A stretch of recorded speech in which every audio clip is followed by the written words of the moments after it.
Han Thang sighed, realizing this was going nowhere. Fists have no eyes. Fights always have consequences. Tyong's anger boiled over. He pointed directly at his opponent's face. Then let me land a punch before you say that again. Hanthong coolly nodded. As long as senior brother Thu avoids punishment, 1 punch or 2 is fine by me. Hearing that, Tyong was stunned into silence, at a complete loss for words. To hide his confusion, he yelled at Thu Van, "Just apologize and pay up. The counselor is coming tomorrow." The moment Rong Yu said that name, a Thang's expression darkened. A dark premonition washed over him. Rong Yu muttered about Xiao Chen's temper, how he had 0 patience and would instantly snap if things didn't go his way. Hanthong turned, needing to confirm. Is senior brother Thu really going to be punished? Do you regret it? In reply, Thu Van simply shook his head, as if he'd already accepted his fate.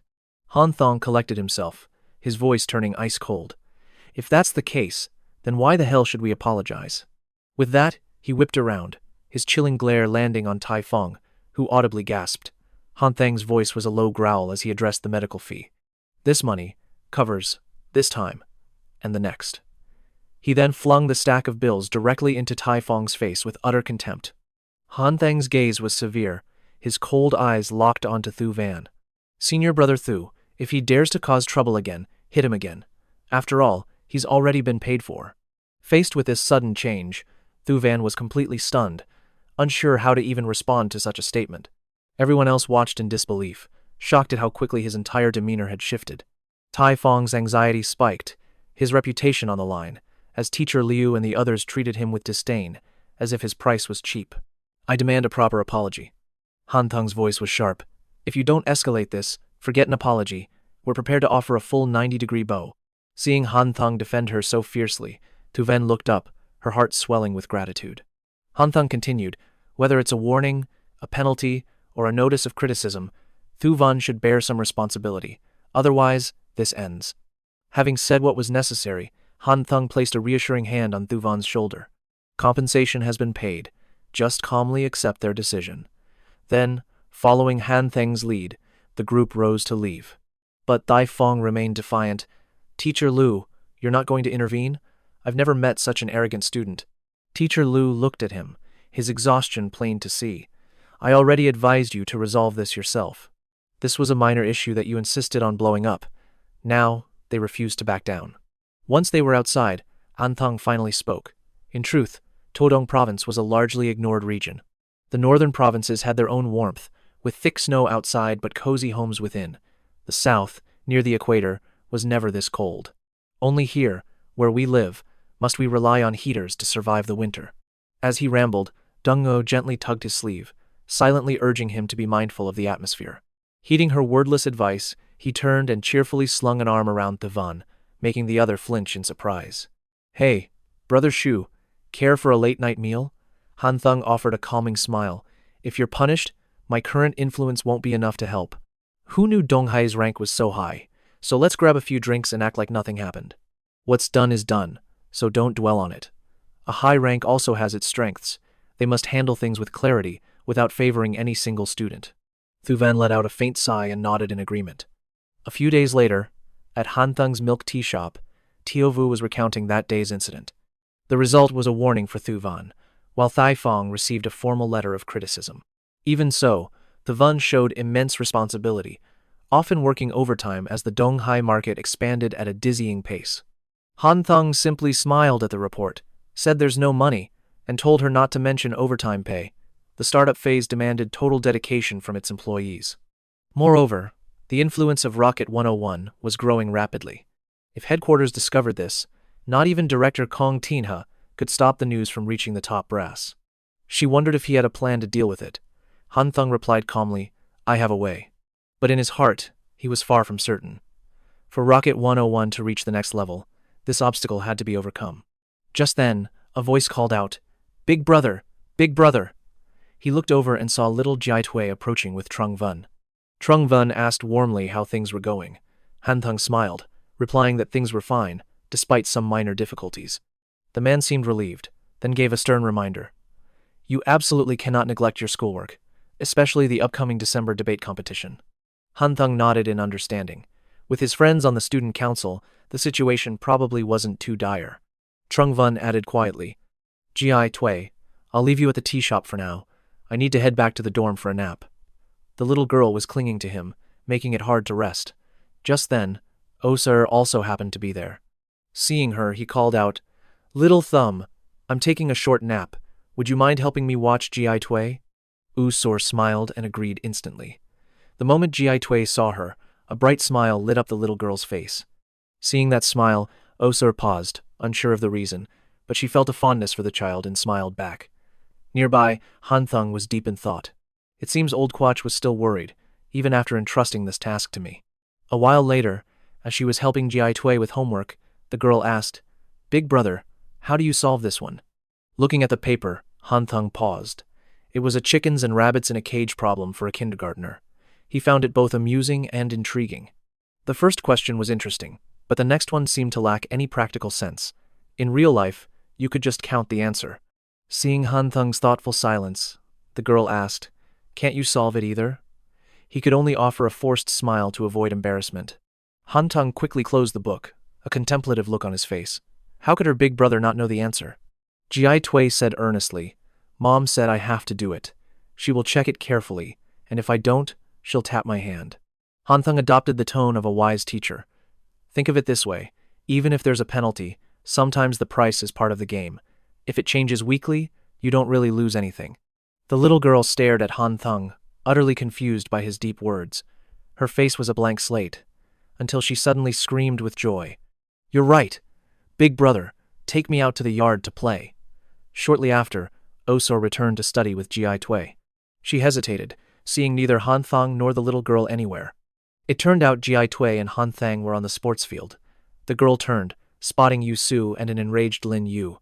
She asked, "Why did Sister Yusu stomp her foot? And what's Sister Lin Yu yelling about?" He chuckled. "It's nothing. They're just giving New Year's greetings." Over an hour later, a disheveled Giait returned to the shop, her face smudged with dirt. "Sister Yusu, I'm back. I'm so tired." Yusu didn't scold her, but said gently, "Let's work on our homework, and I'll fix your hair." As she neatly tied the girl's hair, Hanthong smiled from behind. "One day, I'll raise a plump little daughter too, who does nothing but let me pat her bottom." His seemingly casual words sent a sudden, deep blush across Yusu's face. Lin Yu appeared, asking, "You're from Harbor City, right? Is the patriarchal mindset still strong there?" Hanthong nodded grimly, so strong it caused constant fights between his parents. When he was born, people only noted his gender, completely ignoring his mother's hardship. Lin Yu understood. Her family had been the same. After a moment, Lin Yu turned and asked softly, "Are you planning on skipping class again tonight?" Hanthong gave a vague answer, then deflected by picking up GI Tuesday. "Come give big brother a kiss." Yusu was lost in her own thoughts, her cheeks burning. Seizing the moment, Hanthong teased her with a grin. "Hey, you should give your big brother a kiss too." Flustered, Yusu pretended not to hear and bolted from the room. Hanthong continued his teasing. "You missed your chance. Careful, or Lin Yu might steal that kiss." Hearing this, Lin Yu couldn't hide her irritation. Meanwhile, at the New Century Electronics Factory, Shanghai was presenting his strategic report. After a month of effort, the 3 rounds of megapixel sales were favorable, marking a fundamental success. "Miss Zheng has instructed me to arrange the next mission and prepare the next production run. You all have the detailed plan." As Hanthong read, a thought struck him. Xiao Kai had already been promoted to deputy director. The air in the room suddenly turned heavy and oppressive. Unlike Hanthong, Chao Hui's mind was racing. Xiao Kai was merely a Chinese merchant with a bit of American tech knowledge. Dropped into the Xintiangku market, he would surely be lost. Yet here he was, daring to give orders to qualified people like himself. Just then, Xiao Kai spoke up. "Director Lin, please offer your guidance." Chao Hui replied sternly. "Director Li's plan is certainly meticulous.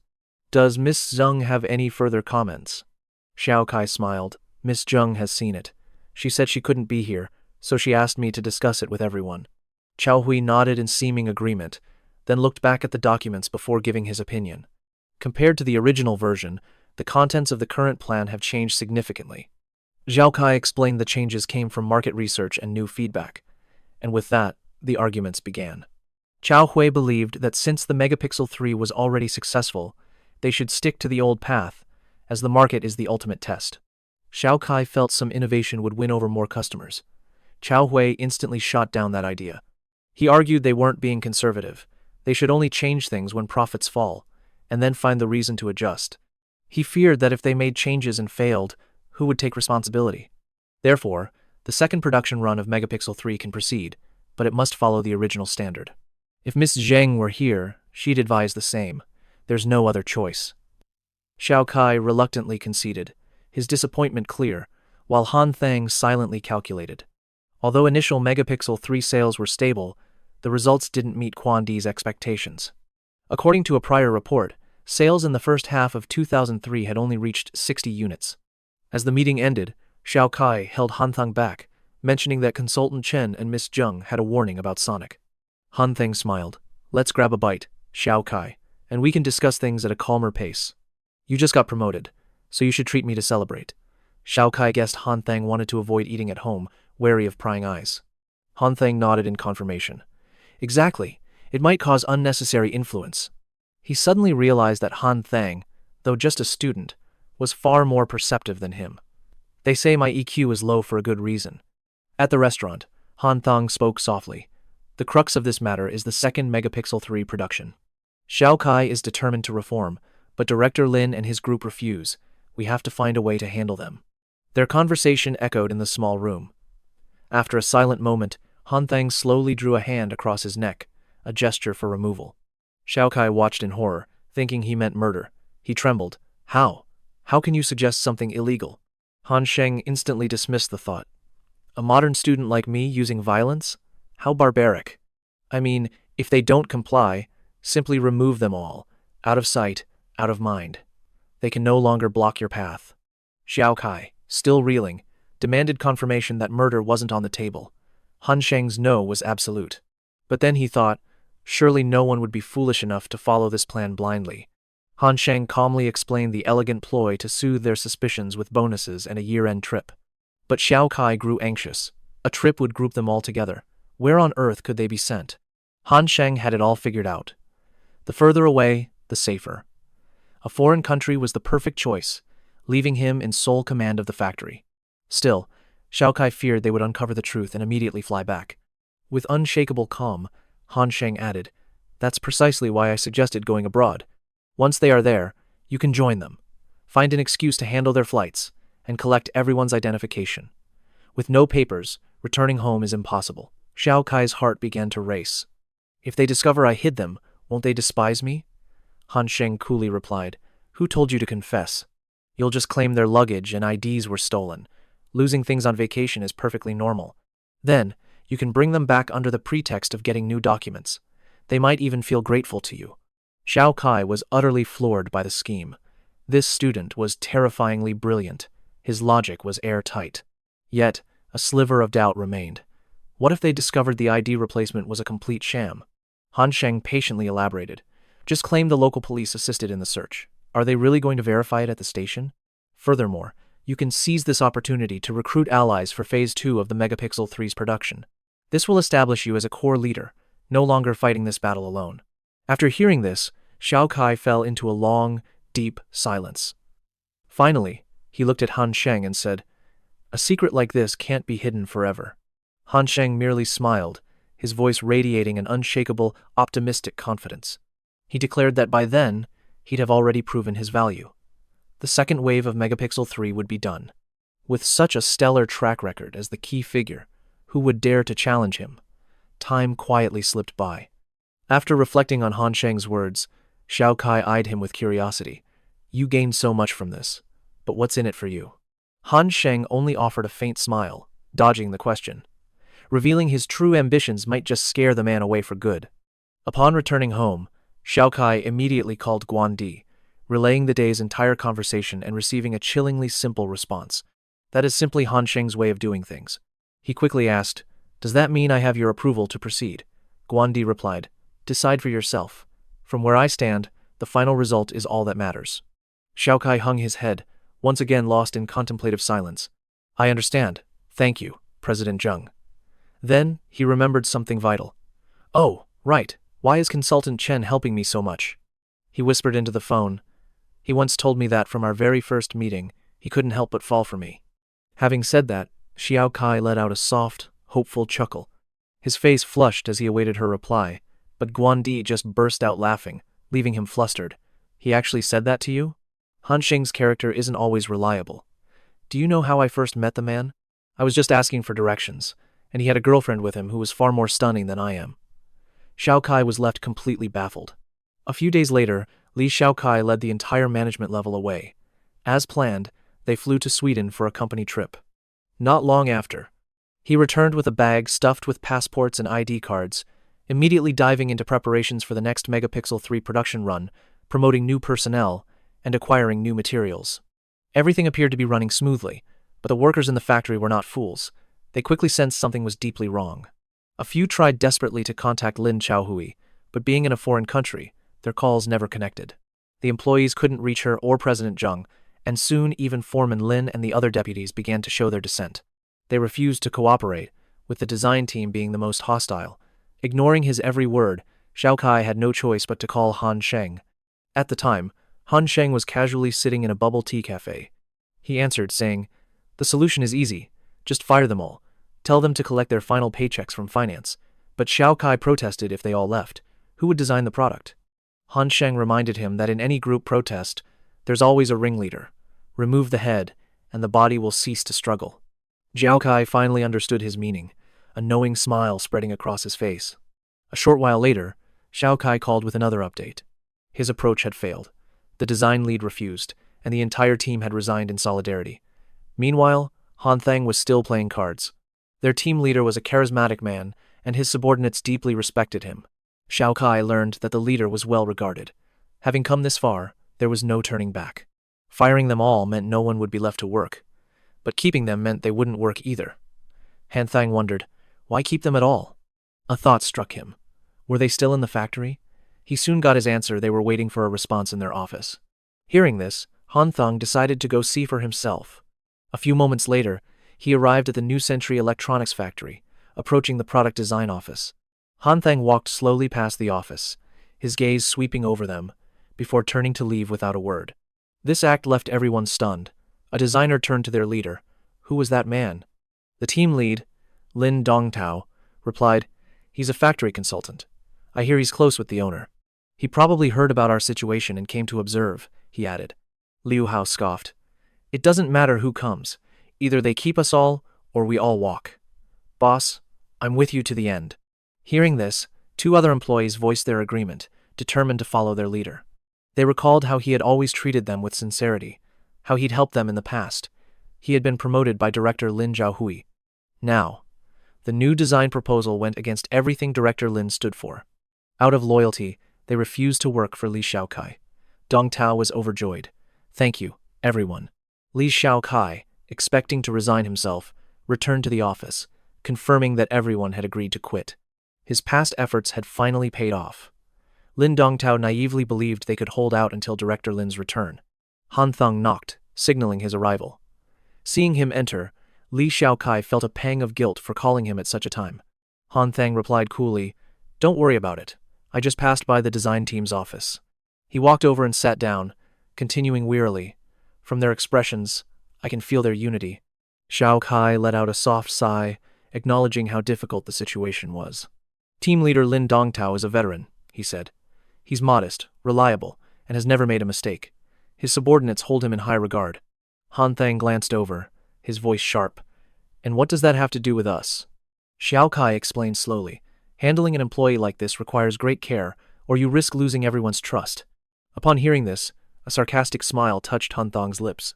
"Brother Kai, you really are a good person," he said confidently. "But you can't finish this job by trying to be a good person. Fire Lin Dongtao," he advised. "Talent without loyalty is ultimately useless." Xiao Kai was still worried. "But if the whole team leaves with him, we won't find skilled designers for the new trike model in time." Hanthong seemed to have a plan ready. "We just need to give them a dose of reality." He subtly made a gesture with his fingers, implying that money and life's pressures would bring them around. Xiao Kai, confused, asked what the gesture meant. Hanthong simply brushed it off. "I'm sending you a heart." Later, a crowd gathered outside the office, waiting after being summoned. Li Xiaokai's secretary announced, "Director Li will see you one by one. Please be ready." Liu Hao was the first to be called. Before going in, he cheerfully invited the others out for a late-night snack. The door creaked open. As he stepped inside, his eyes immediately fell on Tran Han Thang, who was intently reading a file. Seeing it wasn't Xiao Kai, he was confused. He was supposed to meet Director Li. Why was this man sitting there so calmly? Hanthong ignored his surprise. You're Liu Hao, correct? I hear you were recently married. The strange question flustered him. Yes, that's right, he answered. Hanthong smiled faintly. I heard you applied for the dormitory, but it was never approved. Liu Hao simply confirmed he was correct. Hanthong signed the dormitory application, assigning him a south-facing room so his wife could move in with him. He looked up with a respectable air. The factory considers you a veteran. Your monthly stipend will increase by 100 yuan, as a token of our appreciation. Stunned by the sudden benefits, the man could only stammer in gratitude. Then, Hanthong delivered the final, tempting words. Aside from the team leader, you have the most seniority. The next promotion is yours to lose. After beating around the bush, he cut straight to the design talk, addressing Liu Hao, then the others one by one. For the next person, he promised a 1-week paid vacation after the project, plus a 500 yuan travel bonus. To the one after, he pledged a promotion to a full-time position before the year's end. He also added a year-end bonus, continuing this down to the last person. He promised to raise the year-end bonuses, essentially a salary increase.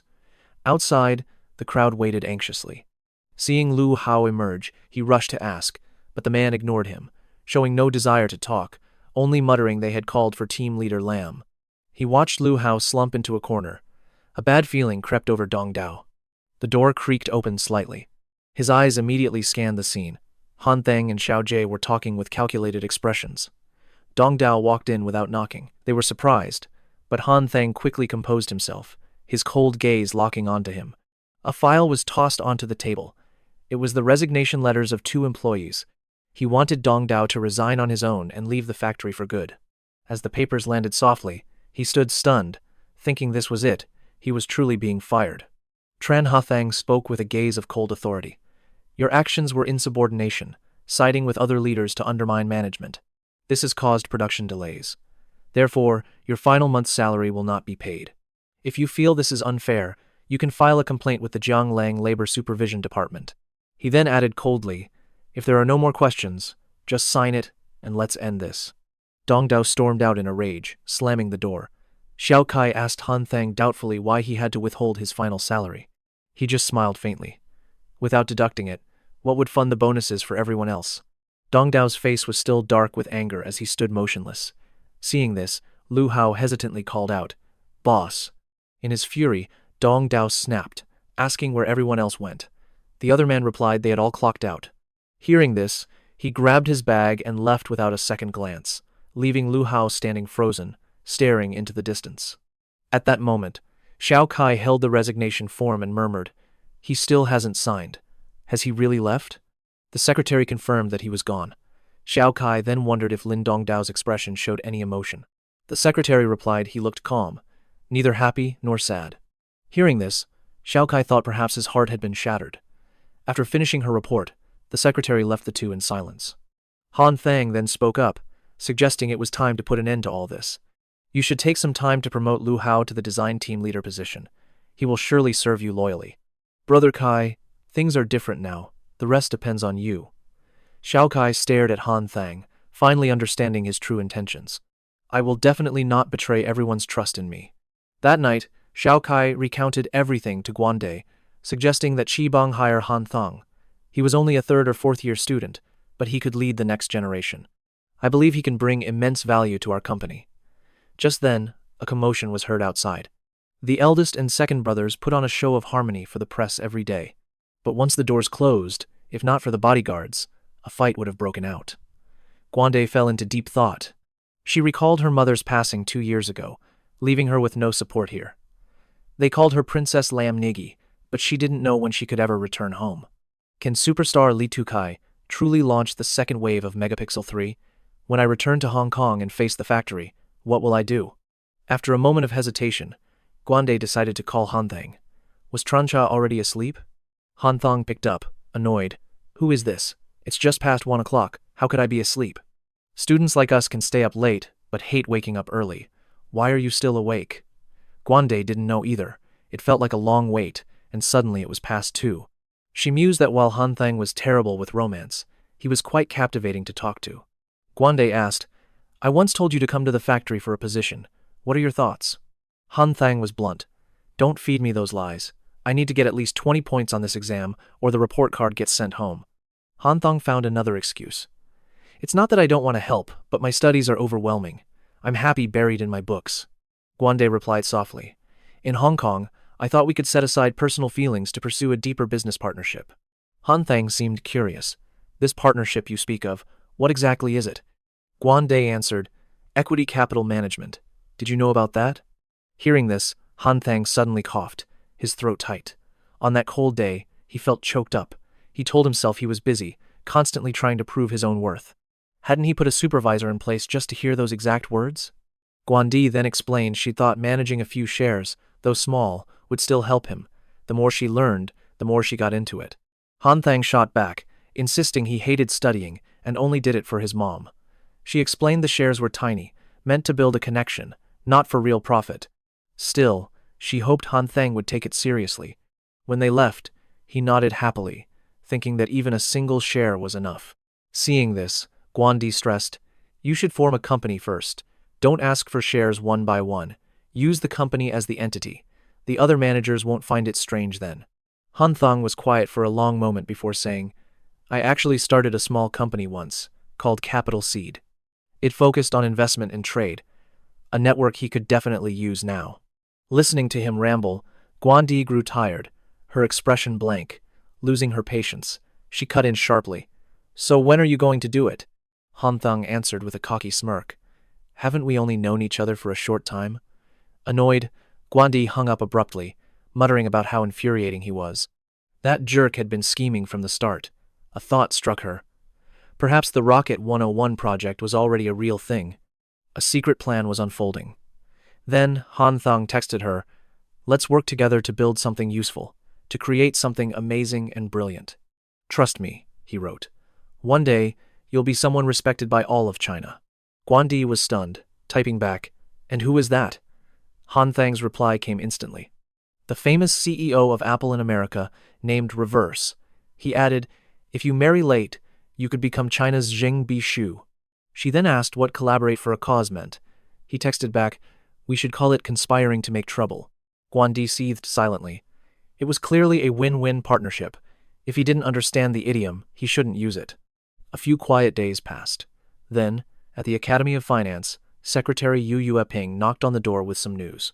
Dean Kai and 6 others wanted to see Hanthong. They summoned him to the administration building. As he reached the door, Hanthong was stunned. The room was packed with people. A voice called out, Go ahead and find any empty seat. Hanthong nodded and did as he was told, walking over to sit right beside Guande. As the meeting went on, Hanthong suddenly leaned in and whispered, What part of the notes are you on? His sudden closeness made Guande blush. She shyly handed him her notebook. Hanthong then teased, See? Sitting closer makes this much more convenient. Aren't you still taking notes? She deflected, saying the details were already in the official documents. I can just review them later if I need to. While the meeting continued, he kept his eyes focused on her notes. The main agenda of the meeting was changing the Academy of Finance's name to the University of Finance and Economics. This was a rumor that had been buzzing among the students for a long time. Official documents stated the change would take effect next April and be finalized in July. It was more than a simple name change. It was meant to expand and elevate their educational resources. For example, the Department of Social Humanities would become the Academy of Social Sciences. It would be under the new University of Finance and Economics, allowing for new sub-colleges and graduate programs. The Giait Academy of Finance would be renamed the Giait University of Finance and Economics. In a few more years, it could even be upgraded further, he thought. But it doesn't really have anything to do with me. I'm not looking for a job anyway. Suddenly, someone called his name. He looked up, surprised to see the meeting had already ended. Kong Chao said, Dean K and I would like to speak with you. The academy will officially be renamed next year. It's the result of many years of hard work. The school is planning a ceremony and will publish a journal detailing its 55-year history. And they want to put your name in its pages. Hanthong was completely shocked to hear this. I'm not worthy of such an honor, he said humbly. However, Kai Nong stated that if judged by post-graduation experience, he indeed wouldn't qualify. But your advantage is that you're a current student. That status allows your name to appear in the journal. Han Thang thought about it instantly. If the Empress Dowager Liang saw his name in a publication for the anniversary, she could never call him uneducated again. So he thanked them both gratefully, but they warned him not to get his hopes up just yet. Kai Nong explained, "If your name is featured, it won't be for academic fame. It will be to recognize you as the very first student to launch a startup since the school's founding." He asked slowly, "What's the status of your rocket project 01? Han Thang replied, "We've secured the university market and are launching a new company." Kong Chao chimed in, "That's not enough. It needs to have real clout within Sudong province. We're planning to introduce it to other universities in the province. This would also support and promote the school." Han Sheng silently considered this. Wasn't this just tying him directly to the Jianye Finance Institute's brand?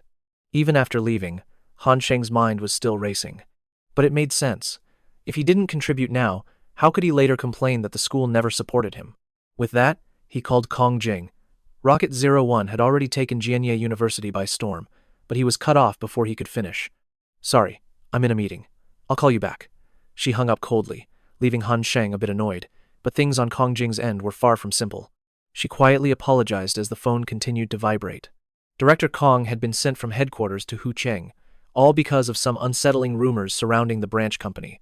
Did Jianye know about the existence of Rocket 010? A special project, Rocket 01, was spreading quietly, conquering Jianye University without official company backing. The inspection team from headquarters was here, and Director Guang was interrogating Kongjing harshly. "Were you aware of this?"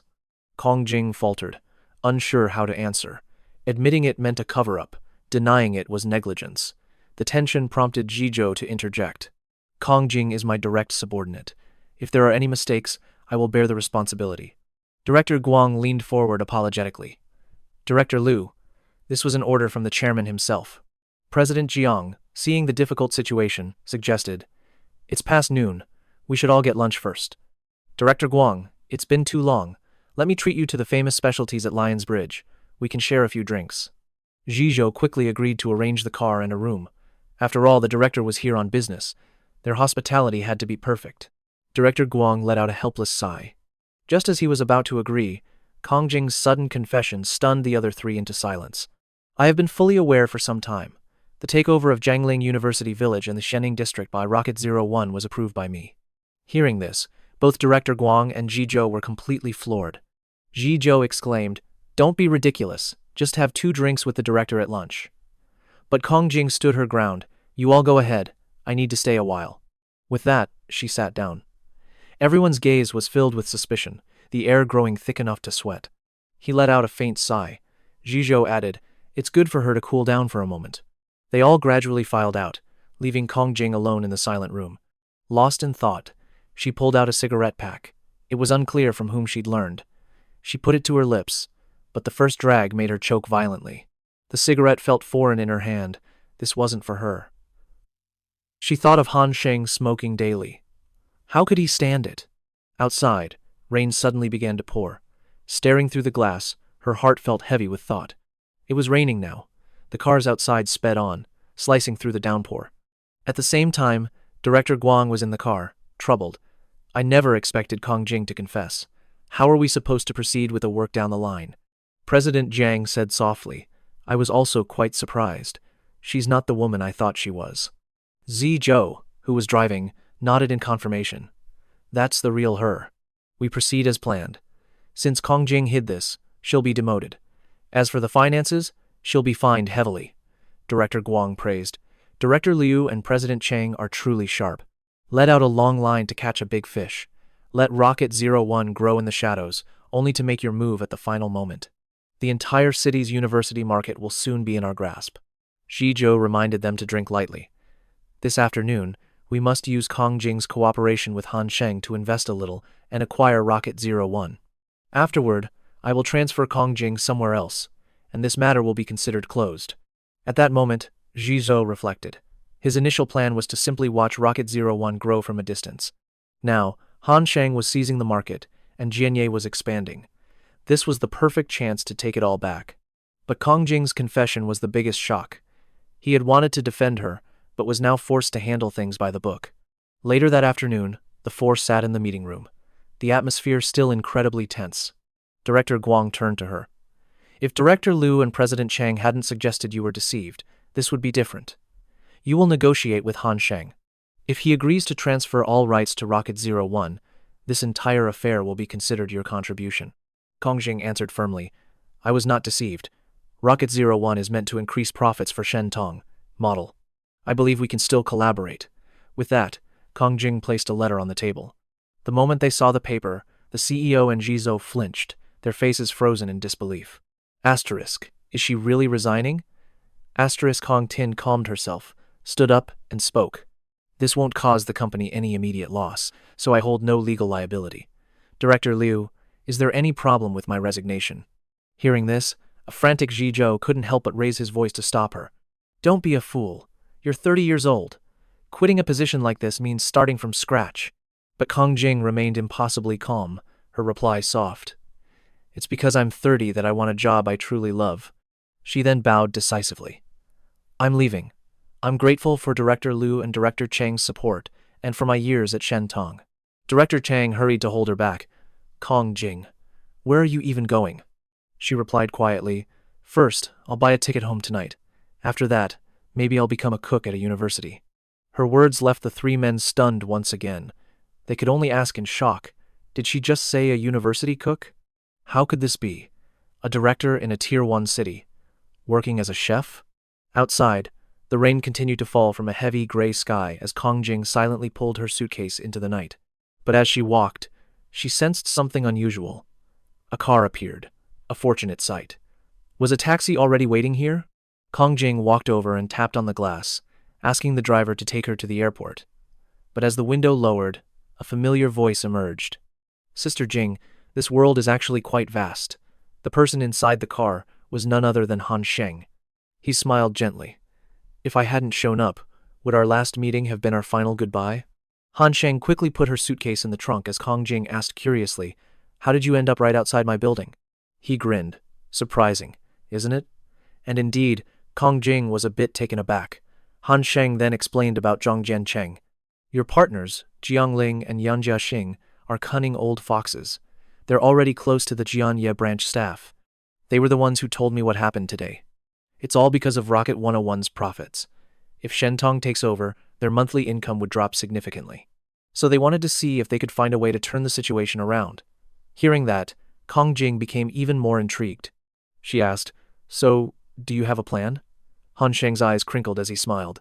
Aren't I putting it into action right now? Kongjing said softly, I planned to tell you tonight when I reached Guangdong. Your intel is fast. I'm impressed. That night, in Han Sheng's luxurious car, the two talked and laughed easily, their conversation flowing without pause. After a long drive through the winding streets, they finally merged onto the highway. Even so, the rain continued its silent, steady fall. Kongjing gazed at the city's ethereal nightscape, unable to look away. It had probably been a very long time since she'd allowed herself to admire such a sight. The city lights sparkled brilliantly. At that exact moment, a song full of emotion began to play, as if written for this very scene. 15 years ago, I didn't know you, and you didn't belong to me. We were like strangers on a path that slowly became familiar. 15 years later, we are friends, able to check in, a quiet warmth, but with no reason to hold each other close. Lovers eventually turn into friends, Kongjing asked quietly. What's the name of that song? Han Sheng. It's 15, by Eason Chan. It was just released this past May. Haven't you heard it? Kongjing closed her eyes, enjoying the melody. Back then, the whole country was battling the epidemic. Every day was a blur of stress and work. The lyrics are truly exquisite. Han Sheng noticed she showed no signs of sadness as Kongjing lowered her head. A little sad, maybe, but mostly happy. I feel like I've chosen the right path, even if my body is still stuck in its old routine. She hesitated. Do you know what I mean? Han Sheng lit a cigarette, nodding with understanding. After a breakup, there's a pang of regret, but mostly relief because you knew you weren't a good match. Kongjing replied, You said it more clearly than I could. Then she laughed. I almost forgot how tangled your love life is. You're quite the smoker. I tried a cigarette this afternoon and couldn't stand it. Han Sheng chuckled teasingly. Sister Jing smoking. That would be an incredibly charismatic sight. He pictured a petite woman with soft makeup, dressed in a sharp pinstripe suit, a a cigarette held delicately as she exhaled a cloud of smoke. I bet many men couldn't handle that. She gave a cold smirk. You know, I once thought you were a simple, earnest student type, someone reliable. Han Sheng met her sarcasm. Reliable, yes, but simple and earnest? I'm not so sure about that. Seeing his confidence, Kong Tin challenged. Then tell me, what's the next step for Rocket 101? Han Thang countered. Miss Tin, what do you propose?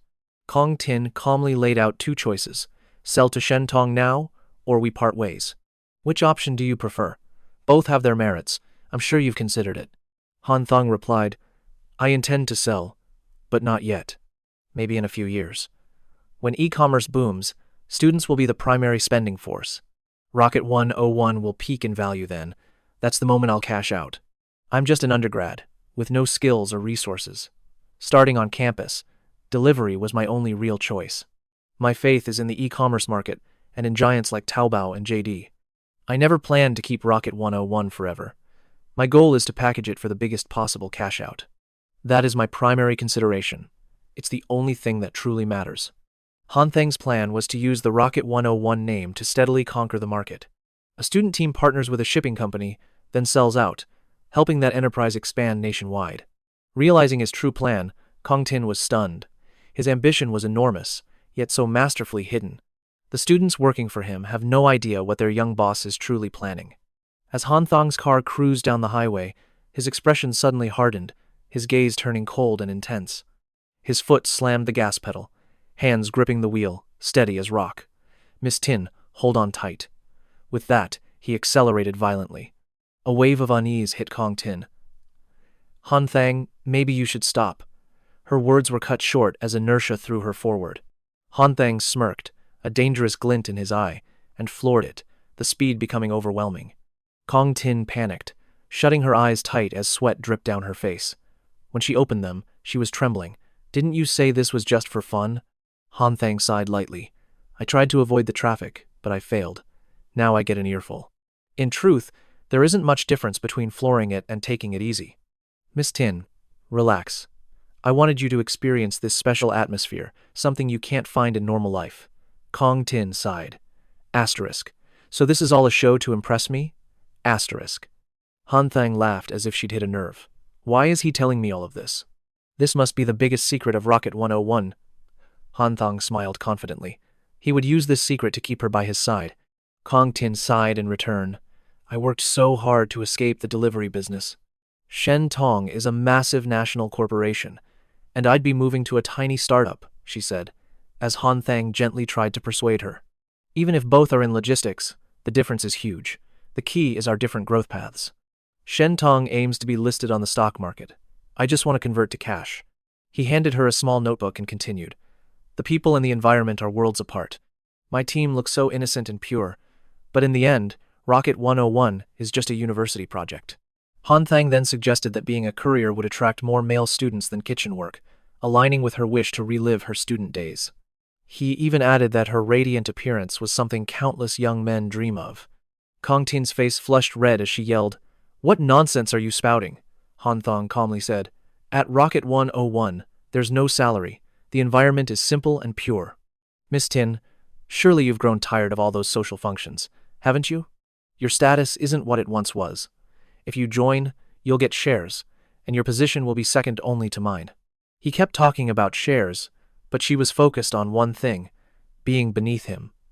It didn't feel right. She might even be ranked below his little girlfriend, ranked below both of them. Then he deliberately shifted the conversation. He suggested a vacation to spiritual places like Lijiang and Erhai Lake to find some inner peace. But Kong Tin shook her head. The scenery sounds amazing, but right now I just want to go home, to my stable job and life. Those things were always clear to her. She was resolute. Was she now expected to sacrifice her beauty as well? After a long pause, Han Thang finally spoke. Honestly, I don't want to leave either. Hearing this, Kongjing froze, utterly speechless and unsure how to react. Seeing her confusion, Han Thang added, Our generation are mostly only children. I've always wanted an older sister like you. It's just that my parents rushed into marriage, making me the eldest. His explanation brought her some relief. Only children are common up north. But where I'm from, most families have 2 or 3. I have a younger sister myself. At the mention of a sister, Han Thang's interest was piqued. Is she as charming as you? Kongjing replied coolly. She's pretty. Are you interested? Han Thang quickly denied it, saying he just wanted to talk about family. It wasn't always about business, after all. A classic playboy move. But Kongjing threw cold water on his hopes. That's true, but my sister is already married. You've definitely lost your chance. Hanthong let out a fake sigh of regret. Well, let's get back to business then. The core issue remains unconfirmed. All this small talk was just a waste of precious time. After a long journey, they finally arrived at the airport. An announcement for the southbound flight's boarding echoed through the terminal. Even as they were about to part ways, Hanthong couldn't resist one last joke. You know a lot of my secrets now. If you don't come help me, I'll have to silence you, permanently. Kongjing just smiled at her hot-headed boss. I don't plan on serving you. What's your plan after selling the rocket? Hanthong just gave a mysterious smirk. That's top secret. Unless you agree to work for me. As he watched her walk away, Hanthong grew pensive. Those dramatic scenes on TV are all fake. A powerful woman staying behind for a man doesn't happen in reality. He headed back to his car, muttering, We'll just have to see how fate plays out. If not, she'll just have to be my backup plan, just like Yi Xiaoyu. Suddenly, Kongjing's voice called his name from behind, stopping him dead in his tracks. Hanthang's heart skipped a beat. This wasn't a scene from a TV show. Could this moment actually be real? Kongjing tossed him a set of keys. These are for my apartment in Jianye. Keep them for me. Help me clean up when you have time. And with that, she turned and left him standing there. Hanthang was completely baffled. Just then, his phone buzzed with a message from Zheng Guandi. Why didn't you visit the factory today? You're a shareholder now, after all. It's time you started acting like a boss. Hanthong texted back to her. What's the big rush? The new era has its troubles. This old master declares he will sell Rocket 101. The shocking news left Guandi in disbelief. She refused to believe he'd sell his life's work. But Hanthang's reply was firm and decisive. Passion is still passion, but when I truly need to, I will sell it without a second thought. Guandi remained unconvinced. Only a fool would believe you. If you dare sell Rocket 101, I'll let you taste my father's wrath. Her fierce reaction left even Hanthang momentarily stunned. He smirked, amused at how a brilliant woman could be so naive. At the Rocket 101 office, Jian Cheng was fuming at Hanthang. Kid, it's not like we can't stage a coup. But why did you have to rent an office so close to mine? It's confusing. Xiaoping already thinks there's something shady between us. Hanthong calmly replied to his senior. Your joke isn't funny at all. Jian Cheng feigned being hurt. You used to call me your little sweetie while stargazing. Now that you have someone new, you've forgotten me, calling me Mrs. New instead. Jian Cheng's face turned red with fury. Who would watch the stars with you? You're a freak. Hanthang continued to tease him. Don't be mad. Remember to give me a red envelope for your grand opening. Jian Cheng stormed off. Then I won't even invite you, just to save one red envelope. Once Jian Cheng left, Hanthang got down to business. He scanned the room. Looks like everyone's here, right? In his hand was a list of the core team leaders. Among them was Gui Nan from the Academy of Finance, Pang Fei and An Ping from Science and Tech, Yuan Hua from the Postal School, Zeba from Polytechnic, and Shu Yun from Donghai. Hanthong's gaze stopped on Zeba, a strange feeling bubbling up inside him. Zeba knew him too well and immediately challenged him. What did you just say? Hanthang instantly changed his tune. Nothing. Just thinking you have more of a leader's presence lately. He clapped his hands to get their attention. No more chatter, Hanthong said, getting straight to the point. The reason I've gathered you all is simple. Today, I finalized the paperwork. Rocket number 1 is now officially established. He didn't forget to show them the list of key personnel. Everyone's eyes lit up with joy and admiration. Hanthong smiled, explaining, From now on, you all have a new title. You can proudly tell your parents you're partners in a student startup. They were all radiant and full of life, hanging on his every word. Of course, the term partner was still a bit abstract, since no one held shares yet. Everyone just received a fixed salary and a percentage. Gui Nan and the others leaped up with excitement. Pang Fei and An Ping looked at each other happily. Everyone felt the gap between themselves and the professional world. That gap now seemed vast, and starting a business felt distant from their reality. Xiao Yu and Yuan Hua tearfully hugged each other tightly. Shu Ba and Shu Yun stood by, quietly comforting them. With the office rented, the company was official.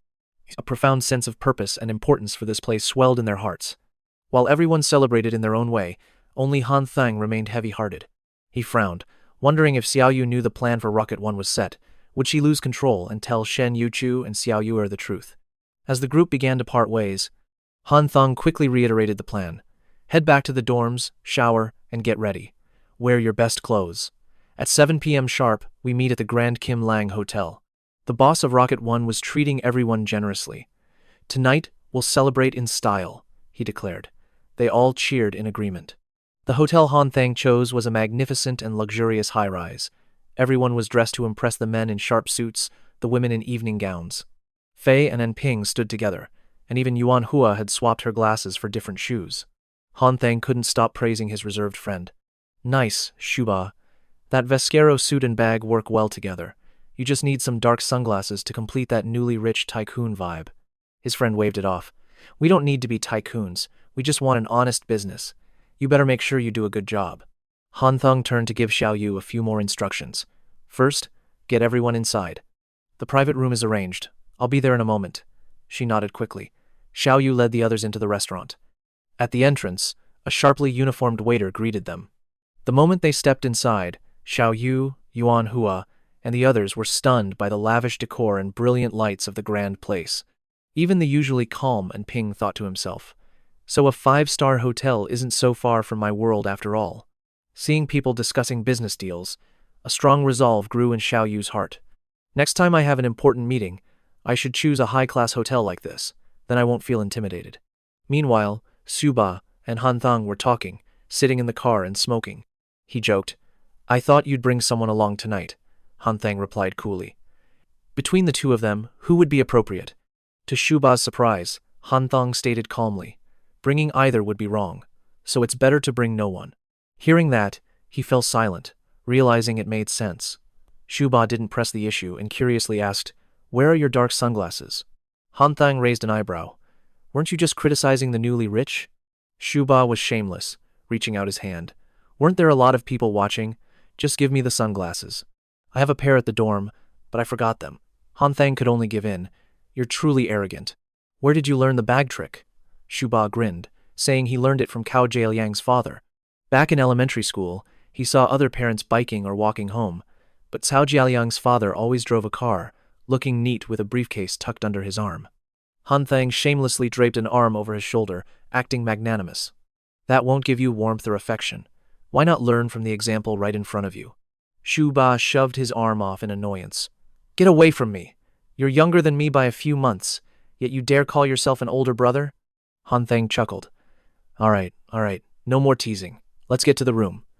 A private room in such a fancy restaurant was truly well equipped. After they had eaten their fill, the group relaxed on the sofas to digest and chat comfortably.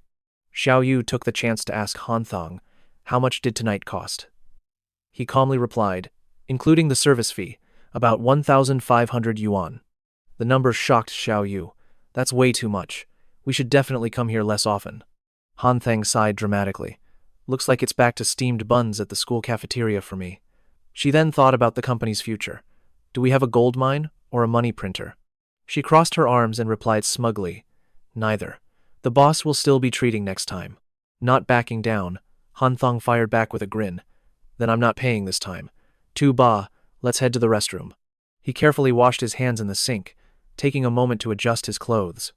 Hanthong splashed cool water on his face, revealing features that could make any girl swoon. A satisfied smile formed as he met his reflection. He had certainly matured since his school days, his mind filled with plans and past successes. A year had passed, and while his studies had stalled, his career was finally showing signs of a major breakthrough. Rocket number 1 had 4 primary missions. First, to negotiate with the corporation and realize his personal ambitions. Second, to secure a foothold in the competitive logistics industry. Third, to dominate the university student market. Contemplating the final objective, Han Thang emerged from the bathroom, his expression firm with resolve. The 4th mission, a high-value buyout. It sounded simple, but every step was fraught with challenges. Just as he stepped out, he saw Tuba standing motionless in the middle of the hallway. He approached, asking, What commotion did you cause this time? But his friend's body was frozen solid, completely stunned by the unbelievable scene unfolding before him. Triu Chin's mother was brutally direct with Tiu Hoang, stating this dinner was a farewell, because she and Triu Chin were never a good match. Yet Hoang too desperately clung to him, boldly declaring he had already agreed to marry her. In that single moment, Tu Ba's entire world shattered. All he could do was stare, utterly speechless. Hong Tui pleaded desperately, but Triu Chin's mother offered only one reply: Tio Tui, I'm sorry. Her tone was cold and final, leaving Hong Tui no room to argue further. Impossible. Our family values matching social status. The woman Triu Chin marries must be a doctor or a civil servant. Hearing those words, her heart clenched as she burst into tears. Tu Ba witnessed it all, silent as the girl he loved was entangled with another man. Seeing Hoang Tu cry, Triu Chin's own anger flared. Looking for an outlet, he roared, "What are you looking at? Get lost!" But when Triu Chin looked closer, his face paled with rage. Hanthong stood right behind Tu Ba, a clear sign that he was ready to protect his friend. Hoang Tui's eyes met Tu Ba's, first with surprise, then with a rising tide of guilt and unease. When Triu Chin's mother noticed Bang Fai, Kui Nam, and others watching, she snapped impatiently. "What are you all gawking at?" Tu Ba, ever the gentle soul, was lost in this situation. He turned calmly and said, "Tu Tran, let's go." But Hanthong wouldn't let his friend suffer such humiliation. He cheerfully suggested, "Want to put on a little show before we leave?" Unfortunately, Tu Ba wasn't interested. He just lowered his head and walked away, not wanting his friend to see his turmoil. But Hanthong patiently explained his plan. "I have an idea. You're going to that dinner tonight." Tu Ba asked where the money would come from. Hanthong didn't bother with words. He simply tossed a stack of cash in front of him. A server approached. "We'd like to pay the bill." Even she was confused, as service in such luxury restaurants was always impeccable. Despite her confusion, she quickly brought the bill to their table. "Greetings. The total is 1,450 NTD. Hanthong signaled for Tu Ba to make his move, but he still hesitated. His gaze wavered, and he glanced towards Hong Tui, seeing her staring back, her eyes wide with shock. Her eyes were locked directly on his. And in their depths, he saw a flicker of anger. That look solidified his resolve, and he boldly pulled out a thick wad of cash. Under Hoang Tu's stunned and regretful gaze, Tu Ba decisively handed the money to the server. 2,000 NTD. Keep the change as a tip. The server bowed deeply, thanking him profusely. "Thank you for your generosity, sir." His performance complete, Tu Ba turned and left, not wanting to face Hoang Tui for another second. Hanthong glanced over, seeing Bang Hoang's stunned expression and the clear regret on Hoang Tui's face. A sense of satisfaction welled up inside him. As the night grew late, he announced, "Let's call it a night, everyone. I hope you all remember October 13th, the official founding day of Rocket Number 1. With that, the group dispersed. His heart heavy with sorrow, Tu Ba lagged behind the group. Hanthong slowed his pace to walk beside him. After walking in silence, Tu Ba finally sighed, the sadness in his heart too heavy to bear. His friend tried to comfort him. "I can't drink any more tonight, or else Tham Ao So will worry. A man has to give his woman peace of mind." Crushed by his heartbreak, Tu Ba heard this and mustered his courage, suggesting they find a place to sit and talk. Hanthong didn't hesitate, grinning as he offered to lead the way. "Let's go get a little relief to forget your troubles." Tu Ba asked blankly what he meant. Hanthong just pulled him along to broaden his horizons. "Isn't your heart feeling heavy? Let me teach you a trick. When you're upset, go get a foot massage to de-stress." Tu Ba couldn't help but curse. "Didn't you just promise to give Tham Ao So peace of mind?" Hanthong instantly brushed her aside. "Who? Tham Ao So? Never heard of her." Tu Ba blushed and shook his head repeatedly. "Maybe we should just skip it." But the sly fox Hanthong insisted the place was perfectly respectable. Tu Ba still resisted, his mind going blank, but he was dragged to the entrance anyway. "Don't assume this place isn't legit just because they wear cheongsams. It's just marketing." A beautiful employee saw them and looked surprised, but Hanthong just kept talking. "I smoke and drink, but I don't gamble or mess around. I'm still a decent man." The employee hid a scheming smile, her eyes seeing two fat sheep ready for slaughter.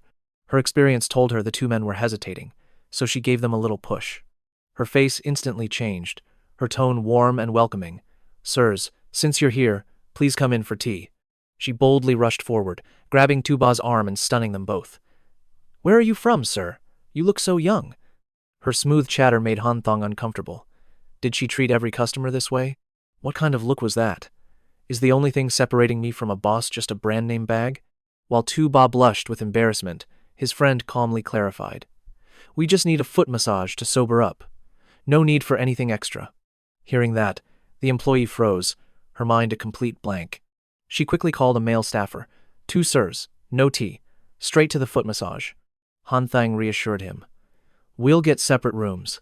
I'll be right next door. Just treat it as a rest stop. Don't overthink it. But Tu Ba was still anxious, asking quietly, Wait, is this how it works?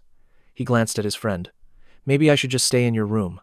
Before he finished, Han Thang slammed the door shut. The masseuse for him was a little older. She asked casually, Where are you from, sir? You look so young. Her relentless questions felt like an interrogation. What do you do? Have you got a girlfriend? Annoyance written all over his face, Han Thang began to spin a tale. I have a brother. Today, he watched his ex-girlfriend get betrayed. He wanted to talk for hours, but I didn't want to hear it, so I tricked him into coming here to experience life a bit, while I get some peace and quiet. Han Thang sounded like a weary old man, waving a few bills in his hand. In a moment, just focus on the massage. If I fall asleep, this money is yours. If I don't, I'm taking it back. This was his little game, a test of the young employee's limits. Her eyes were filled with a fierce determination to claim her prize. She massaged his feet intently, and soon Han Thang was sound asleep. In a soft voice, she whispered, Sir, wake up. Would you like any extra services? Han Thang groggily opened his eyes. No, that's enough. We're done. The employee remained polite. Thank you very much, sir. He straightened his clothes and went to the next room, knocking on the door. Tu Ba, I'm done. Where the hell are you? After waiting a long while with no answer, he knocked again. I'm finished. Where are you? Just then, a male employee approached with an awkward expression. Sir, your friend is already downstairs. But something happened. A terrible feeling instantly washed over him. What kind of incident? His mind immediately leaped to the worst-case scenario. Did Tu Ba get too excited and force himself on the masseuse? But the employee just scratched his head, flustered. He kicked her so hard that she started crying. Han Thang was speechless. What in the world? In the downstairs lounge, Tu Ba and the employee sat far apart on the sofa, both awkwardly avoiding eye contact. He nervously held an unlit cigarette, then looked up to see Han Thang approaching. Tu Ba knew instantly he was in big trouble. His gaze met his friend's and faltered. Tu Tran was stunned, while his friend just stared, saying nothing. Han Thang glanced at the girl beside him, assessing the situation. The corner of her lip was bleeding. He sighed in exasperation. Why did you suddenly kick her? Tu Ba stammered his defense. It's not my fault.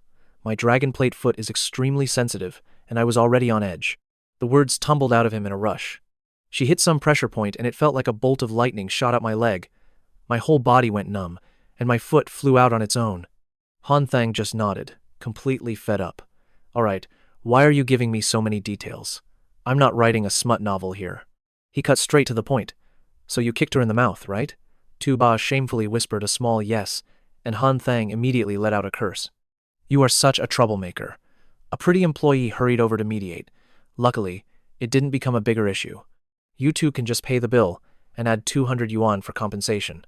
We're not trying to cheat you, it's just to buy the young lady some snacks. Han Thang agreed instantly, then clapped Tu Ba on the shoulder, making him jump. You're paying this time. Me again? I just spent a ton on dinner. I only have a few hundred left, he replied flatly.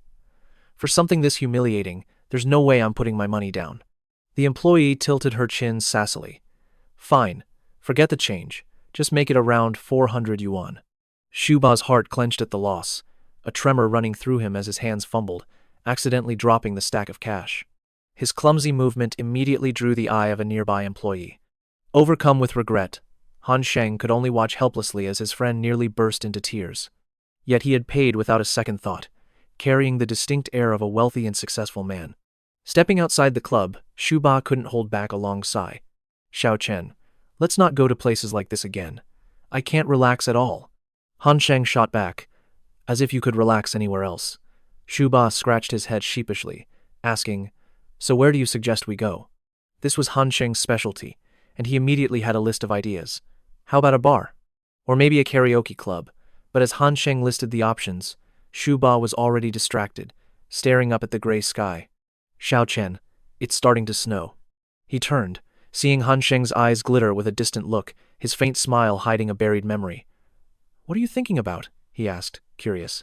"The snowman we made for Xiao Yuer last year?" Han Sheng continued watching the swirling flakes, a soft smile on his lips, making a snowman. It was a memory that felt like it could come alive at any moment. As Exuba watched in confusion, Han Sheng simply shook his head, saying he was just recalling a familiar figure. The image of Kongjing in the misty white snow of that year returned to his mind with vivid clarity. The woman he remembered was an elegant lady from the south, a place that almost never saw snow. His eyes filled with nostalgia, which only made Shu Ba more curious. "You fell for her, didn't you?" he asked bluntly. In an instant, Han Sheng's gaze became distant once more. His voice was almost a whisper. "Not at all. She's not as sharp as Shen Yuchu or Xiao Yu." The next morning, he called Kongjing. She answered softly. "Han Sheng, is something wrong?" He replied with a teasing tone. "Can't I call you without a reason?" "I just wanted to say I miss you." Kongjing's reply was gentle. "Of course you can." But her next words caught him off guard. "What's wrong?" While choosing her clothes, she sighed into the phone. "I'm so sick of these blind dates. I'm on my way to one right now." He chuckled in surprise. "Is it that dramatic?" Kongjing agreed. "Isn't it? My family scheduled 3 for today alone. You still haven't told me why you called." Han Sheng's next words made her freeze. "It's snowing in Jianye. You once told me it rarely snows in Guangdong, so this site feels truly precious. And I immediately thought of you." After a long silence, Kongjing finally whispered her thanks, just as a voice urgently called for her on the other end. "Jing, what are you doing? Come eat. Your blind date will be here any minute." Han Sheng had no choice but to say a quick goodbye. "You should eat first. I hope your meeting goes well." She thanked him softly, saying she was busy. Kongjing stepped out of her room, her heart feeling strangely heavy. She faced her mother. "I was on the phone. Why were you standing right there, making things so awkward?" Her mother immediately started nagging about the call. "You barely get any days off, and you spend them on the phone? I just want some quiet." But she continued relentlessly. "You've already met several men on these dates. A government official, even a university professor, but none are good enough." "Do you think you're some kind of fairy?" her mother snapped. Even Kongjing was weighed down by these old-fashioned ideas. A fairy still needs to marry. Otherwise, how can a family continue? "You've turned down every single matchmaker." She couldn't argue with her mother. She could only let out a frustrated sigh. "All right, I heard you." Just then, the clock struck 10. Kongjing politely welcomed her blind date. They spoke for a moment, but soon 2 more men arrived, greeting the first one. "Ah, so you're here too?" "Yes, I got here a bit early." Kongjing felt deeply uncomfortable, like an object on display for them to inspect and choose. At dinner, the sole topic of conversation was how her 2 morning blind dates had gone. Kongjing sat there, completely zoned out, not uttering a single word. Her younger sister glanced at her with worry. Their mother's temper flared. "You dislike this one and that one. Who do you expect to marry? A prince? Your 25-year-old sister is about to become a mother, and you're turning 30 without a single boyfriend." Her father came to her defense. "You can't rush these things. They only just met. They need time to get to know one another." Kongjing's sister sighed. "My sister is just too picky. I tried to help her last time. I really did. I even introduced a close elementary school friend, but she rejected them flat out, making things awkward for me. It made the friend group so tense. She acted furious, and nothing could stop her words, not even during dinner. Can you believe that? Do you still want a red envelope from your aunt or not?" Hearing this, the little sister immediately nestled into Kongjing's arms. "Don't be like that, sis. I was only joking." But Kongjing's mother refused to give up, pressing her daughter to meet someone else. "This afternoon's date owns his own company, looks decent, and his family is well off. I'm quite pleased." Just then, she cut her mother off. "What else is there to say, Mom?" Her mother was left utterly speechless. During the blind date, Kongjing heard a bizarre sound coming from the man across from her. It wasn't a human voice, yet she understood his thoughts. "A woman unmarried at 30 is already too late. I'll accept your terms. You should feel grateful, even lucky." Kongjing fumed silently, thinking she should just enroll in culinary school to get some peace. She couldn't stay in that house any longer. That evening, she made a call. Hanthong burst out laughing on the other end. Did something that strange really happen? Kongjing felt a mix of sadness and amusement. "Are you just calling to get the latest gossip on me?" But deep down, she knew the real reason for his calls was always clear. "Aren't you just hoping I'll finally come down from the mountain?" Hanthong's tone was sincere. Jing, don't be so discouraged. There are still plenty of men who will understand, respect, and cherish you, she asked, half joking. Are you one of them? It seemed her mind was made up, like the 3 sincere visits Liu Bei paid to recruit Zhuge Liang. I want you to visit my home at least a couple of times. In return, I'll personally go to Rocket 101 to help you. Hanthong was completely stunned by her offer. After a moment, he could only force a laugh and look for an excuse. My university has a debate competition tomorrow. Not wanting to hear more, Kongjing spoke decisively. You should rest. It's getting late. With that, she hung up, leaving a frustrated Hanthong to curse on the other end. His mind was torn. Should he go or not? A host's voice suddenly rang out. Welcome, CEO Chen. During your early days, is there any story that remains unforgettable? The Hanthong now was far more mature. He replied calmly. I still remember that day. The wind and snow were blinding. I decided to skip the debate and my final exams, rushing to Guangdong alone. I crossed 1,000 miles just to persuade Kongjing to come down from her mountain. He stated firmly, because I knew in my heart I had a responsibility to Rocket 101. I had to make it soar into the sky. And Kongjing was the person who helped me achieve that. The host smiled. Thank you, CEO Chen, for sharing your journey. I believe your story will be a huge inspiration for today's youth. But it was all just a dream Hanthong was having. The pleasant memory made him smile in his sleep. Wu Yangming nudged him awake. Old Four, what's with the smile, he urged. Hurry and get up. The university's debate competition is today. Snapping out of the sweet dream, Hanthong sat up and said, I don't have time to go. I'm on a business trip. He had already made his decision. A long journey was waiting for him. Yangming was confused. What business trip? He reminded Hanthong. I just got a text. The Giait Expressway is blocked, all flights are cancelled, and the trains are severely delayed. Are you planning on walking there? Hanthong asked in shock. Is it really that serious? Li Nan added. Yes, the expressway is completely blocked. And they've enacted air traffic control. The campus radio was broadcasting the same news this morning while I was grabbing breakfast. Realizing the situation, Hanthong leaped out of bed. Well then, I might as well go watch the competition. What about your part in the debate?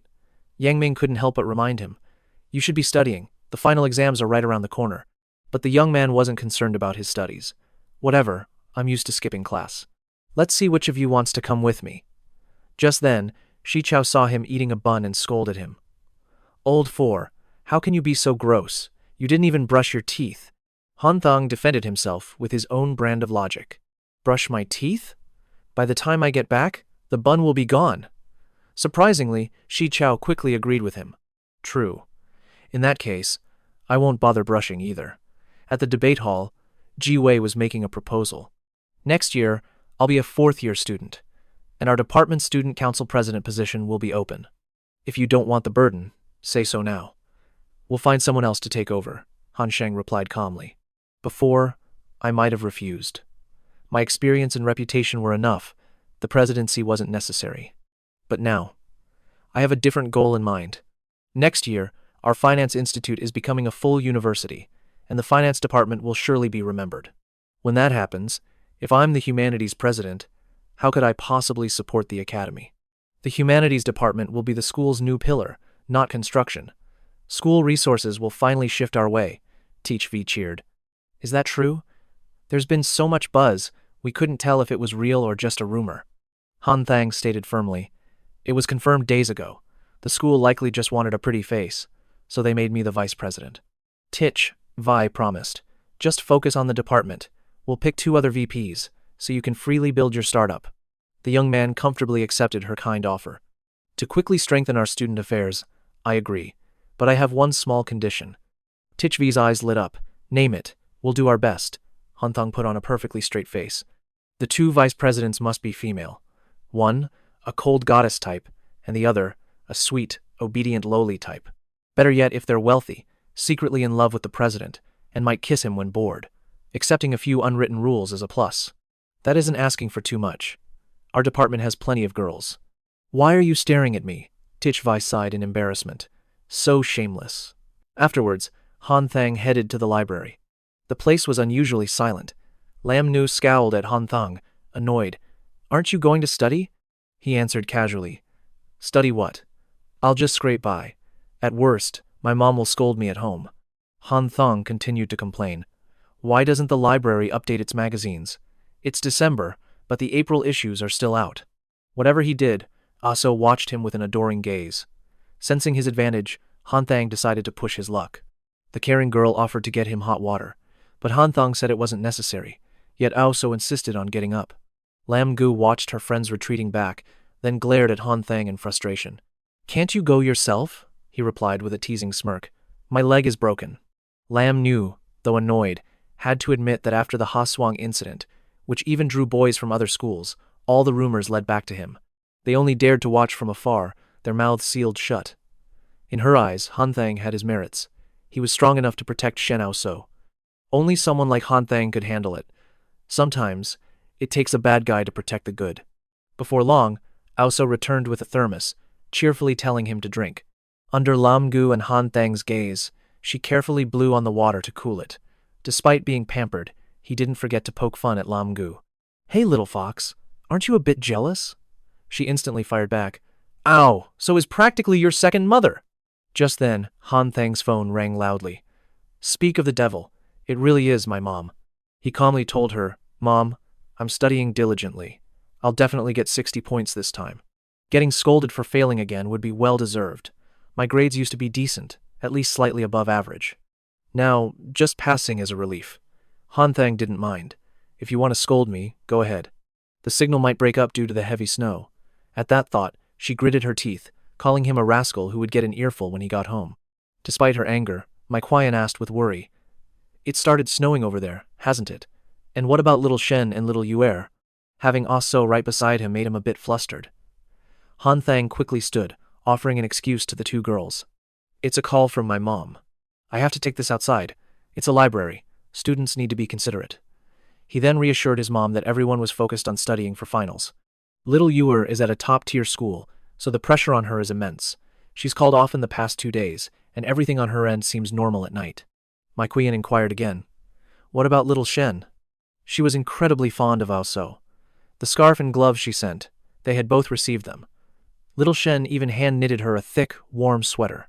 "You didn't say anything, but your defiant look kept me awake that night," Han Thang explained awkwardly. "Dad's the same." Later, I realized I also needed a warm sweater, so I patched up an old one. "I'm wearing it now." Mai Qian replied instantly. "Then don't give it to your father. You wear it and stay warm." "What about little Shen?" "You still haven't said. She's not in any trouble, is she?" "I was just studying with her in the quiet library. Have you tried calling her?" Mai Qian softly declined. "Her studies are more important. We can chat with her after her exams are done. I just worry that when you marry, you'll forget your mother and hand over your salary to your wife." He immediately teased back. "Isn't Dad's salary card always in your possession? So why is Mother now against me letting my wife hold on to it?" Leaving the library, Lin Yu and Yusu held their umbrellas, but Han Sheng walked out bareheaded. He looked up, sighing, "It's snowing." Suddenly, he asked Yusu, "Do you see that? I think there's a small cat." She curiously crouched to look, then glanced up. "I don't see anything." Seizing the chance, he shook the snow from her umbrella, startling her as it covered her beautiful face. Seeing her friend bullied, Lin Yu angrily shouted Han Sheng's name, but he just stood there, laughing brightly. As he laughed, Shen Yusu gently approached, carefully shielding him with her umbrella. Her gentle face filled with concern, her soft voice urged him towards the cafeteria. But to her surprise, Yusu was left crestfallen when Han Sheng snatched the umbrella from her hand. He told her to go on, to walk with Lin Yu to avoid any misunderstandings. Instantly, Yusu's face fell. Her eyes welled with sadness, tears forming, which made him feel helpless. He was just teasing, and she didn't react at all. But now, one serious word from him led to this. No one can feign indifference to a beautiful girl's fragile state, and Han Sheng was no different. He reached out, pulling her into a tight embrace. "Why must you be so foolish?" Yusu's nose gently touched his warm shoulder. Joy and bliss bloomed on her face, being so close to the one she loved. Her eyes shimmered like evening stars. Her gentle voice was a mix of playful pouting and reliance. "I don't want to." Han Sheng already knew, but still pressed on. "What is it you don't want?" Yusu immediately pushed aside the image of her best friend. "I don't want to share an umbrella with Hu Lin Yu." When he asked who she wanted to be with, she answered without hesitation. "Him." They held each other, filled with warmth. Together, they shared their warmth. Only Lin Yu remained, lost in the cold winter night, completely abandoned by her boy-crazy best friend. At that moment, Chen Han Sheng's voice rang out, a message for his brothers.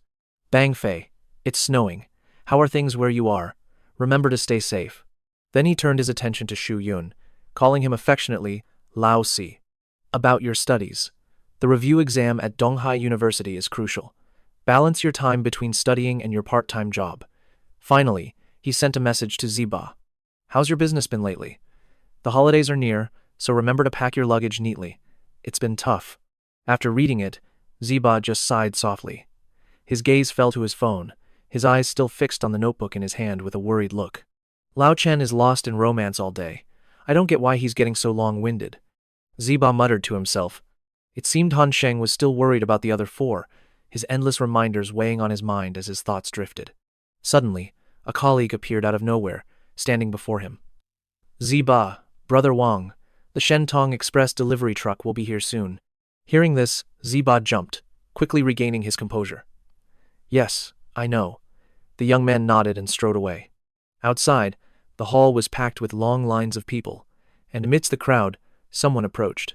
He bowed slightly to a girl standing outside, asking if she needed to ship anything. Inside, Zeba paid no mind, sitting back down, lost in thought. Suddenly, a clear girl's voice reached his ears. I'm here to see someone. The young man from before turned back, asking who she was looking for. The girl quickly replied that she wanted to see Wang Zeba. Hearing his name, he looked up, surprised. Before him stood a cute girl with bangs, her eyes bright with a fresh smile. It was none other than Huang Hui. Zeba, flustered by the encounter, suddenly spoke up. Why are you here? Huang Hui just smiled brightly and stepped closer. Aren't we friends? I was just passing by, so I wanted to visit you. Zeba fell silent, letting out a heavy after a moment. He wasn't sure why, but he quickly turned back to his work, a new thought rising in his mind. Should I tell her to leave, or should I go over and ask her how she's doing? Huang Hui obediently sat in a corner, her eyes following Zeba. He couldn't focus at all.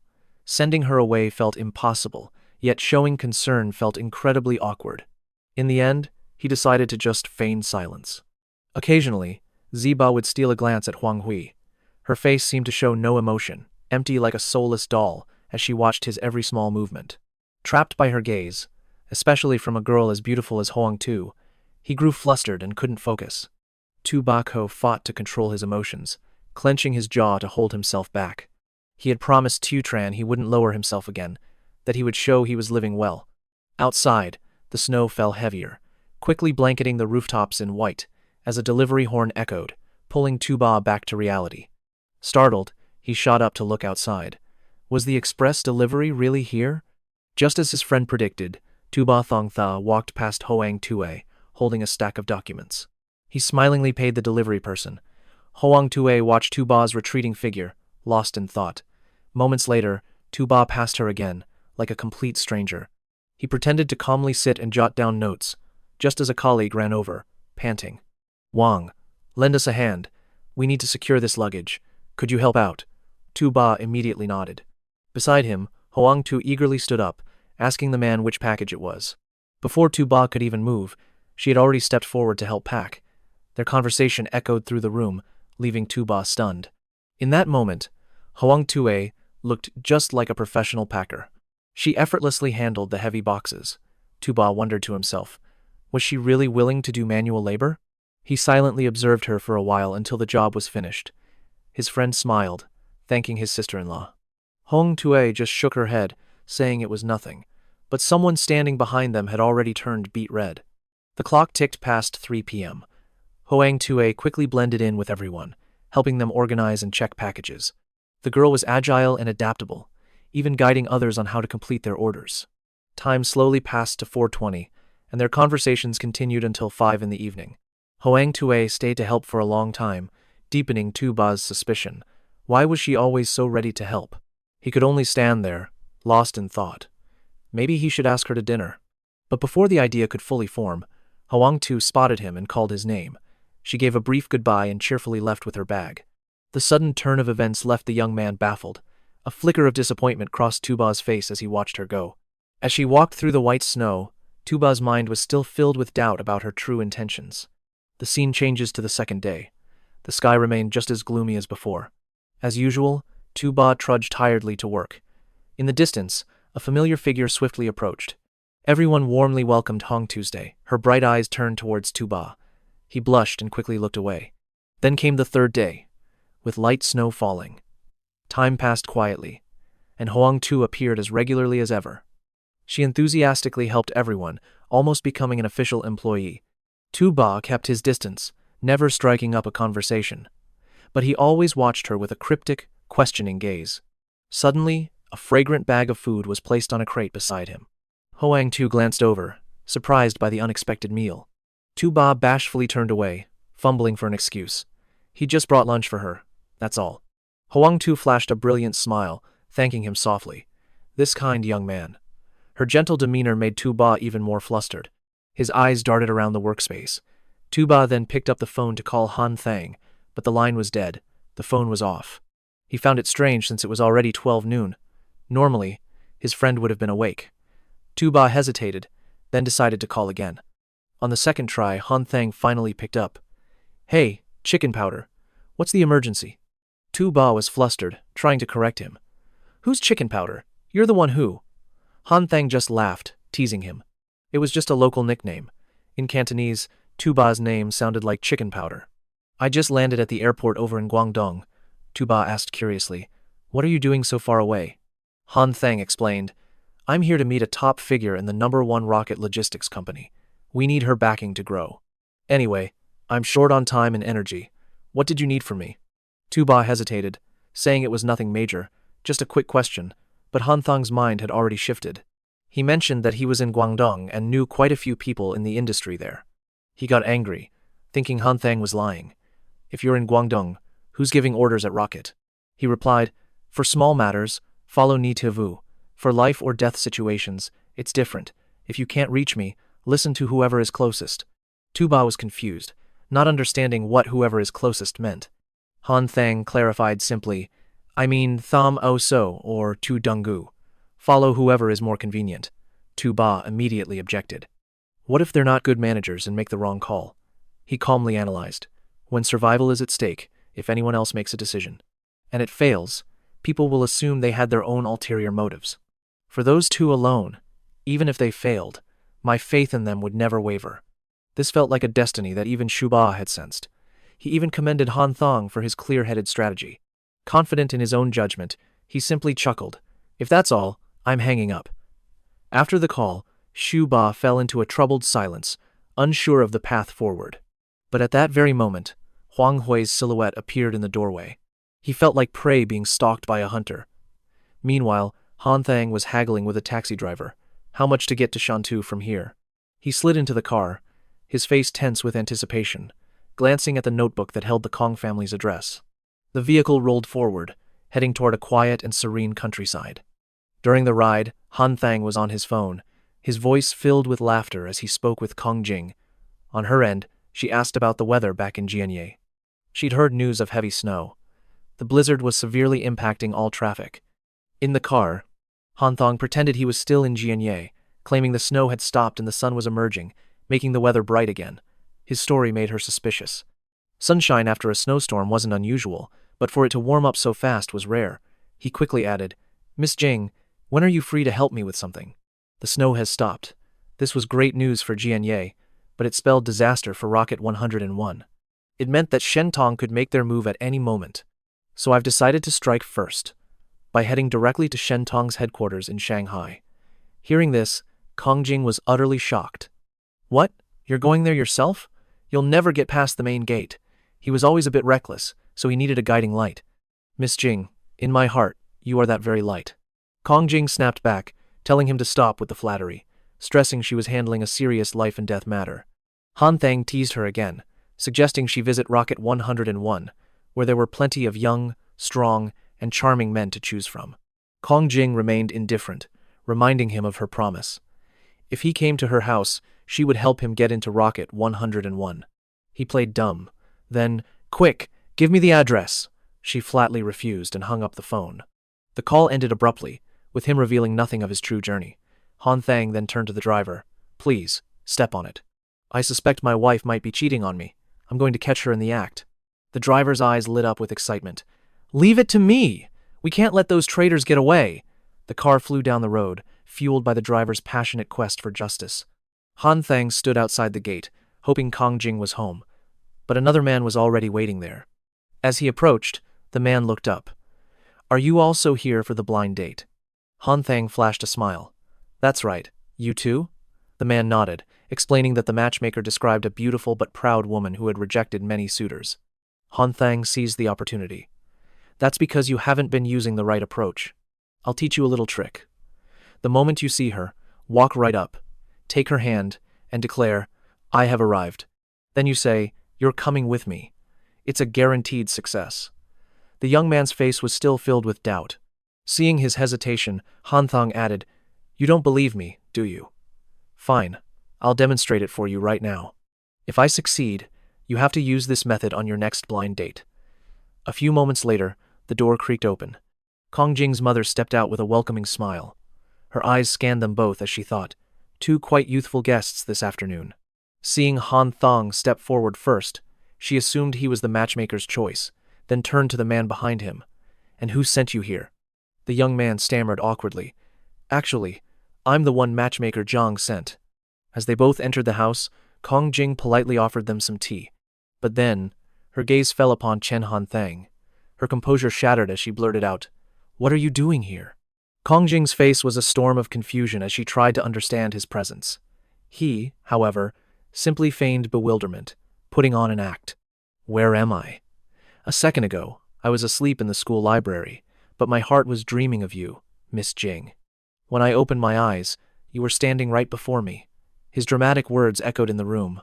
Are you truly real, Miss Jing? Let me touch you, just to be sure this isn't all a dream. His touch was surprisingly real. Hanthang's shameless performance was the final straw for the actual suitor, who promptly made a hasty retreat. Kongjing's mother was confused. Wasn't he here for the blind date? Kongjing quickly fabricated a story. Oh, him? He's just a colleague from my company. He had a business trip in Shantou and decided to stop by. Her mother accepted the explanation without a single hint of suspicion. The two kept chatting, almost forgetting about the soup simmering on the stove. Hanthang whispered to Kongjing that he'd met the other guy at the door, even teasing him by saying he was also there for the blind date and that his methods should be bolder.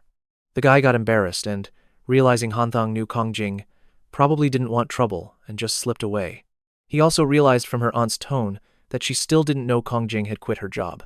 Kongjing let out a soft sigh, not daring to tell the truth.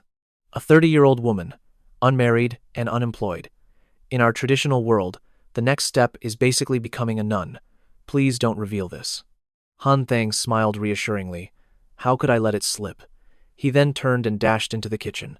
Her usual tendency to tattle made Kongjing chuckle wryly. From the kitchen, Han Thang called out to her mother. Auntie, Director Kong's vacation is almost over. There's an urgent matter at the company, so she needs to head back. Outside, Kongjing could only sigh at how smoothly he hid the truth. Her mother looked hesitant. She has to leave right now? It's almost 5 p.m., and I just met a nice young man. He was supposed to come over after dinner. Kongjing quickly played along with Han Thong's story. Mom, the work at the company is critical. It can't be delayed. I have to go or I'll mess things up. What's the point of going there now? Han Thang saw she was in an even bigger rush than he was, not even taking a sip of her hot tea. Once they were both in the car, Han Thong asked curiously, Are blind dates really that terrifying? Kongjing answered honestly that at first, she was hopeful, but it slowly turned into a burdensome process. Every time I come home, I'm forced into a blind date. It's better to just focus on my career. Without a stable job, I'm reminded of the head chef at my university. Is there a position for me at Rocket 101? He replied cheerfully. Of course there is. Han Thong, half doubting, asked again, Sister Jing, you're not tricking me, are you? When she agreed, Kongjing also opened up to him a little. Women often act on their emotions. I know you're doing this for the company's growth, but your determination to travel 1,000 miles, it truly touches my heart. Besides, Rocket 101 is a stable place on campus, with less need for outside entertaining, which suits me perfectly. From now on, I'll be relying on CEO Chen for my livelihood. Hearing this, Han Thang smiled happily. Sister Jing, you're being too formal. It's a great fortune for Rocket 101 to have you, and a huge benefit for us students. She brought up the past again. Let's not drag this on. When I left Giait, I gave you the key. Where is it now? Hanthong held out the key and asked softly. Right, Sister Jing, what kind of plant is that in your living room? It's beautiful. Where did you buy it? Kongjing saw him avoiding the subject and shot him a look. Don't say pointless things. Let me count how many plants I've killed. His casual reply made her freeze. It's snowing in Giait, and I haven't had a chance to water the plant once. I don't know exactly how many have died. Time passed quietly as the sky darkened. By the time they arrived, it was past 1 a.m. Hanthong asked when Kongjing planned to go to Shanghai. She replied that the sooner, the better. He noted that leaving early meant taking initiative, while delaying would only lead to being forced into a passive position. Kongjing decided to leave the next day. After all, she had been resting at home for quite a while. She told him to go back and prepare, reminding him to bring all the necessary documents for her. Ah, all right. Hanthong suddenly asked with curiosity. Aren't you going to invite me up for a bit? The hopeful question surprised her, but before she could answer, Hanthong urged her on like he owned the place. It's not like I haven't slept over before. Flustered, Kongjing refused. You should go back to the dorm, that's more appropriate, or find a hotel nearby. He completely ignored her advice, heading straight upstairs and rushing her. Hurry up! Stop wasting time. I really can't wait any longer. Kongjing sighed, feeling a mix of confusion and embarrassment, but Hanthong was adamant about staying. Sister Jing, open the door! I've already taken off most of my clothes. With no other choice, Kongjing had to give in to his demand. But why did you have to take off your clothes? Taking off his jacket, Hanthong casually replied, I just climbed several flights of stairs, so I'm boiling hot. Is that not allowed? She suddenly realized she had misunderstood and blamed him for nothing. Then you should have at least been clearer. Damn it, it was just your jacket, why say it so dramatically? He laughed, saying his literature class was taught by the gym teacher. Hearing this, Kongjing just fell silent and opened the door for him. He bolted inside in a huge rush. Kongjing watched him go, wondering what the hurry was all about. A storm of chaotic thoughts flooded her mind. Is he going to take off the rest of his clothes and get in my bed? With that thought, she wanted more than ever to find an excuse to kick him out. Hanthong rummaged through the closet and asked, What style are you wearing? Anything unique? I want to buy something similar for my girlfriend. He then crouched down, searching under the bed. Kongjing curiously asked what he was looking for, but Hanthong simply walked to the kitchen, his eyes scanning the small space before turning back. He chuckled lightly. It's the end of the year. I'm afraid someone might be desperate for money to go home for the holidays. Besides, you were just back in your hometown for a few days. In a big city, connections with neighbors are fragile, unlike the warmth of a hometown. Calling for help here wouldn't be effective. It dawned on Kongjing that Hanthong was simply checking her home for intruders. Embarrassed by her misunderstanding, she gently chided, Why didn't you just say so? Then Hanthong gave a brief nod and left. He mentioned he might bring 2 people to Shanghai tomorrow. She assumed they were his new colleagues. He explained, One is a friend I work with. The other is my girlfriend. She's studying commercial law. It's a specialized field, requiring both knowledge and practical experience. During tough negotiations, debates are inevitable. With harsh words, the atmosphere can become incredibly tense, ready to explode. I don't expect her to contribute much. I just want her to get some real-world experience. Kongjing agreed that would be beneficial. The moment he left, she sank onto the sofa. As she removed her scarf, holding it in her hands, Kongjing wondered what kind of girl would fall for Tran Han Thang. He certainly wasn't the handsome type. That night, as the sky began to lighten, the women's dorm was quiet. A phone rang, its shrill tone jarring the owner awake. Ni Xiaoyu, who had been sound asleep, was startled. She answered to hear Director Chen's voice, noting the time was already 3:45 in the morning. What could be so urgent that it couldn't wait for morning? Hanthong was still wandering about, sitting in a milk tea shop with a lively cat, Tuan Yuan. Starting a business is full of challenges, so late nights are expected. Besides, you're my administrative secretary. I'm still awake. How could you sleep so soundly? Xiao Yu gave in, unable to argue with Boss Chen. Please, give me my instructions. Hanthong spoke seriously over the phone. You need to gather all the income reports from Polytechnic University, Donghai University, the Postal and Telecommunications Institute, the Modern Science and Tech Institute, and the Finance Institute. Bring them to me. I'll be waiting for you at the milk tea shop. Xiao Yu's eyes were heavy, but she asked clearly, You need them right now? Hanthong confirmed she had to leave immediately. Ni Xiaoyu leaped out of bed, forced to abandon her sweet dream.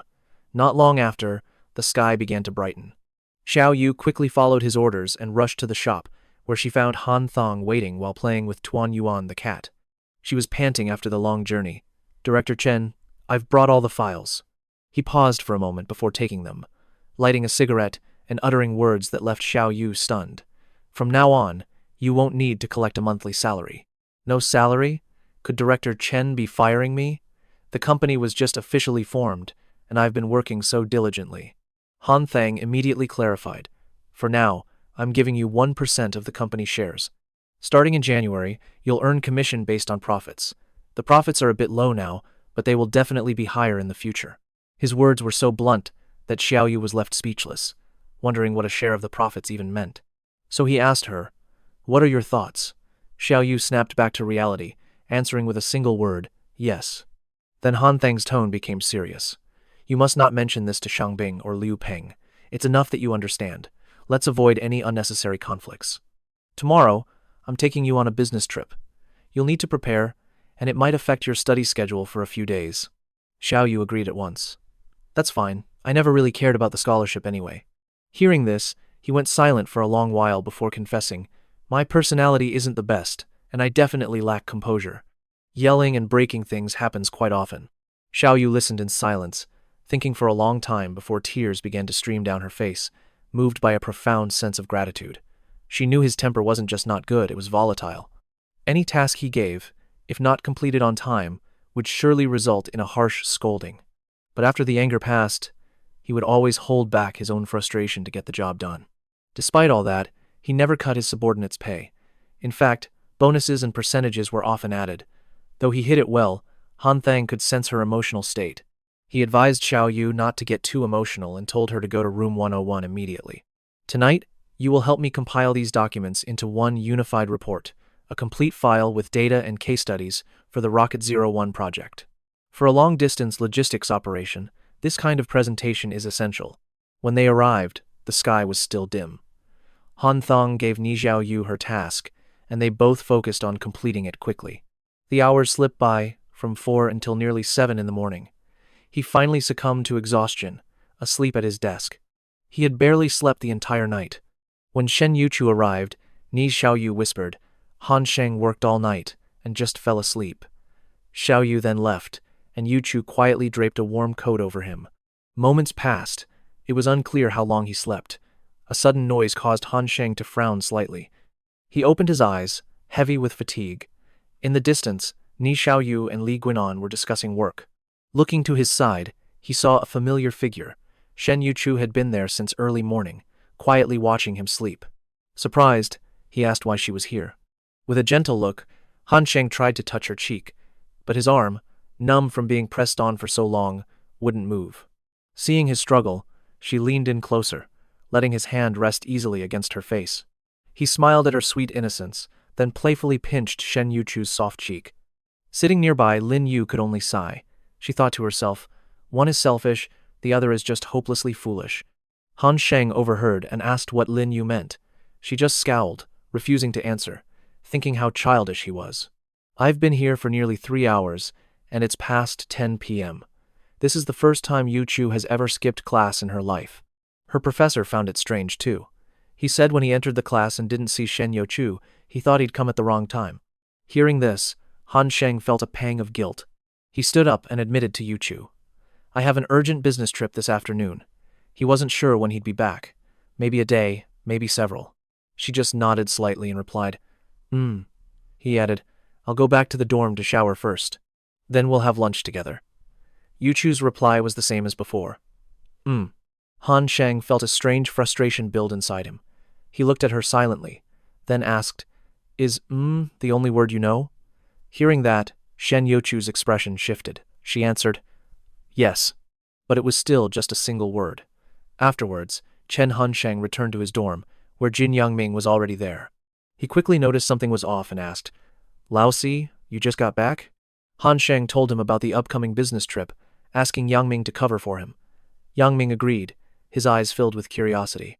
"Which pretty girl are you going with?" Hansheng raised an eyebrow. "Does Xiaoyu count?" Hearing her name, Jin Yangming's face fell. He gave a weak laugh, thinking all the fun was gone. A thought crossed Han Sheng's mind. What exactly goes on inside this guy's head? After all, Ni Xiaoyu was actually quite charming. Finally, it was time to meet for the trip. As Han Sheng and Xiaoyu prepared to leave, he realized something interesting. I'm not exactly a model gentleman, he thought, but everyone seems fine with us traveling alone together. Getting into the driver's seat, Han Sheng mused happily that even the ever-critical Lin Yu showed no suspicion at lunch. She seemed to trust him. Xiaoyu smiled, finding it completely normal. Of course, it's easy to understand why. If I had a girlfriend, like Shen Yuchu, why would I play the field?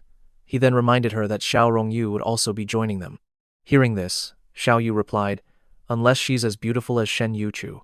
Otherwise, there's no point in flirting. Before long, a familiar figure gracefully entered the car. Han Sheng made the introduction. This is Sister Jing, you've probably met. The young woman stared, stunned. It was Director Kong, the general manager of Shen Tong's Jianye branch. Before she could even process it, Kongjing spoke directly. I've already left that company. I'm looking for an opportunity under President Chen. Please guide me. Xiaoyu was in disbelief, her gaze fixed on Kongjing, her mind racing with thoughts. Shen Tong was a massive logistics company with a network that spanned the entire country. And Kongjing had been a regional director, a key figure. Why would someone like her choose to work for Rocket 101? Han Sheng just exchanged a few pleasantries, then announced they had to stop by Donghai University to pick someone up. Kongjing simply smiled, not minding at all. As long as they reached Shanghai by tonight, it was fine. Xiaoyu kept watching her, silently observing. The woman radiated an unshakable aura of distance. It was something anyone could feel. Kongjing glanced at Xiaoyu with particular interest. She initiated conversation with the still flustered young woman. Han Sheng laughed, saying she was the most outstanding talent among all the students. Xiaoyu was a bit tense but tried to respond normally. Inside she felt a strange flutter, like a child being praised by an adult. Just then, Han Thang cut in to clarify. Not Tu Vu isn't a part-timer anymore. The company is officially established and registered. I've even prepared a 1% share for her. Kong Tin looked surprised, then commented. It seemed Tran Han Thang really held Nip Tu Vu in high regard. As the three continued their journey, he noticed a strange look on Tu Vu's face and asked her, "What's wrong?" She quickly denied feeling unwell, then suddenly offered a compliment. "Tin, your makeup looks really beautiful today." Hearing this, Hanthong glanced over curiously. While she usually wore light makeup, today she certainly looked more striking. He wondered if it was because she was returning to the Shen Tong headquarters that she paid special attention to her makeup. The thought barely formed before Han Thang changed his mind. No, by the time they reached the Shanghai office, everyone would have gone home. Then was she preparing to meet Tiao Nunyi? A moment later, the car stopped before a bustling school gate. Han Thang lowered the window, surveying the surroundings. The car slowly turned into a quiet, narrow alley. He slowed the vehicle down. Ahead, elderly professors began to appear. Han Thang told Tiao Vu to open her eyes. See that? These are the nation's ultimate weapons. She was momentarily stunned with surprise. Back when I was at Qian Yep University, I saw seniors with that same dignified aura. They're all professors, right? Probably from a famous academy or a top research institute. I'm in awe. They're truly amazing. Does our school have professors like them? Hanthong gently explained to Tu Vu. Our school doesn't have a strong foundation in science and tech research yet, but the market economy will expand things later on. The younger professors also lack the deep experience of these masters. Standing beside them, Kong Tin also showed her admiration. While engrossed in explaining something to Nat Tu Vu, Han Thang's car suddenly hit an obstacle, sending a powerful shockwave that shook the entire vehicle violently. He was startled by the unexpected event, but luckily no one was hurt. To a bewildered Tu Vu, he just said they had a small collision. Outside, an old woman was unsteadily trying to stand, a toppled bicycle beside her the result of the impact from Han Thang's car. She looked like a senior teacher, and this was, after all, a school campus. Her face was filled with annoyance as curious onlookers gathered around. He stepped out and picked up the bag for the old woman. Hanthong brushed the dust off her bag, yet spoke with a calm, reproachful tone. What was that about? You should at least be mindful of cars, just darting into the road like that. She stood up, annoyed, and snapped at him to stop being so loud. Hanthong frowned, displeased, suspecting she was trying to scam him for money. I was driving very carefully. If this goes to court, You all must be my witnesses." The old woman wasn't scared, retorting sharply, "You intend to sue me?" She then snatched the bag from his hand, rummaged inside for something, and looked up to ask, "How much for your car's paint job?" He was taken aback, realizing she had no intention of swindling him. Hanthong didn't want to drag things out, so he said no compensation was needed and told her to go eat, as he had to pick up his girlfriend. They shouldn't delay each other. A few onlookers quickly rushed over to help her with the bicycle. Someone even called her professor. The front of the bike was completely misaligned, making it very difficult to steer. Han Thang noticed and stepped in, loudly telling them to move aside. "You can't fix it like that. It shows you have no life experience. How can it be fixed if you don't put the wheel in the right spot? This way, the handlebars will never be straight." After a moment of work, he declared it was fixed, casually reminding her, "Be more careful when you ride next time." Hearing that, the professor snapped, "Who are you calling an old woman?" Her face was flushed with anger, but she still insisted on asking how much the paint job would cost. Han Thang was firm. "It's not necessary. I'm busy picking up my girlfriend." The professor blocked his path, forcing him to take the money, saying she wouldn't let him leave otherwise. He reluctantly said, "Fine, 30 yuan then." She pulled out a 50 yuan note and proposed giving him the remaining 20 yuan as payment for the bike repair. Han Thang hesitantly accepted, his eyes following her figure as she walked away. Suddenly, he noticed something else was off and called for the professor to wait. He hurried over with a cord and carefully adjusted her bike seat. He wound the wire a few more times to ensure no part would come loose. He then stated plainly that her car was a hazard and should be replaced. She said nothing, leaving with an annoyed expression that left Hanthong feeling a bit frustrated himself. Yi Xiaoyu watched from the car, thinking the professor certainly had a strong personality, a very strong one indeed. He just snorted, saying it wasn't personality, but pure arrogance. Then, he went back to his daily routine. Hanthong drove to the dorm to get Xiao Rongyu. The car stopped, waiting patiently before the gate. He pulled out his phone, calling Rongyu to hurry downstairs. "Get down here now." Kongjing stayed quiet, her face expectant. She wanted to see the girl Hanthong cared about. A moment later, a light tap on the window broke the silence. A voice outside called Hanthang's name, and Kongjing curiously turned her head. It was Bian Shishi. She greeted Ni Xiaoyu with a bright smile. Kongjing felt a little let down, thinking she wasn't as stunning as expected. Bian Shishi just stood outside, chatting cheerfully with them. Kongjing wondered why she wasn't getting in the car.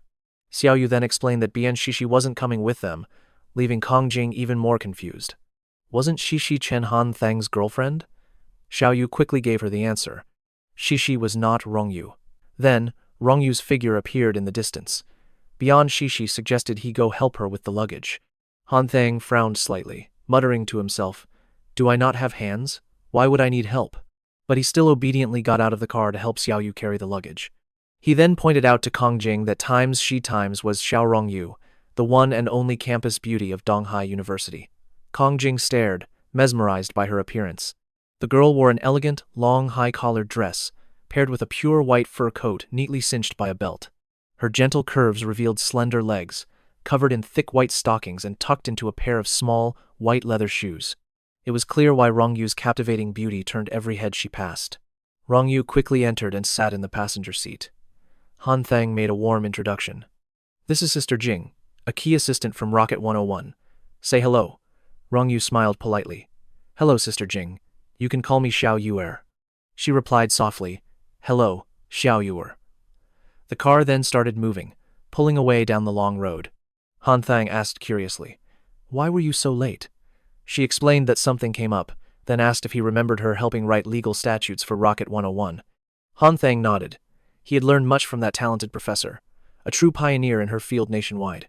Seeing the topic stray, Han Thang pressed, "What does that have to do with you being late?" She told him openly that the professor got into a fender bender on campus today and had called her to complain. Professor Sun was elderly, and her children all lived abroad. She was stern, but had always been very kind to her. "I feel a strange kind of connection with Professor Sun," she added. Back in her day, she was also a famous campus beauty. Understanding dawned on Han Thang with a hint of surprise. He asked Rongyu what Professor Sun complained about. She fell silent, as if in thought, before answering softly, "Han Thang, you wouldn't ask about such details." He lightly argued back, saying that listening to gossip kept him awake while driving. Rongyu began to explain more clearly, saying Professor Sun mentioned the other driver was a male student. He had an unusually hot temper and a bit of an arrogant attitude. He was supposedly picking up his girlfriend, some girl from Donghai, who was probably in for trouble. After hearing those words, Tran Han Thang felt the world was truly small. This collision of fate was unavoidable. A curse escaped his lips, muttered under his breath. Seeing Rongyu's look, he quickly changed the subject. Your mom told you to wear thick pants, but you only wore stockings. She'll definitely blame me for this. She just laughed. It's fine, my mom won't know. Just make sure you don't let it slip. Still bothered by the earlier story, Tran Han Thang asked Rongyu more about Professor Sunday. Didn't she praise the male student at all? Rongyu looked surprised. Why would she praise the person who caused the accident? Then Rongyu paused for a moment, her face showing she was trying to recall something. She suddenly remembered the professor had quietly added one last thing. The boy's personality was very similar to her late husband's. The group continued their discussion about Professor Sun Bu. Someone wondered why she didn't move abroad to live with her children. Xiao Yu asked with a worried tone. An elderly person living alone. Aren't they afraid something might happen? Rongyu replied enthusiastically. That's precisely why everyone respects Professor Sun so much. Han Thang drove with a thoughtful expression, repeating that the driver caused the trouble, as if she felt she should take responsibility. Rongyu continued explaining Professor Sun's reasoning for not wanting to leave her homeland. She then paused, her gaze shifting towards Han Thang. He looked over curiously, asking what she was staring at. Rongyu sighed before continuing the story. She said Professor Sun's husband was buried at the serene Pujue Temple in the Yuhuatai district. Professor Sun had declared that even in death, she would never leave her husband to go to a foreign land. Kongjing sighed, remarking that it was a bond that transcended life and death. The moment she finished speaking, Rongyu turned around, agreeing wholeheartedly and praising the sentiment. She concluded the story so beautifully. Kongjing quietly reflected, finding Han Thang's old attitude a bit strange, before she too praised the professor's deeply touching love story. Deng Nungu then excitedly told everyone the professor's real name and their journey of enduring love. But Han Thang cut in coldly. What's so great about other people's private lives? Yet Deng Nu, lost in the memory, continued the tale. Their family backgrounds were worlds apart, and in those days, they endured countless hardships. Professor Tun once had 4 antique bracelets, but had to sell them all. On the night before selling the very last one, she let her sleeping daughter wear it for one peaceful evening. Then, the next morning, before the girl woke up, she gently slipped it off. The couple both had a passion for dancing. A black and white photo of them from their university days is still kept. I've met the professor's husband, and he's a true gentleman. Professor Tun also absolutely loves the sweet cakes from Han Hoa Lao Bakery. For every special occasion, her husband would travel a great distance just to buy them for her. On her birthday, everyone gifted her a wooden plaque, engraved with the words, "Building our future together." As Deng Nungu finished, her face was flushed, showing her sincere admiration for this simple love story. Kong Tin and Tia Vu were also moved, but Han Thang remained indifferent. He flatly remarked that they were all like his mother, far too emotional. He mentioned his mom cries non-stop whenever she watches Family Ties on TV, turning it on the second it airs. Han Thang sighed wearily. After her crying spell, she blames my father for being heartless and scolds me for not understanding anything. He then turned to Deng Nu, asking why she even watches romance shows. Deng Nu threatened to tell his mother everything. After saying that, she just stared at him in silence for a moment, before smiling and inviting him to visit the professor with her. Hearing that, Hanthong hesitated, muttering, "I'm not so sure about that." He was embarrassed, thinking his poor grades would only make things awkward, but Deng Nung's reaction was fierce. "No way. This time, you absolutely have to come with me." Helpless, Han Thang could only nod in agreement. After all, she always had the final say. Evening began to descend. The sunset filled the sky with hues of orange and purple, bringing a sense of peace. Han Thang hesitated as Deng Nungu softly asked, "Why do you want to share a room?" He shot back with an annoyed look. "It's not like we haven't slept in the same room before. What's the big deal?" Deng Nu coldly refused, calmly explaining, "We're about to meet Tin and Tu Vu, and I don't want them to make fun of us." Han Thang sighed in defeat. "Then I guess I'll just have to room with Tin." Deng Nu's eyes flashed as she snapped, "You dare try." Han Thang patiently tried to reason with her. 3 rooms is expensive. The rocket team is new, and we always need more funds. Deng Gu grew so flustered she started to sweat. She asked the price for 3 rooms, then handed him a small wad of money, her voice cracking. "I had no idea. You always hide your struggles." From now on, I'll give you living expenses each month. If it's not enough, I'll sell my computer. Han Thang cleared his throat, making the excuse that he was too stressed to sleep and just wanted someone beside him, promising only to hold her and nothing more. Dung Negu scoffed, then suddenly shouted, "You used that same excuse to lure me to a hotel last time. My dad found out and got so angry he skipped dinner, telling me to stay away from you." Han Thang calmly asked back, "So, did you stay away from me?" Dung Nu turned away, whispering that she couldn't. At that exact moment, Kong Tin and Tu Vu were standing in the hotel lobby, quietly watching the two of them. Tu Vu curiously wondered why they hadn't come inside. Kong Tin smiled faintly, because their real drama only happens outside the hotel door. The moment they step inside, it means they've reached a silent agreement. Seeing Han Thang's nonchalant expression, Kong Tin was sure he had already conceded, but Tu Vu was still as lost as a little deer. It was like Tin was playing a guessing game. As soon as the two walked in, she curiously asked about their previous actions. Han Thang grumpily replied he was calculating how to sell her. Tu Vu's eyes widened as she listened to his plan. "Tonight, you and Tio Nugu Ni share a room, while Tin and I get separate ones." She looked flustered for a moment, then uttered that it was meant to be. But Tu Vu guessed, "Don't you want to sleep with Tiungu Ni? We are still students after all." Dung Gu immediately jumped in to agree. "Students, did you hear that?" Han Thang was miserable. He had thought of selling her off to Tu Vu as a sidekick, but now he was considering sending her to dig coal. Once the group checked into their rooms, Han Thang handed Tu Vu a memory card and told her to handle the presentation. A moment later, Tu Vu stood frozen in front of the computer screen. She could manage Word, but Excel and PowerPoint were completely beyond her. Han Thang showed her how, scolding her with every click. "A second-year university student, and you don't even know basic PowerPoint. If you become a secretary or an office worker without computer skills, you'll definitely be fired." Dung No, who was sitting at the table, turned to look at him when she heard this. "Model." She approached, placing a hand on his shoulder. "Maybe Tu Vu isn't used to this. Let me do it. It'll be faster. And good practice for my report." Han Thang nodded instantly.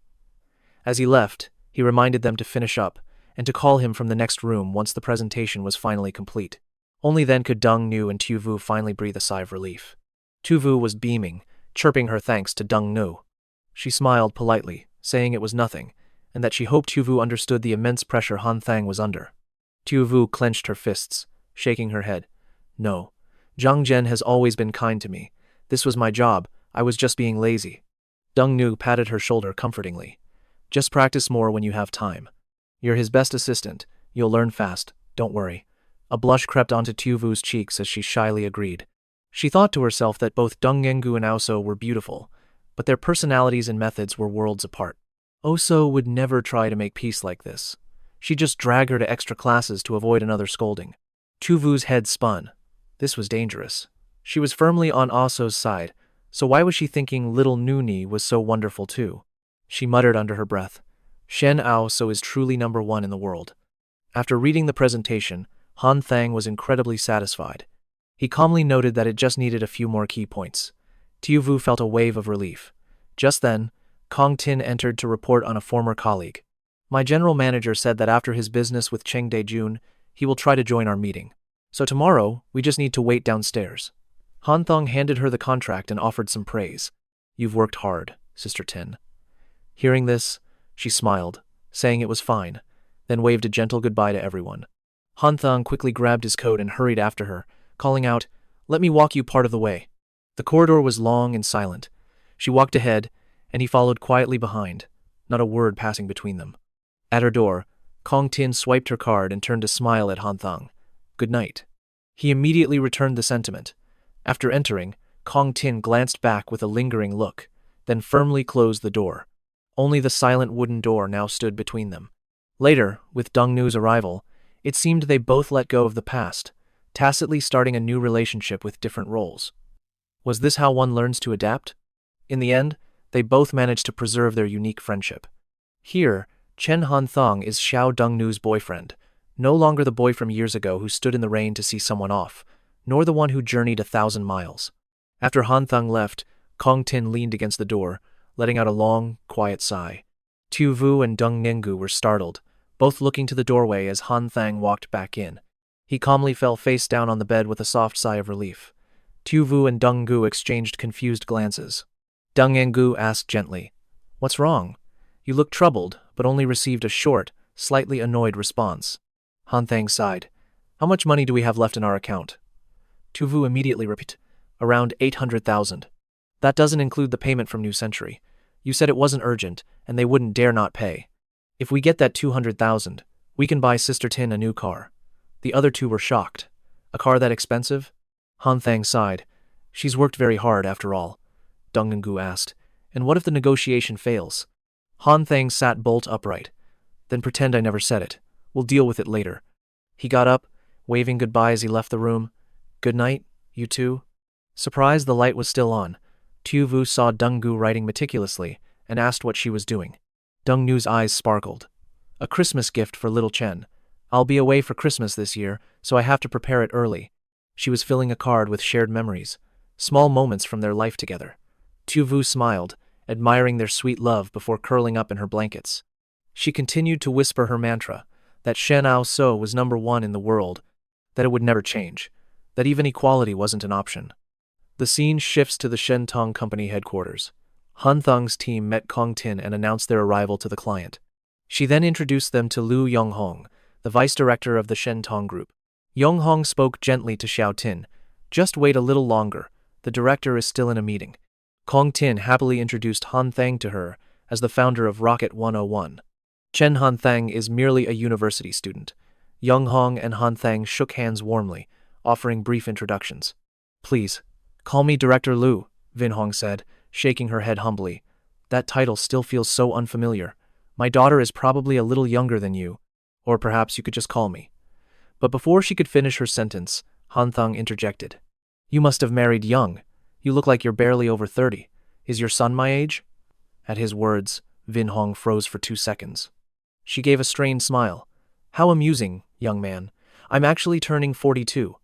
With that, she invited them to sit and wait for the chairman. As they waited, the wall clock ticked past 9:25, but the chairman's meeting had yet to conclude. Hanthong and Dung No whispered quietly as the clock ticked on, each minute dragging by.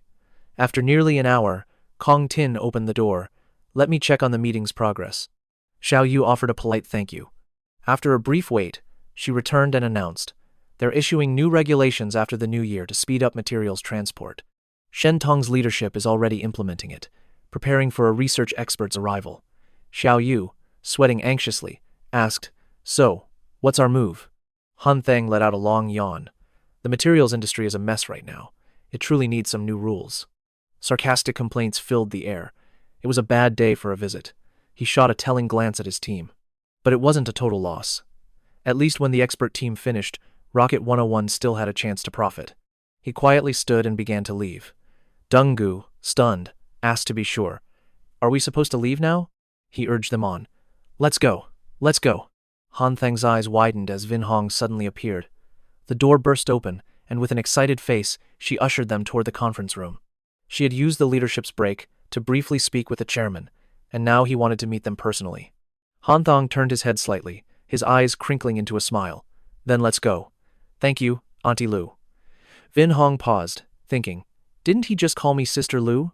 Trin Duke Quan, the chairman of Shen Tong Company.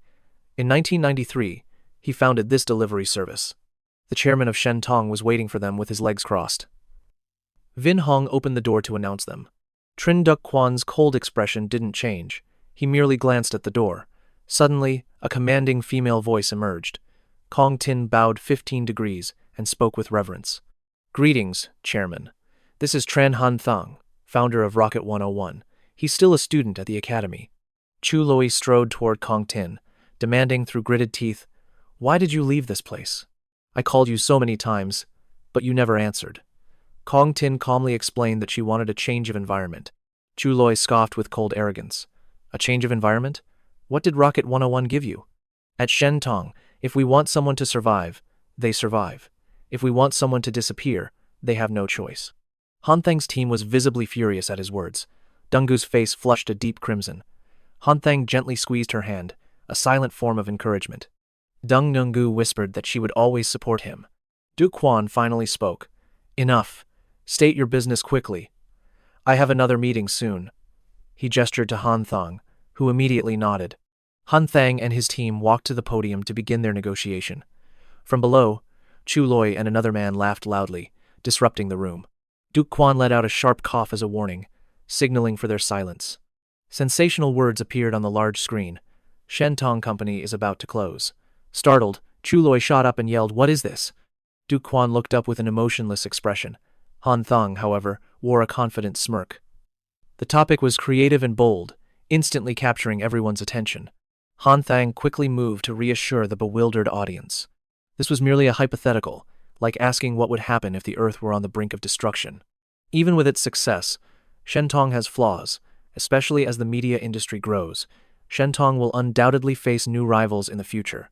In the past, one company would achieve a monopoly, only for a ruthless challenger to appear and take them down. So how can Shen Tong break this cycle? Chu Loi scowled, folding his arms in annoyance.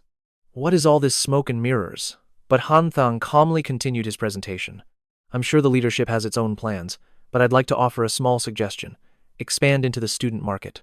With universities expanding, 100,000 new students enroll each year. That number is growing, creating a huge demand for shipping luggage during orientation and long holidays. Students are known for adopting new things incredibly quickly. It takes 2 days at most for them to catch on. A week late in the dorms is considered obsolete. You might not even be able to buy the product.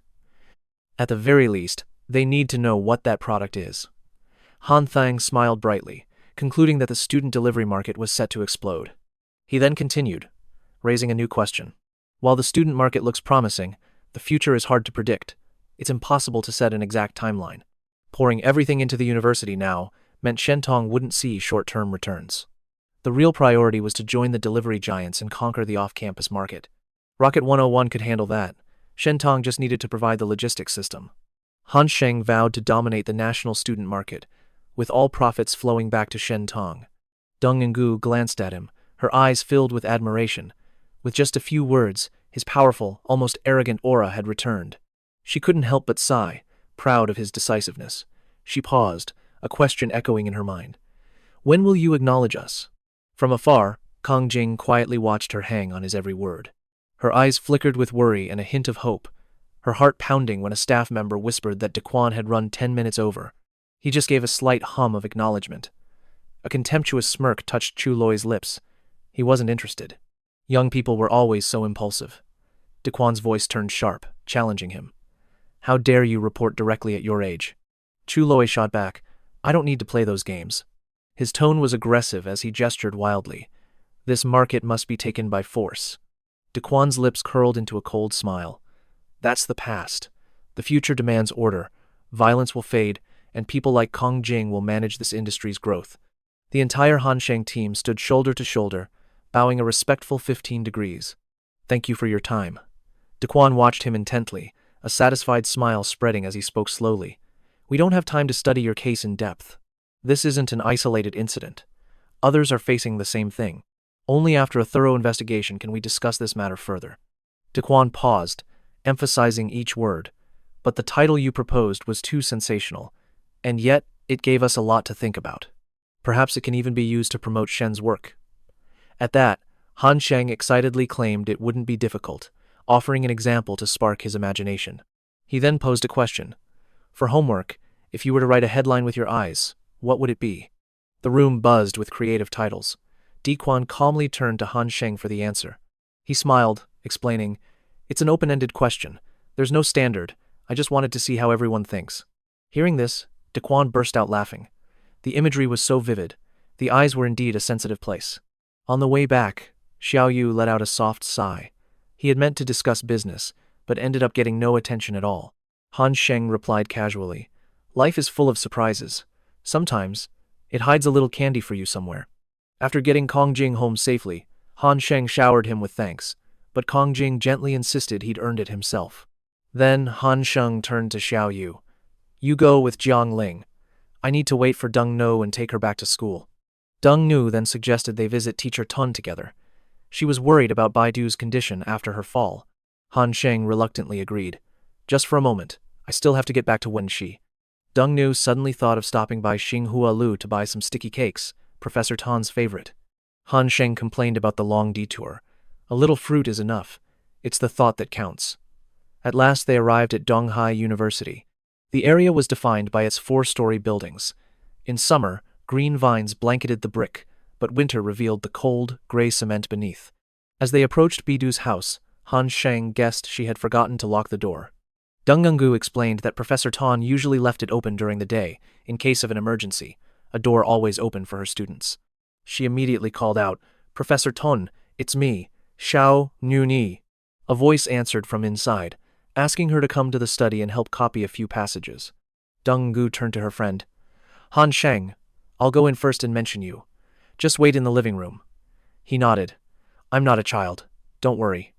After Deng Ngungu entered the study, Han Sheng scanned the room. His eyes were immediately drawn to the neatly arranged awards, medals, and professional certificates. He silently admired the formal display, then casually picked up a red envelope to inspect it. It was an invitation for Bidu to attend a research seminar by the Shen Tong company. After reading it, Han Sheng froze for a second, feeling stunned. Life is truly full of surprises. It can hand you a cane for support, or secretly hide a piece of sweet candy somewhere else. While he was still lost in a daze, Deng Ngungu emerged, calling out, "Xiao Chen, Professor Tan wants to see you." Han Sheng quickly placed the letter on the table and turned away, his voice feigning annoyance. "You didn't buy the cakes from Xingwan Lu." Deng Ngungu was left confused and flustered as Han Sheng walked off, muttering about the sweets and telling her to wait for him. Still, a strange feeling lingered in Deng Ngungu's heart, as if something was wrong. The professor, looking closer, noticed Deng Ngungu was alone and asked where her boyfriend had vanished. She explained he ran to buy a cake for her. Bishdu praised him, calling him a sweet and considerate guest. Meanwhile, Deng Ngungu's face burned with anger at Hanthong's strange move. Hanthong stood with the cake box, his eyes glued to his phone, trying to piece everything together. He cursed himself for reacting so slowly, for missing his chance with such an important person. What mattered now was to recover quickly and earn Professor Tan's favor as soon as possible. He called Deng Ngungu immediately, asking about Bichdu's dinner plans. She was startled. Was he asking the professor out? He quickly denied it. With Professor Tan's reserved nature, she would certainly refuse to go out. After asking, Deng Ngungu replied, "She said just some warm porridge at home would be fine." Han Thang smiled, satisfied, and told her to let the professor know he'd prepared dinner. Deng Ngungu was stunned. How did this turn into a meal at Professor Tan's house? He avoided the question, asking instead, "Have you never eaten here before?" She quickly replied, "I was afraid of being a bother." Hanthong sighed, his frustration clear. "You don't understand," he said, his tone like a lecture. "She usually eats alone in silence. I'm sure she would be much happier with some company. As her student, don't you care about your mentor? Go and ask her yourself if I'm not right." Peeking from the study door, Deng Ngungu told him not to hang up. Inside, Bichdu gave a slight nod. Deng Ngungu was surprised by the invitation, but the professor eventually agreed, though her voice seemed reluctant. It was just 2 more sets of chopsticks. Deng Ngungu rushed to the door, whispering to Hanthong, "The professor doesn't seem very happy. I think we're overstaying." She froze when he called it false modesty. "Don't you get it?" She agreed, "But she's just pretending to refuse." He thought, "You're always so naive." Then, a question surfaced in his mind. Why would she show me such favor? Deng Ngungu tried to write, but her mind was elsewhere, guessing Han Thang had returned. Hearing a noise, she shot up and told Bichdu she would let him in. The professor calmly removed her glasses and said, "Let's go together. It will give my eyes a rest." Deng Ngungu was speechless. It seemed Professor Tun wanted to meet him directly. Han Thang still held that arrogant air, while she felt much more humble. She gently guided the professor outside, saw Han Thang, and made the introduction. "This is Professor Tan." He flashed a brilliant smile, his greeting and praise flowing like a river. Bishtu stared at him silently for a long moment before speaking. "Aren't you the young man who was driving that day?" Han Thang forced a smile and admitted it was him, adding that it wasn't intentional. Deng Ngungu wondered if they had met before. The professor sternly denied it, then gestured to her knee. "I am quite used to it by now." Flustered, Han Thang explained he was the one who bumped into her. Deng Ngungu gasped. "You blamed her so quickly. Why didn't you tell me sooner?" Deng Ngungu whipped her head around and called out the professor's name. The professor was struggling into her study when she turned back, her gaze as cold as ice, a look that could send him away. She flinched, having rushed to follow while calling out Professor Tan's name. Han Thang stood motionless, hands in his pockets, his gaze fixed on a photo on the table, a picture of a young Bichdu dancing. Han Thang muttered to himself. The old man must know it wasn't my fault. I was just a victim in all this. Suddenly, the picture frame crashed to the floor. A knowing smirk appeared on Han Thang's lips, as if guided by an unseen hand. Upset that I just spoke a few words to your wife? At that moment, the ceiling light flickered on, bathing a corner in a warm, hazy glow. Picking up the photo, Han Thang sighed. I'm not happy either.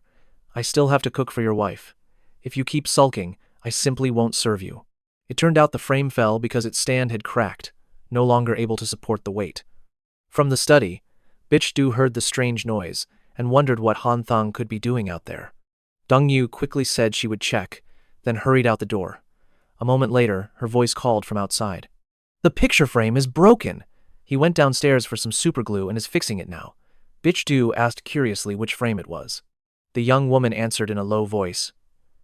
It is the one of you and Professor No, from back then. A shadow of sorrow passed over Bitch Du's face. She lowered her head and asked for the frame to be brought to her later. Deng Yengu politely handed her the frame, saying the glue was very strong. Han Thang's fingers were now stuck together. He gently urged Bitch Du to be careful. She admired the repair, impressed by his skill, for the crack had all but vanished. Afterward, she silently gazed at the photograph of her and her husband for a long time. Her hand gently traced the frame, seeking the ghost of a long-lost warmth. Bitch Du's eyes shimmered with a deep, unspoken emotion. A gentle smile blossomed on her lips, warm like the dawn. Donggu glanced over, her eyes empty and distant at first. Then, a soft smile appeared, like a gentle undercurrent. Suddenly, verses of poetry echoed in her mind. Dong No blushed, imagining old age, wondering if she and Han Thang would ever sit and read together. Tu Dong Ngu smiled toward Ton Bitch Du, feeling the pure happiness reflected in her gaze. As she was lost in the memories from the photo, a sudden sound from outside shattered the quiet moment. Bitch Du quietly asked what Tran Han Thang was doing. Dong No shyly guessed he was preparing a meal. Hearing this, the woman scoffed, changing the subject. She called Han Thang shameless for cooking right after his scolding. As for his nerve, she had to agree with a nod. She then told Ton Bitch Du an old story. Once, when they nearly broke up after a fight, Han Thang had rushed to her father's house and proceeded to get them both drunk. A look of surprise flashed across her face, followed by a fond memory. She recalled her husband doing something very similar to win her parents' approval. Tu Dongno's story stirred a whirlwind of bittersweet memories, causing her to laugh and cry at the same time. Right then, Ton Bitch Du suddenly wondered about her nickname for him, Little Tran. Dongnu explained that he was a few months younger, and they'd called each other that way since high school. Hearing this, she immediately realized their bond was like that of childhood sweethearts. Tu Donggu blushed and glanced away, flustered. She denied liking Han Thang in high school, but felt annoyed when any other girl got close to him. Ton Bitch Du chuckled, telling her that her pride was just like her own back then. Just then, Tran Han Thang called from the yard. The table was perfectly set, and he loudly summoned them for dinner. Soon, Donggu gently helped Professor Tun walk outside. The professor's eyes followed the scene, her expression filled with surprise. Before her, the table was filled with simple but exquisite dishes, their fragrant aroma drifting throughout the home. Tran Han Thang caught the look of surprise on her face, and smiled, explaining his parents taught him to cook, fearing if he were ever kidnapped and sold, he might starve. After listening, her expression turned calm again. She gave a simple reply and sat on the wooden chair. Han Thang then cheerfully invited Tu Dongnu to the table, telling her not to sulk. This earned him a cold huff and a reproachful glare. The three sat together enjoying the meal. The atmosphere was lively and joyous, largely thanks to Tran Han Thang's energetic chatter. Soon, the streetlights began to glow, signaling it was time to part ways. Ton Bitch Du hurriedly returned to her small home. Along the way, he unexpectedly pulled out a cigarette and lit it. Dongnu's call made Han Thang turn around, confused. She asked shyly, "What will happen when we get old?" Han Thang paused to confirm her question, his face serious as if in deep thought. Then he suddenly replied like a complete heartbreaker. "I'll go find a younger woman," he said, then quickly laughed, insisting it was a joke. But naturally, Tu Dongnungu was not about to accept that. Han Thang fumbled for an explanation. "I'll be old by then too. What young lady would even notice me?" Hearing this only annoyed Dong no more, who shot back, "Who said they needed to notice?" He awkwardly tried to deny it all over again. Deng Ngengu then snorted with laughter before storming off playfully, forcing Han Thang to chase after her, explaining until his throat was dry that he'd send anyone else away. Later, at her dorm, Dong-no told him to drive safe and text her when he arrived. Suddenly, Tran Han Thang mentioned studying together tomorrow morning, which left Dong-no absolutely astonished. Noticing her doubt, he just smiled softly. He might be busy or lazy, but he still wanted to study with her. He then waved and said his goodbye.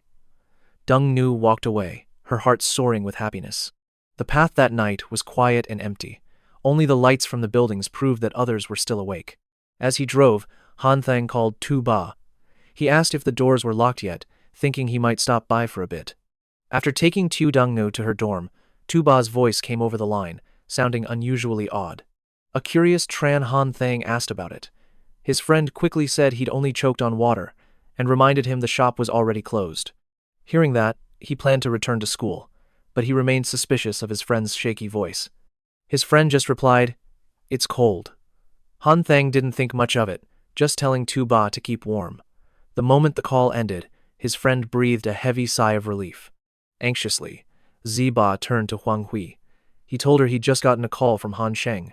Hearing this, she lowered her gaze, whispering, "If he comes, then I'll leave." Zeba didn't reply, his gaze filled with quiet concern for Huang Hui. He gently mentioned the shop was closing, a subtle hint for her to leave, but Huang Hui stepped forward, offering to help. He quickly sidestepped her. Seeing her hurt surprise, Zeba turned away abruptly, telling her it was better she go home. Her brows furrowed as she sadly called his name. A moment later, her eyes hardened with a sudden resolve. Ignoring Zeba's coldness, she moved closer, again offering to help. He turned away, rejecting her once more. Zeba couldn't meet her eyes, while she just stared at the floor. Someone suggested escorting her from the classroom. At that, Huang Hui froze. Her gaze on him was thoughtful. She asked softly, "Will you take me home?" Zeba immediately refused. Before he could finish, she suddenly lunged forward, clinging to his arm, making his face flush red. She rested her head on his chest, looking frail. "Please, don't be so cold to me anymore." Startled, Zeba's hands trembled, speechless. She sobbed that her work was suffering and that she was miserable too. Huang Hui's hands tightened around his waist. Zeba's own hands hovered, afraid to touch, as he tremblingly called her name. His body tensed up. It was the first time he'd ever held a girl. A strange, yet thrilling sensation. Suddenly, she shoved him away, leaving Zeba completely stunned. Huang Hui covered her face and fled, promising to return tomorrow, ignoring his frantic calls from behind her. He caught a final, painful glimpse of her retreating figure. His hand fell, but his worried eyes followed her until she vanished. Quietly, Zeba placed a hand on his chest. He clenched his trembling fingers, feeling his heart stir once more. That night, Zeba tossed and turned in bed. Sleep wouldn't come. His mind was a storm of turmoil. The recent scene replayed endlessly in his mind. Thinking of Han Sheng, he grabbed his phone, ready to call for advice. But remembering Han Sheng's firm and decisive attitude, he hesitated. His constant shifting grew so loud it woke his soundly sleeping roommate. The man sat up, teasing with a grin. "Zeba, you're being way too noisy. Is it really that hot and stuffy tonight?" The next morning, he sat beside Huang Hui on a sofa. Zeba said if they wanted to reconcile, they had to overcome Han Sheng. She began subtly manipulating him, implying Han Sheng was interfering too much in his private love life. Zeba flusteredly explained that if it weren't Huang Hui, Han Sheng would surely give his blessing. But she cut him off mid-sentence, insisting he would never agree. Suddenly, Zeba mentioned Shen Yu-chu, saying he'd ask for her help. The name registered with Huang Hui, but she doubted Han Sheng would listen. Zeba recalled how he never takes medicine, yet during the epidemic, he drank the remedy she made, despite his disgust. He glanced worriedly at Huang Hui. From that moment, Zeba realized Shen Yu-chu's special place in Han Sheng's heart. But she's proud and unpredictable. At this, Huang Hui cut in coldly. "She wouldn't notice an ordinary student like me, and I don't care." He explained that having Shen Yu-chu pass the message along would be far more effective. She stood and said flatly, "I'm not going. Tell him to find her himself." Then she sat at the wooden desk. He wasn't angry and agreed to go alone. He just saw her smile and offer to help in the shop. This time, however, he didn't agree so easily. Zeba refused, worried that if Xiao Yu saw her here, he'd be fined. She just smiled calmly, her eyes locked on his. She asked, "So even your girlfriend can't sit here?" Her question made Zeba blush and stammer. Embarrassed, he quickly looked away, unable to argue back. Zeba reasoned he should ask Shen Yuchu for help, but only when Han Sheng wasn't at school. Later, Han Sheng angrily scolded Wang Zeba over the phone, telling him to ask himself, as even Xiao Yu noticed his strange behavior. Hearing that, he quickly and timidly hung up the phone. Wang Zeba brooded. The guy was too smart. A few more words and Han Sheng would figure it out. He had to get to the finance academy to salvage this. On the other end, he seemed to realize something. Powerless, he just smirked and cursed 2 words into the phone. Idiot! Just then, Rong Yu softly reminded Han Sheng, "Please be quiet, you'll disturb the professor." He leaned back comfortably, propping his feet up on a chair, and replied that he understood. She suddenly recalled Han Thang boldly making an excuse to visit Professor Sun, only to do nothing, leaving her to wonder what he was thinking. Just then, Sun Bu brought over 2 cushions for the girls, preventing the cold from affecting their future ability to have children. Xiao Rongyu smiled and thanked her, noticing she had also turned on the air conditioner in the living room. Rongyu remembered the study never had an AC. Professor Sun truly was something else. A gentle breeze made the curtains flutter in the morning light. She dreamily brought a pen to her lips, lost in thought over her lesson, while Hanthong lay relaxed, head on his arm, humming a tune. Suddenly, Xiao Rongyu shoved a thermos at him, telling him to finish it and boil a new one. Hanthong immediately looked disgruntled, whining that they were closer to the kitchen, but she coolly replied that she and Bianthi were busy with important matters, while he was just being lazy. In the end, Chen Hanthong reluctantly headed to the kitchen. Rongyu even called after him, reminding him to pour a cup for Professor Sunday. A moment later, he returned with tea, a smile on his face. Hearing him, Biu merely glanced his way. Professor Sun gave a nonchalant hum before looking away again. Chen Hanthong casually lingered, asking her about dinner plans for that evening. They finally agreed to have porridge. Biu watched his carefree figure leave and let out a soft sigh. Hanthang's free-spirited nature reminded her so much of her late husband, while Rongyu carried a hint of her own demeanor. Every time she saw them, Biu felt her family line continuing, a bond that felt even deeper than with her own daughter. The table was set with exquisite dishes, just as delicious as the last time. During the meal, Chen Han Thang noticed Professor Sun's packed luggage and asked where she was headed. Biu gently scooped some soup, explaining she was going to Shanghai to investigate a company. Hearing this, Chen Han Thang was surprised and asked for the company's name, adding that he and Rong Yu had just returned from Shanghai. She replied the company was called Shen Tong, mentioning that Chen Han Thang's newly founded Rocket No. 1 was also in the logistics business. At that, Xiao Rongyu, who was eating, immediately turned to him with excitement. What a strange coincidence. Little Chen?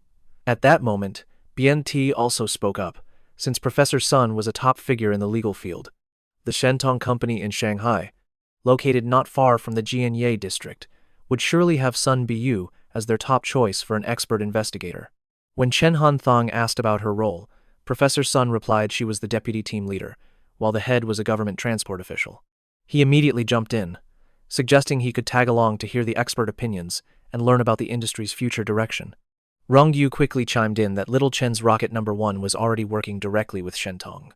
Hearing this, Sun Bu didn't refuse. It wasn't difficult to add a few more people to an expert assessment team. She then encouraged the girl to join as well. The trip fell right on Christmas, but Xiao Rongyu regretfully shook her head, explaining they had a major exam elsewhere on those days. Hearing that, Sun Bu didn't insist, instead telling Chen Hanthong to go and get changed. Faced with his obedient expression and bright smile, she still carefully reminded Hanthang to always abide by the law. As night fell and the streets grew quiet, only the lights from the high-rise apartments remained brilliant. Xiao Rongyu's voice called out, presenting a Christmas gift. She shyly held out a small bag. "I can't be with you for Christmas this year." Chen Hanthang casually pulled out what looked like a jar of stars. He muttered that these Western holidays meant nothing as he opened the bag. Hearing that, Rongyu lightly scolded him, telling him to wait until he was back at his dorm to open it. Hanthong shook the jar as if to agree, but suddenly realized he hadn't prepared a gift for her. Meanwhile, she linked arms with Bianthi, playfully sticking her tongue out, saying she wasn't expecting anything, and reminding him again to open it at the dorm. Not long after, Chen Hanthang's familiar car was parked by the roadside. On the seat, the star jar from Xiao Rongyu was already open. He pulled out the small paper slips from inside, reading each one carefully. Inside were silent words of encouragement she had written just for him. Remembering the moments she mentioned, 5 whole years had passed. He couldn't help but find her incredibly romantic. In those letters from a distant star were stories even he had forgotten. They gently stirred old memories within Tran Han Thang. A gentle smile formed as he absorbed every word of Xiao Rongyu's letter. After reading, Hanthong leaned against the window frame, his gaze lost in the quiet night sky. From high school to university, memories of innocent friendships mixed with the dreams and love of their youth. Lights began to glow in the quiet female dormitory. Rongyu rushed to find Shen Thong, arriving completely out of breath. She immediately asked about the gift he had promised her. Hanthong simply held out a card, telling her it was for Tu Dung. She turned it over carefully, confused by his gesture. Hanthong explained it held his savings, and the password was her birthday. Dongnu's face instantly flushed a deep red. He smiled, explaining he'd worked part-time to save that money, planning to tell her something special once he reached 10 million. Puffing her cheeks, she asked what his plan was. He casually replied he'd show her mother the money, then take it back to marry his own wife. She huffed, stating he would definitely not be getting it back. He just laughed, warning her not to spend the money, or his future wife would surely blame her for it. A moment later, Hanthong leaned against his car, lost in thought, then called Tu Ba to recap the day's events. He, too, was stunned by Tu Donggu's sincerity. As Tu Ba listened, he asked if Hanthong had ever consulted his teachers before. Hanthong thought for a moment, and after some probing, he admitted it. He had never truly applied himself to his studies. Hearing that, something clicked for Tu Ba. He sighed, wishing he were more like Dung, not struggling with bad grades, once even crying and vowing to improve. But with every failure, he only felt more useless. Yet, he couldn't bring himself to abandon his current path. He couldn't stand how a well-connected person like Han Thang could be so carefree while he constantly set goals, only to accept he was just an ordinary person. Han Thong could only let out a soft sigh. On the other end, Tu Ba's voice turned heavy with sorrow. After a long silence, he asked why Han Thong was so quiet. He just waved his cigarette, saying he was thinking something must have hit Tu Ba hard to make him so contemplative. Tu Ba quickly denied it, saying he asked someone to pass on a message for him. Han Thong was surprised. Why couldn't you tell me directly? Tu Ba simply replied that he didn't dare. Han Thong scoffed and hung up the phone. The screen simply read, "Call ended." A long silence followed. Tu Ba clutched his phone, face tense, because his messenger had finally agreed. During a break, Han Thang sat dazed in class. The teacher walked by and asked, "You know today is exam planning, right?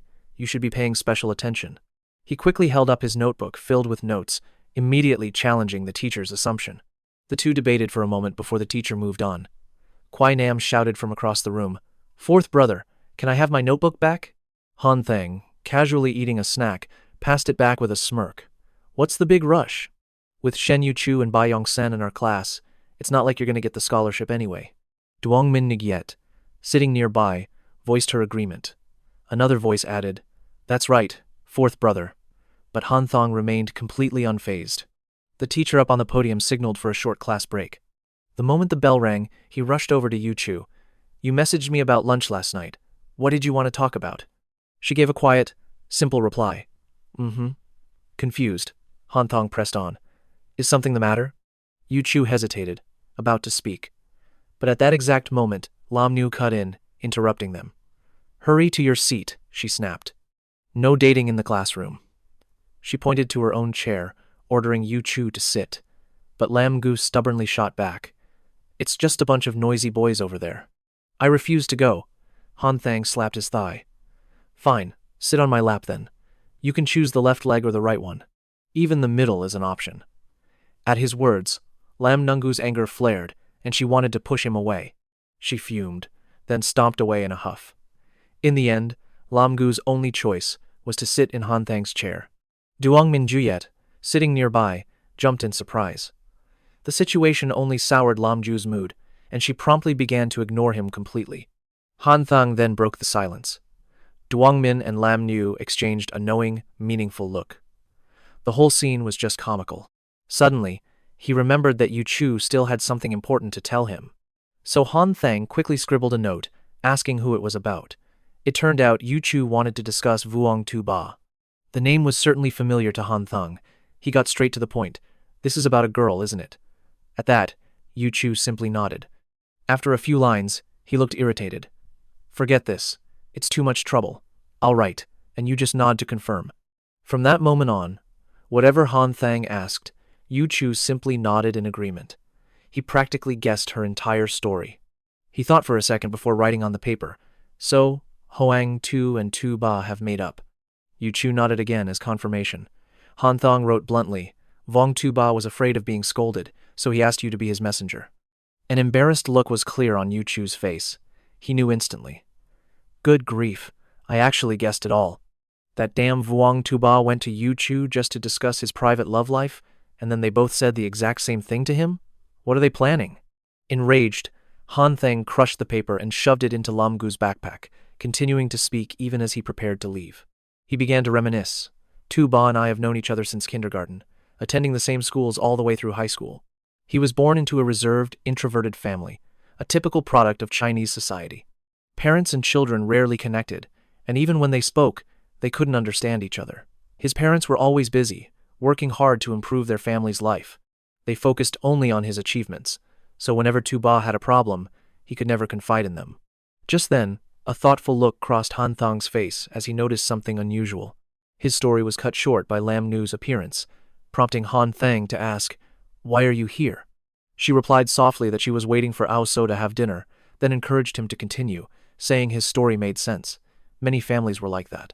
Han Thang suddenly asked, My grandmother is over 60, but she's still incredibly healthy. She works tirelessly in the fields every single day. Can you guess why?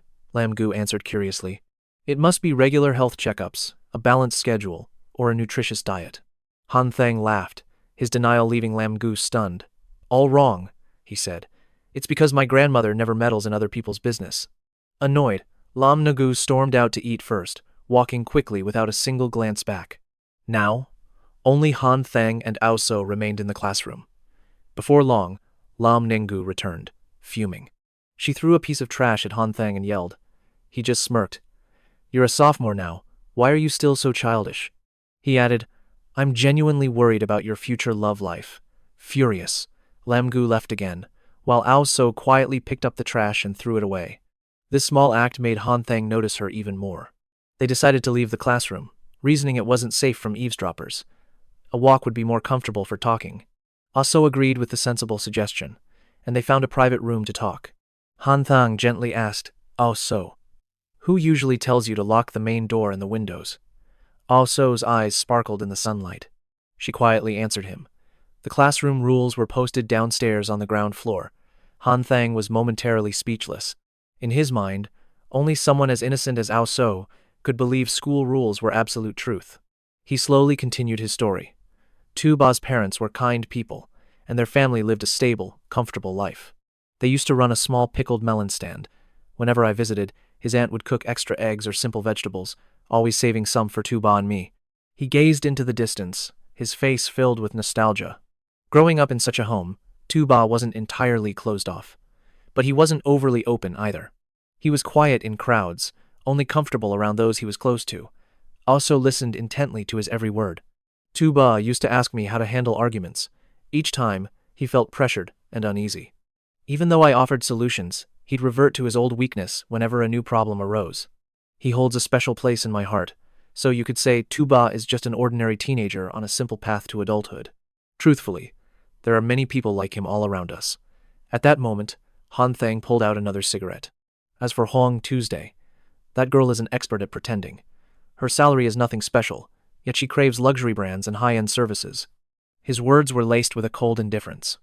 A single Western meal can cost 800 yuan. The clothes on his back are even more expensive than Tyonggu's. Hearing this, Ao So felt a wave of confusion. Meanwhile, Han Thang's story continued with unnerving calm. Tu Ba's monthly income is at least 10,000. Huang Hui has been through many relationships before. Her emotions run deep, enough to manipulate anyone, so it's no surprise that Tu Ba was fooled and still tried to reconcile. At this, her gaze turned serious as she asked him directly, So, do you approve of it? Instead of answering, Han Thang turned the question back on. Ao So, what about you? What do you think? Ao So's expression changed, as if she were about to cry. Vuong Tu Ba cried yesterday. Hearing this, he reached out and pinched Ao So's cheek. He cried, So your heart softened? Han Thang squeezed her cheek as if it were a dumpling. Frankly, I don't agree either, But there aren't many options, short of kicking him off rocket number 1. Then his side income would disappear, and he couldn't keep a girl like Hoang Tuesday. He emphasized each word with finality. Besides, he came to you wanting both to stay on rocket number 1 and to escape this messy relationship. He's not a fool, at least he has matured. Hearing this, Aso only felt more confused and anxious. What were they supposed to do? Seeing her so downcast, Han Thang's voice softened. It's not that serious. At worst, we just give him what he wants. In the end, even if he gets hurt, that's on Huang Zeba. If things get ugly, he'll be the one to bear it. When he matures, he'll still be himself. I'll just be watching the show from the sidelines. All the while, he kept his own secrets hidden deep inside. In truth, he wanted an excuse to remove Huang Zeba immediately, planning to bring him back only after Huang Hui had left. Han Thang shot Yu Chu a quick glance, his expression deep in thought. However, Huang Zeba went straight to Shen Yu Chu. He didn't dare complain to me, but he could certainly vent to her. At the sight of her expression, he seemed to relax a bit. This whole situation was forcing them all to calm down. In the eyes of others, your role has already changed. He smiled, confidently painting a picture of a vast future. Follow me into business, and you will thrive. Countless people will seek you out, because my own will is firm and unshakable. Then, a strange flicker of concern crossed Hanthong's face. We're clearly just classmates, yet they're convinced I can grant them their every wish. Yu Chu lowered her head, looking embarrassed and flustered, as if trying to explain their relationship wasn't so simple. Her voice trailed off, leaving him more confused than before. Yu Chu struggled to speak, but the words were caught in her throat. Tran Han Thang just stared at her, his eyes filled with suspicion. Yu Chu quickly changed the topic. Let's go eat first. Our little circle could use some fine tea to make things more interesting. Meanwhile, Zeba was deep in his calculations when something suddenly broke his concentration. When he finally looked up, Zeba saw Han Thang standing there. Xiao Chen, why didn't you say you were coming? He shot him a stern look, his reply icy and sharp. Do I need to report my every move to you? Hearing Han Thang's challenge, Zeba frantically waved his hands in denial. He then scanned the room. Where is she? He stammered, asking softly, Who? Han Thang's gaze remained piercing, his tone hardening. Stop playing dumb. Even your dog could find Shen Yu Chu. Do I really need to spell it out for you? The realization hit Zeba. Huang Hui. She's not in class yet. Abruptly, he tossed him a cigarette. Zeba hesitated before sitting beside Han Thang. Xiao Chen, I really thought you would object. Hearing this, he shot back. And what good would that do? Right now, would my objection make Huang Hui leave? At that, he bowed his head, his expression pensive. This time, she seems truly sincere. Besides, I wasn't so foolish back then. Seeing the determination in Zeba's eyes, Han Thang fell silent. Forget it. My objections are pointless. This is just a waste of breath. Huang Hui has expensive habits. You need to be aware of that, he replied with genuine gratitude. I know. Thank you, Xiao Chen. He immediately corrected him. Don't thank me. Thank Shen Yu Chu. Han Thang thought for a moment, then slowly revealed his plan. Today, I still want to go see my grandmother and Ning. Just then, Huang Hui walked into the room unexpectedly. She froze for a moment, then slowly approached, calling his name with hesitation. Xiao Han Thang replied with cold indifference. I prefer to be called President Chen, he said. Han Thang quickly stood. Let's go eat. I'm starving. Beside him, Zeba cheerfully agreed. My treat. Let's go to that classy, old-fashioned restaurant. Huang Hui beamed, raising a glass of wine and speaking with sincerity. Han Thang. There were many misunderstandings before. Please accept this toast as my apology. But his response was completely detached. I'm driving, so I can't drink. Suddenly, Han Thang brought up something else. I also need to apologize to you. Do you remember the Giait factory incident? Huang Hui nodded innocently. I remember. That was my first job at Jianye. I left not long after. Han Thang let out a soft sigh. So you resigned. I always thought my words were the reason you left. She stared at him, utterly confused, as the atmosphere grew tense. Zeba quickly intervened. Let's not talk about this. Let's just eat. But Han Thang continued. I met President Luo from Jindi after that birthday party at the bar. I made a joke that Jindai was too small for you, that you deserved a bigger stage. I never dreamed he would take me seriously. In truth, it was just a careless joke. A joke from his lips, perhaps, but one that echoed softly in her ears. Huang Hui pressed her lips together tightly, trying to suppress the rage that was building inside her. Then, she suddenly flashed a brilliant smile, as if nothing was wrong. It's fine. Out with the old, in with the new. Sitting beside her, Zeba shifted uncomfortably, a cold sweat breaking out on his brow. In stark contrast, Hanthong was enjoying himself, a playful smirk on his lips.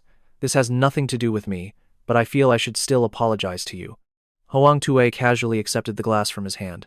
Hanthong watched her every expression as the suffocating tension swallowed them whole, making it hard for Tuba to even breathe. Then, a heavy silence fell over the table. The food on the table remained completely untouched. After Hanthong left, with only 2 of them remaining, Tuba decided to break the ice. Little Tu? Tran was never one to hide his thoughts. He was brutally honest and spoke his mind, a truly genuine soul. Huang Hui's friendly demeanor vanished instantly, and she shot back decisively. Wasn't that a warning? Her face turned bone-chillingly cold. Now I understand. Tran Han Thang is not someone to be trifled with.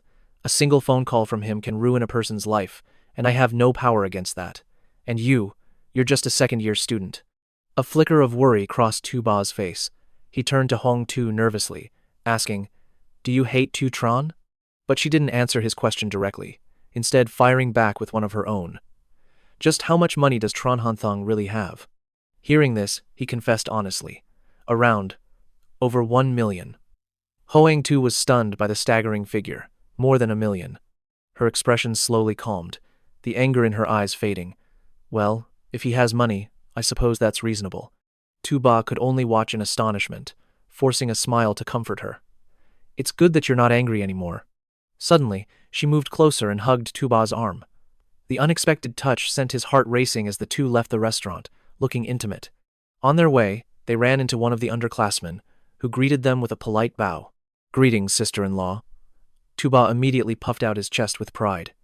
He couldn't help but thank Aoso in his mind. Without her, Hanthong would have never opened up. Suddenly, Huang Tu called out Tuba's name. Slightly startled, he turned to look at her. "What is it?" In just a moment, her expression had turned somber. "I want to return this phone to Triyu Chen. He was the one who gave it to me, and now, the sight of it just makes me sick."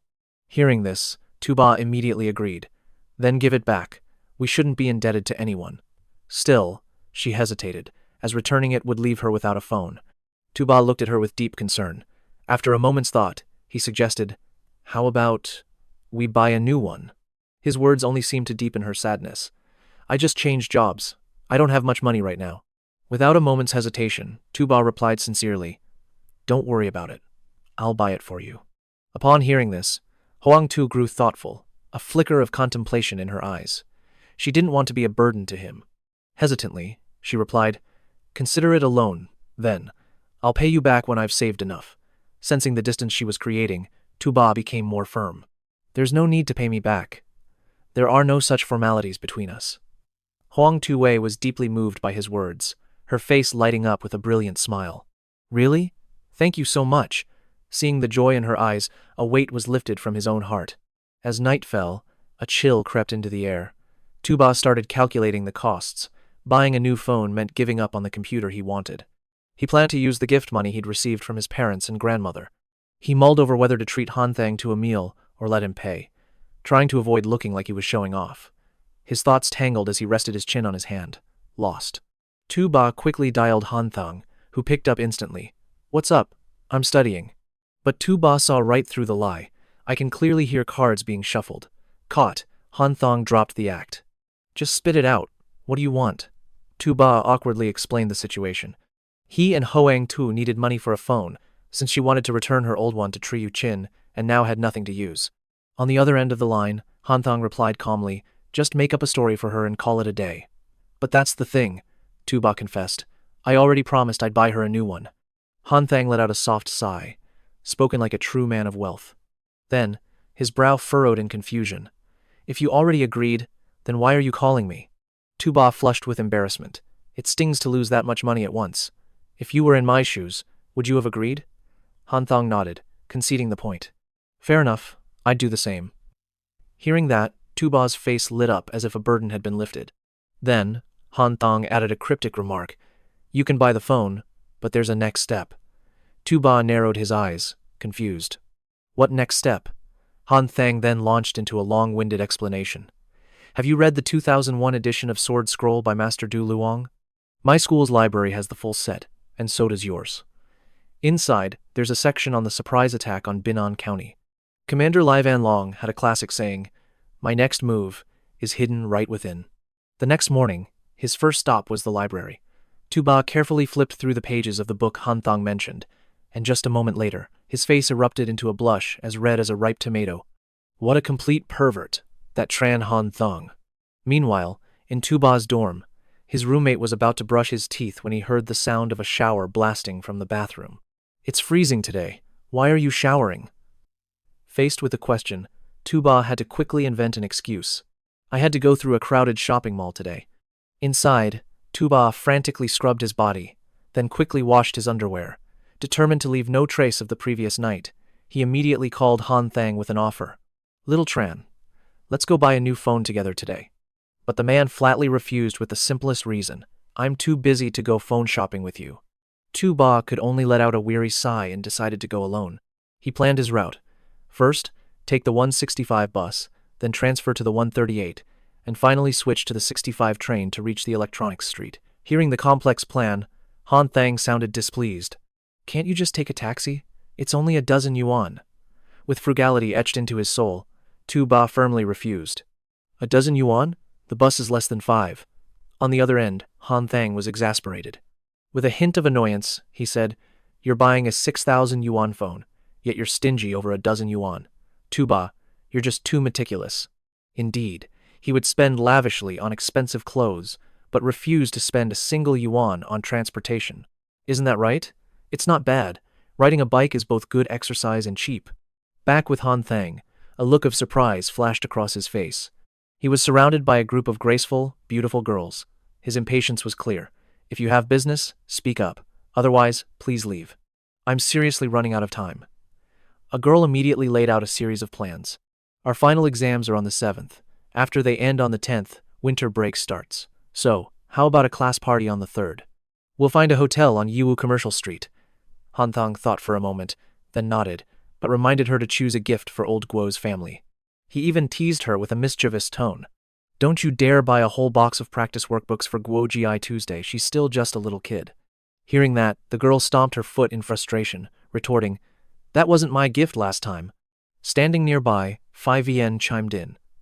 If your class party is on the 3rd, then our humanities department will have ours on the 4th. Everyone had worked hard all semester, so a get-together was necessary to bond. At this, Han Thang displayed his generosity without hesitation. Rocket 101 will sponsor this party. Gi Nian and Tiovu reacted instantly to his declaration. Stepping up to take responsibility, I was asked to pass on a message from the student union. They were worried the class president wouldn't attend. Since I know him, and I'm the vice head of the radio station, they sent me. If the class president doesn't want to go, I can refuse on his behalf. Hanthong just smiled and shook his head, politely declining Yi Nian's offer. You know how limited my time is. The last exam is on the 7th, and the 3rd and 4th are already booked. You all should arrange a suitable time yourselves. His phrasing made her slightly unhappy. What do you mean, you all? I'm not in their group. You should say they should arrange it. Hanthong quickly corrected himself. All right, then please pass the message to them. Hearing this, Nin Hian returned to her usual gentle demeanor, avoiding an awkward moment. Meanwhile, Tuvu's expression was still etched with worry. This year's Rocket 101 New Year's party needs to be organized differently. Since we're a company now, there needs to be a hierarchy. Secondly, Sister Tin will surely attend. I'm afraid she'll have little in common to discuss with students, which will only increase the awkwardness. Han Thang had already thought it through and proposed a solution. This year, we don't need a huge gathering. Just the 5 core members plus you and Sister Thuong. Managers can bring their relatives, including Sister Tin, and maybe even a few others. She asked curiously, who else will be there? He held a mysterious figure in high regard, a young girl with a burning ambition to make it in the city. She was smart, diligent, and resilient. I think we should have her follow Sister Tin, partly to assist and partly to learn. Just then, an exhausted Mindung approached Hanthong, dragging a suitcase. He looked at her luggage, rendered completely speechless. I just wanted to discuss something. Why bring your entire suitcase? Mindung flashed a brilliant smile as she spoke.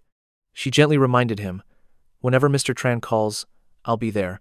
You can't just send me away. I've already quit my job at store number 45. Tuvu easily understood her implication. This girl wasn't afraid of being deceived. And just like that, Mindung became Han Thang's shadow, never leaving his side. He could only accept what was to come. "Then just have a seat and relax. Your luggage is being handled." I asked Xiao Yu to bring it up. As they stepped inside, and Bin respectfully greeted CEO Tran, he responded with a courteous nod. Hanthong simply pointed towards the towering buildings outside the window. "Do you see those buildings?" She turned, followed his gaze, and nodded slightly. "I see them." Hanthang's eyes softened as he looked at Mingrong. He asked gently, "Are they beautiful?" Her bright blue eyes lit up with delight. Mingdung smiled and nodded. "Very beautiful." Hearing her reply, Han Thang probed further. "You like them, don't you? Right?" Mingdung's excitement was immediate. "Of course I do." A spark of hope ignited within her. Could Mr. Tran be arranging a place for her in this neighborhood? But Han Thang swiftly crushed her fantasy. "For the next 2 days, you'll stay at the office. There's a police station right next door, so it's perfectly safe. This way, you can still see the district you admire every day." At this moment, Bin stepped a bit closer, gently chiding, "CEO Tran, please don't tease the newcomer." He let out a playful laugh, saying he was only joking. "How has your aunt's health been?" According to Bang Fi, the entire family had just moved, from a single-story house to a 3-bedroom apartment. Bang Fi sometimes stays over. "My mother's illness is incurable, so her condition being stable is the best outcome we could hope for." He gestured towards Mingdung and gently asked Sister Thu, "Your place is rather spacious. Please help me arrange a temporary spot for this young lady." Han Thang then added a careful instruction. "This is Sister Thu, a final-year student at the Institute of Science and Technology. She was an active officer in the student union. For the time being, you can room with her. When you have free time, visit the express delivery points at the Science, Finance, and Telecommunications Academies to get used to the work." She smiled enthusiastically, saying it was no trouble at all. Just then, and being playfully teased Mingdung, "Aren't you afraid we might team up and sell you off?" At that, she burst into a bright laugh, her eyes curving with joy, completely unconcerned. "Sister Bin, you're so graceful and kind. One look is all it takes to know you're a good person. And besides, you are all university students. Back home, if someone gets into a university, even the village secretary will see them off formally." Faced with Mingdung's compliments, she gave a humble laugh. "What's so special about me? The woman beside CEO Tran is the true beauty." Though they were strangers just moments before, they had quickly grown close. The rocket team had a few male members with similar personalities, but it was a rare trait to find among the female students. Xiao Yu was truly talented, but as a private school student, there were things she couldn't let go of, words she found hard to say. Lin Yu, on the other hand, was outgoing and open, but she struggled with similar issues. She talked like a soaring dragon but acted like a lazy cat. Moreover, her words often lacked conviction and could unintentionally wound others. But a natural, composed grace was on another level entirely. She exuded an air of elegance and intellect, a poise that came from years of experience, settling deep within her soul, creating a certain distance others could feel. Once everything was arranged, Hanthong prepared to leave. She sincerely thanked him, "Mr. Tran, for your help. I promise to persevere and work hard." His expression grew thoughtful. Mingdung stared intently at his retreating figure. "Sister Thursday, do you believe reincarnation is real?" "The very first time I met Mr. Tran, I felt like I already knew him."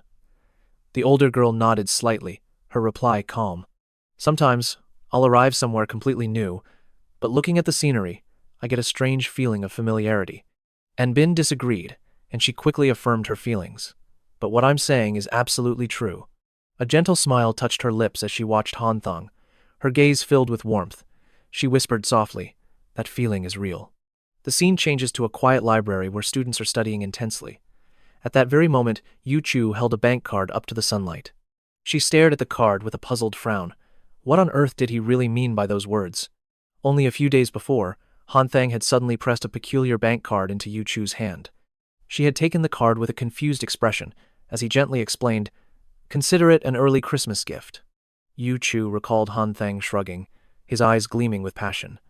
"This is the most unique bank in the world, because I plan to deposit 10 million in it." He brought a finger to his lips, signaling a secret, then flashed a confident smile. Once I save up 10 million, I want to take the final step. The memory of Han Thang's earnest face rushed back. Yu Chu felt a pang of unease. Suddenly, the card was snatched right out of her hand. The culprit was none other than Lin Yu. She peered at the card before asking, Yu Chu, you've been staring at this for ages. What's so great about a bank card? Hanthong gave this to you, didn't he? Yu Chu didn't hide it and confirmed with a nod. Yes, it was for Christmas. Hearing this, Lin Yu's eyes widened in surprise. She flipped the card over doubtfully. Just one card? When did he become so stingy? Is there money inside?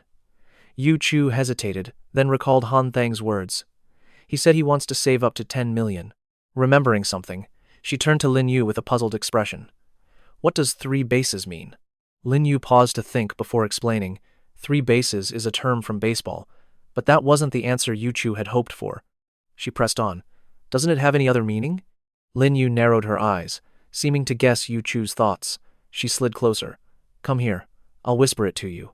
Instantly, Lin Yu began whispering into her ear. In a moment, Yu Chu's cheeks flushed a deep red. Her face felt like it would explode as her jaw dropped in shock. Yu Chu quickly snatched the card back, hastily shoving it into her handbag. Seeing her flustered state, Lin Yu seemed to understand the truth. Tran Han Thang spoke calmly, a smug smile playing on his lips, showing off his knowledge. Don't you worry. 10 million is an unimaginable sum for Hanthong. He'd probably have to become a monk for life, or be confined within temple walls. The thought flashed through her mind, sparking a bit of sympathy for Hanthong being forced into monkhood. Just then, a bus unexpectedly stopped on campus. A professor with a stern, dignified face stepped out. The crowd immediately rushed forward, bowing respectfully. Congratulations, Professor Sun Bishi.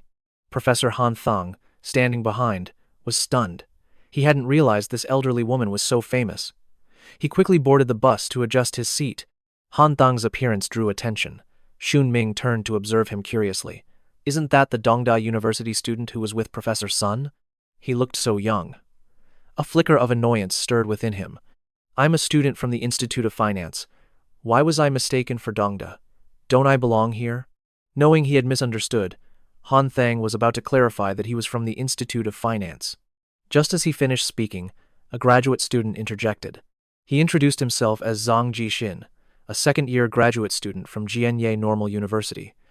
He then pointed to another friend, Junior Xiao Shunming from Haida University, a new first-year graduate student. He continued the introductions for Hanthong without pause. This is Senior Gao Wen, a first-year grad student from Jianye University. And this is Junior Li Fei from Nongda University, a second-year graduate. Hanthong felt a few curses bubble up inside him. My God, what a surprise. Besides him, everyone was a graduate student or higher from a prestigious 985 or 211 university. He tried to fit in with the group's atmosphere. I'm Tran Han Thang, a newly accepted graduate student at Dongda University. Jixin smiled with satisfaction after hearing that. So you're a first-year graduate from Dongda. It's nice to meet you. Let's help each other out. He quickly waved his hands humbly. You're too kind, Senior Jixin. After Han Thang's introduction, Li Fei seemed quite puzzled. You said you're a first year, but I heard Professor Sun stopped accepting graduate students and now only takes master's candidates. Facing the suspicious gaze, he calmly explained, My advisor isn't Professor Sunday, I only know her through an acquaintance, so she brought me to the school. But Han Thang didn't notice the strange look in Gao Wen's eyes. The bus moved steadily forward along the long, quiet road. During the journey, Jixin deftly started a conversation with him. Junior is brilliant, a true standout from Dongda University. Following Professor Sun in the competitive express delivery field, you must be very knowledgeable. Han Thang just smiled humbly and denied it. Not at all. Li Fei quickly joined the lively discussion, mentioning the Rocket 101 express delivery service. Have you heard of it? I heard it was founded by a student from Jianye University. Xun Ming nodded slightly. I know that school well. Most of us use Rocket 101's delivery service now. I'm also trying it out, model. He showered him with enthusiastic praise, a student with a truly brilliant mind for business. Back in my university days, I only dared to work part-time for some pocket money, while others were already building their careers. I still have to ask my parents for money in grad school. As soon as Thuan Min finished speaking, the mood in the car plummeted. Seeing this, Han Thang could only press his lips in frustration. Why had the conversation died? His moment of pride was cut short. Just then, Han Thang let out a soft cough, trying to pull the focus back to him. His voice cut through the heavy silence in the car. I've heard of Rocket 101. It's a small company, with no bright future ahead of it. Cao Van and Li Fi both shot a look at Han Thang. Even so, he calmly continued. Starting a business as a student is an uphill battle. One shouldn't dream so big. That founder is truly a fool. The first to refute him was Cat Tan. Junior brother, you can't speak like that. Rocket is now one of the university's most well-known startups. We have to acknowledge that student's vision and ability. Thuan Min also nodded in agreement. At its current scale, earning 50,000 yuan a month is actually quite normal. Cat Tan firmly asserted. In half a year or a year, that's enough to buy a house. Beside them, Cao Van grew annoyed. All talk but no substance. How typical. She glared at Hanthong, her voice sharp with scorn. This man has some incredible nerve. Seeing the situation, he quickly interjected to diffuse the tense atmosphere, doing his best to remain neutral. Junior brother Tran is entitled to his own opinion. It's nothing to worry about. Cat Tan then deftly changed the subject. Junior brother Tran, I heard the sole campus belle of Dongda University is Tiu Dung. Isn't she in the law faculty? An indescribable joy suddenly welled up inside him. Am I not just a side character here? How am I supposed to stay humble when you keep bringing up other people's stories? Han Thang immediately jumped into the conversation. Junior sister Tiu is indeed studying law. I run into her often on campus. Min chimed in, his voice full of envy. That's truly admirable. All the Dongda students say she's incredibly beautiful. I once visited Dongda, pretending to see a friend, but I was really just hoping for a glimpse of Tu Donggu. Sadly, she wasn't on campus that day. Hearing this, his confidence visibly swelled. That's hardly a problem. Just wait until we've finished our business, then you can come to Dongda with us. I'll invite Tu Dongno to have a meal with us. A flicker of doubt crossed the other's face. Is our junior brother really that famous? Campus beauties usually have a cold and quiet demeanor. Han Thong's expression turned flustered, a hint of unease in his eyes. Tu Donggu's personality isn't cold like that at all. It seems they hardly know each other. And yet, Han Thang couldn't stop himself from boasting more. I get a bit shy around Tio Donggu, but we've certainly had meals and seen movies together. Watching him ramble on, Cao Van decided it was time to expose Han Thang for the liar he was. I actually happen to know Tio Nu Ni. During a joint event between our law schools, we organized some activities together. I even have her phone number. She shot a sharp glare in his direction. In reality, her personality isn't cold at all. She's very enthusiastic, open, and beautiful. Junior brother Tran claims he's seen movies with her. Whether that's true or not, one phone call is all it takes to find out. At that moment, Han Thang forced a strained smile, his mind racing. This doctor is too serious. I was only exaggerating a little. Why is she targeting me like this? He frantically searched for an escape. She's busy with exams these days. We shouldn't bother her right now. Cao Van was still visibly displeased with Han Thang's smug and boastful attitude. Turns out he's just all talk. No different from those lawyers who deceive people for fame, with zero professional integrity. The atmosphere in the car grew heavy once more.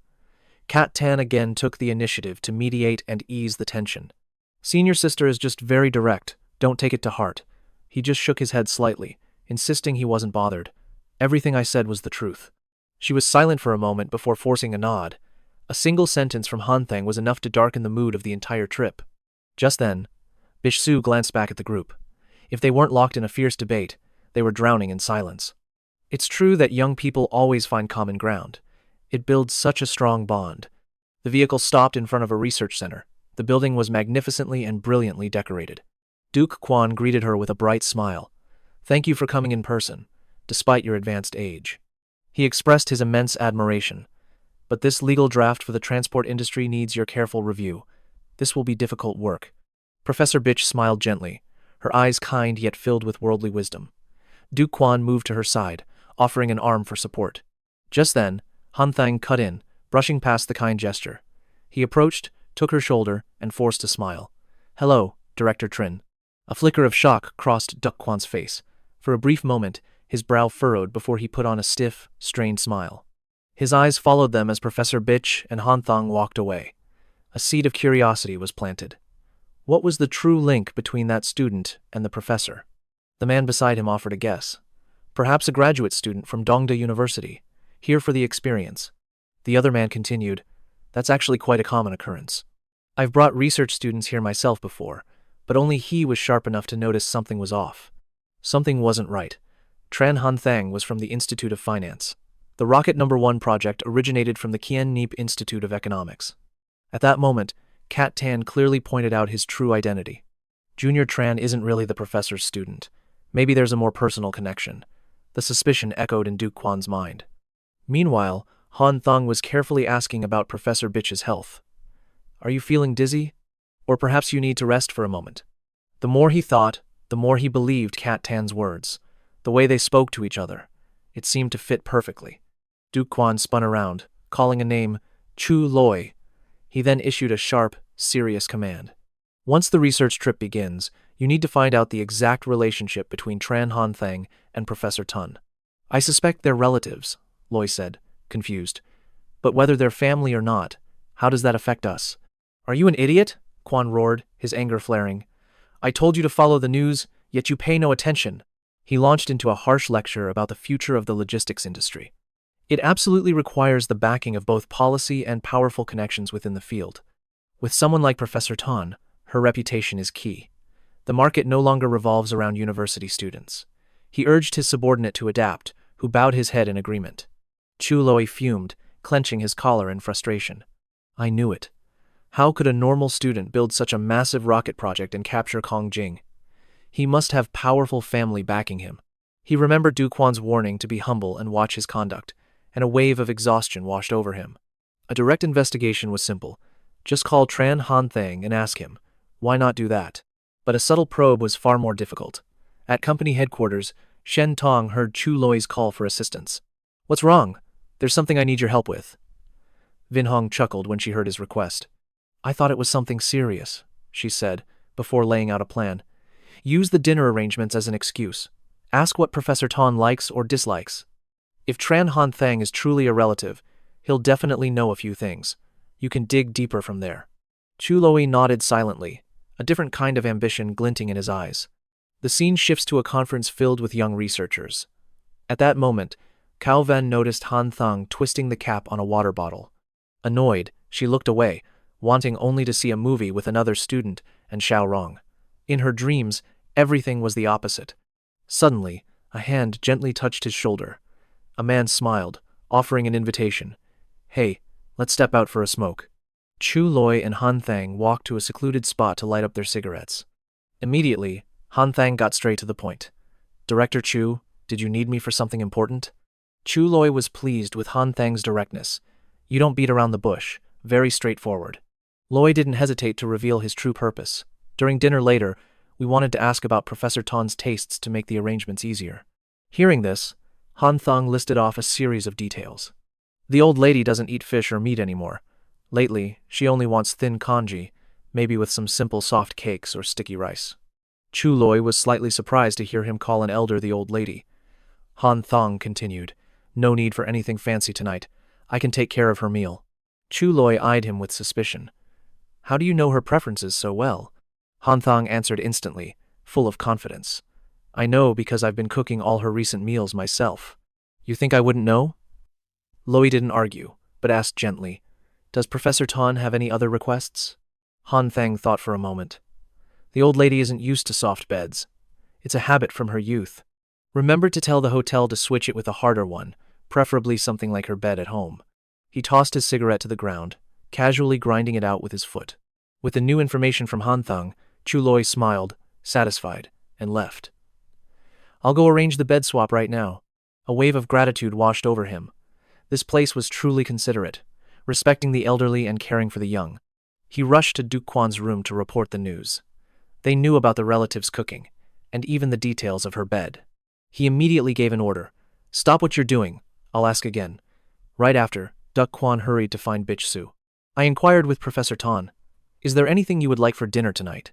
She simply shook her head in a gentle refusal. Hearing this, he tried to persuade her again. That simply won't do. It's rare for you to visit. I must show my proper respect. A serene smile graced Elder Bitch's face. There's no need for such formalities, Trin Dong. Suddenly, Duke Kwan changed the subject to Chen Han Thang's Rocket 101 project. Any thoughts or directives? Her face showed a flicker of doubt at his words. At last, she calmly offered Du Quan a path forward. For the specifics, you should ask Han Thang directly. Listen to his precise demands, as I don't know the details. Down the long, silent corridor, the doubtful voice of Chuloi echoed. The standard project? The moment he left Elder Bitch's room, his displeasure was clear. Quan. Was that really the standard answer? I finally understand it now. These so-called revered professors are all just fakes. She acted all high and mighty, refusing to be clear, and instead pushed us to ask for Tran Han Thang's conditions. He interjected to defend Professor Tan, saying she was a great benefactor to the express delivery industry, and that helping her junior wasn't out of line. Liu Qichao's initial plan was a complete buyout of Rocket 101. Switching to a partnership is, for now, acceptable.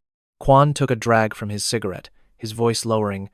I'm just afraid this will breed trouble later on. Loi frowned, his face a mask of confusion.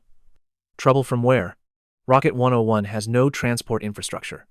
If Shen Tong doesn't provide the delivery service, all of Chen Hanthong's work is just for show.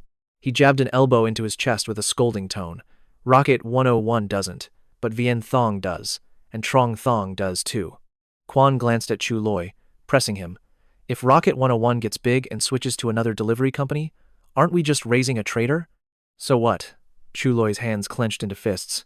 I'll just smash his whole operation to pieces. Quan sighed, walking past him. By then, Rocket 101 will be everywhere. Can you really destroy them all? Quan tapped his forehead pointedly. Use your head. Xiao Loi, you're not a child. Stop solving things with your fists. Then we add binding clauses to the contract, so Rocket 101 can't leave. Shen Tong can manage it. At worst, we give up a larger percentage. Raising his glass, he thoughtfully approached Hanthong's group, and Du Quan immediately put on a flattering act.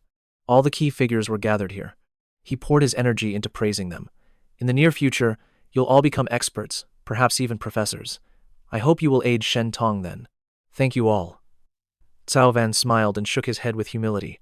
He said there was no need for such pleasantries. I maintained a friendly smile.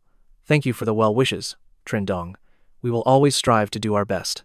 Inwardly, however, Hanthong was cursing Du Quan. The man had no right to be here. He was only seeking profit and connections. The nation's top talents weren't siding with him, so now he was trying to get close to Hanthong. Come, let's have a private drink. Facing Du Quan, he met his gaze without flinching and calmly replied, Director Dong, is there something to discuss? The man put an arm over Han Thang's shoulder as his true intentions surfaced. Han Thang, your relationship with Professor Tan was well hidden. You really made things difficult for us. If you were upfront from the start, things would be different. Why this long detour? Han Thang quickly saw through Duke Quan's scheme. I didn't even have a chance to boast, and you already investigated me? Han Thang feigned humility. Our connection is faint, hardly worth mentioning. He shook his head, insisting it was anything but ordinary. We know Professor Tan is a person of virtue, and there are some relationships I'd rather you avoid. Du Quan smiled meaningfully. Business is, after all, a form of human relations. I help you today, you support me tomorrow. Let's just be direct about it. Shen Tong is targeting Rocket 101's critical phase. They want to either acquire or partner. A buyout means taking the people, the company, and the Rocket 101 brand. Naturally, that situation wouldn't last long. You'd become nothing more than an employee for Shen Tong's system, collecting a salary and commission for expanding their university market. He raised his glass to Han Thang, stressing the partnership idea, where the Rocket 101 brand would be kept from the start and continue as an affiliate. Yet Han Thang's expression remained perfectly composed. He let Duke Quan continue his explanation. But once Rocket 101 is fully operational, Shen Tong might not be able to control it. Hearing this, Hanthong shot back at Tran Dong. Even right now, Shen Tong doesn't have complete control over Rocket 101. Quan tilted his head in confusion. What do you mean? If I turn to partner with Trong Thong, they just started last year. Now is their time to expand. They might offer a much larger percentage to Rocket 101. A tense aura began radiating from him. This wolf cub isn't even fully grown, and it's already prepared to betray us. Du Quan quickly regained his calm expression. He carefully prodded Hanthong. Shen Tong's foundations are quite weak, delivery times are long, and the service isn't exactly friendly. Are you trying to crush the one-star rocket brand? Just then, Hanthong casually revealed his secret to Du Quan. Tran Dong said the same thing. For students, cheap shipping is everything. No one really cares about speed or quality. Their express service is faster, but it's still not enough. He shot him a skeptical look. Fa was surprised too. You really seem to know your stuff. A glint of confidence flashed in Hanthong's eyes as he stated, Express can't possibly be losing money, but this current partnership is costing them their pride. As the student market expands, so will their profits. Hanthang's firm words only deepened Du Quan's confusion. Then why not work for them? A 20% share is a huge benefit. He simply left him with a cryptic remark. Director Tran is like a young startup founder, refusing to be tied down, acting wild just to feel free. Behind her glasses, Li Fei's eyes burned with contempt. So after all that talk, he still has powerful connections. She nonchalantly listed off Tran Han Thang's activities during the entire research conference. He took 3 smoke breaks and 2 bathroom trips. He squeezed his water bottle about 8 times, and yet Director Tran still spoke with him. We study our hearts out, only to be brushed aside. Hearing this, Cat Tan shot a surprised glance at Li Fei. She remembered every single detail. Everyone knew Tran Han Thang wasn't paying attention, so why did she notice his every single move?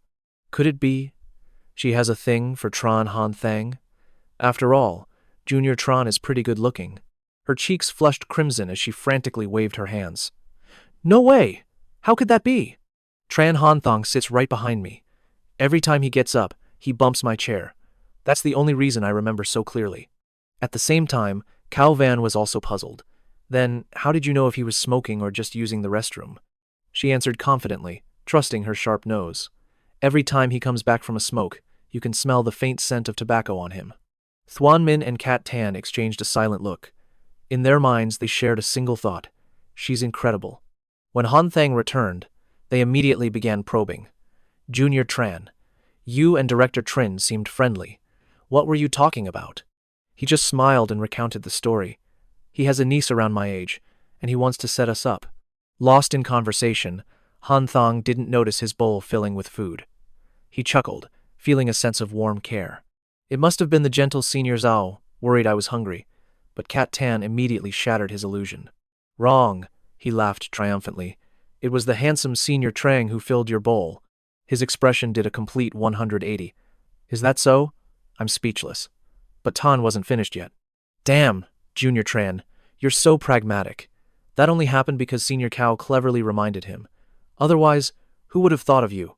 Han Thang's reaction was swift. Are you saying that because Senior Cao is older, she's naturally more nurturing? He panicked, quickly protesting. I never meant that. Why are you twisting my words and putting the blame on me? But he stood firm, a sly look on his face. Oh, you definitely meant it. Just keep telling yourself that. Go buy me a pack of cigarettes later, and we'll call it even. At this, the freshman looked irritated. I'm not going. What gives you the right to order me around? Han Thang turned to tattle to Cao Van. Seeing this, Senior Cao cut in, asking, What kind do you want? Just then, their bus pulled up to the central campus. The professor and the graduate students began to disembark. At that moment, Cao Van pulled out her phone, still fuming over his arrogant display. My brother and Xiao Yuer are acquainted. We should say hello. Tran Han Thang, are you coming? A smirk played on Cao Van's lips. We're just curious. We want to see Dongda's campus belle and Junior Tran together. Didn't you say you two were close? A flash of embarrassment crossed his face. You just want to see me humiliated. Just then, Rong Yu appeared, smiling and waving. She walked right past Han Thang without a single glance, approaching the group. Cao Van immediately pressed her advantage, asking Xiao Yuer, Are you actually friends with Junior Tran? Yuer frowned slightly, tilted her head, and replied in a cool voice. Him? She said flatly. His face is familiar, but I don't recall his name. The group had gotten exactly what they wanted. Hearing Rong Yu's cutting response, Cao Van burst out laughing. Han Thang was left completely stunned. This was more than just a social slight. I only missed one call. Why is she acting like a complete stranger? A woman's revenge is a powerful thing. A moment later, she cheerfully introduced Rong Yu to her friends, Thuan Min and Cat Tan. She turned to them with a friendly smile. Senior brother, senior sister, since you're visiting Dongda tonight, please, allow me to treat you all to a meal. With that, Rong Yu quickly excused herself. I'm just going to change. Please wait for me. A pleased grin spread across his face. He only came to see the campus belle, never expecting she'd invite him to eat. This trip was paying off more than he'd hoped, giving him a real chance to get closer. Seeing his chance, he rushed after Dongdungu. Han Thang looked at her, completely baffled. Why are you pretending not to know me? Dong Nug's reply was like ice. Because we were never that close to begin with. She glared, her annoyance perfectly clear. If we're acquaintances, why didn't you answer?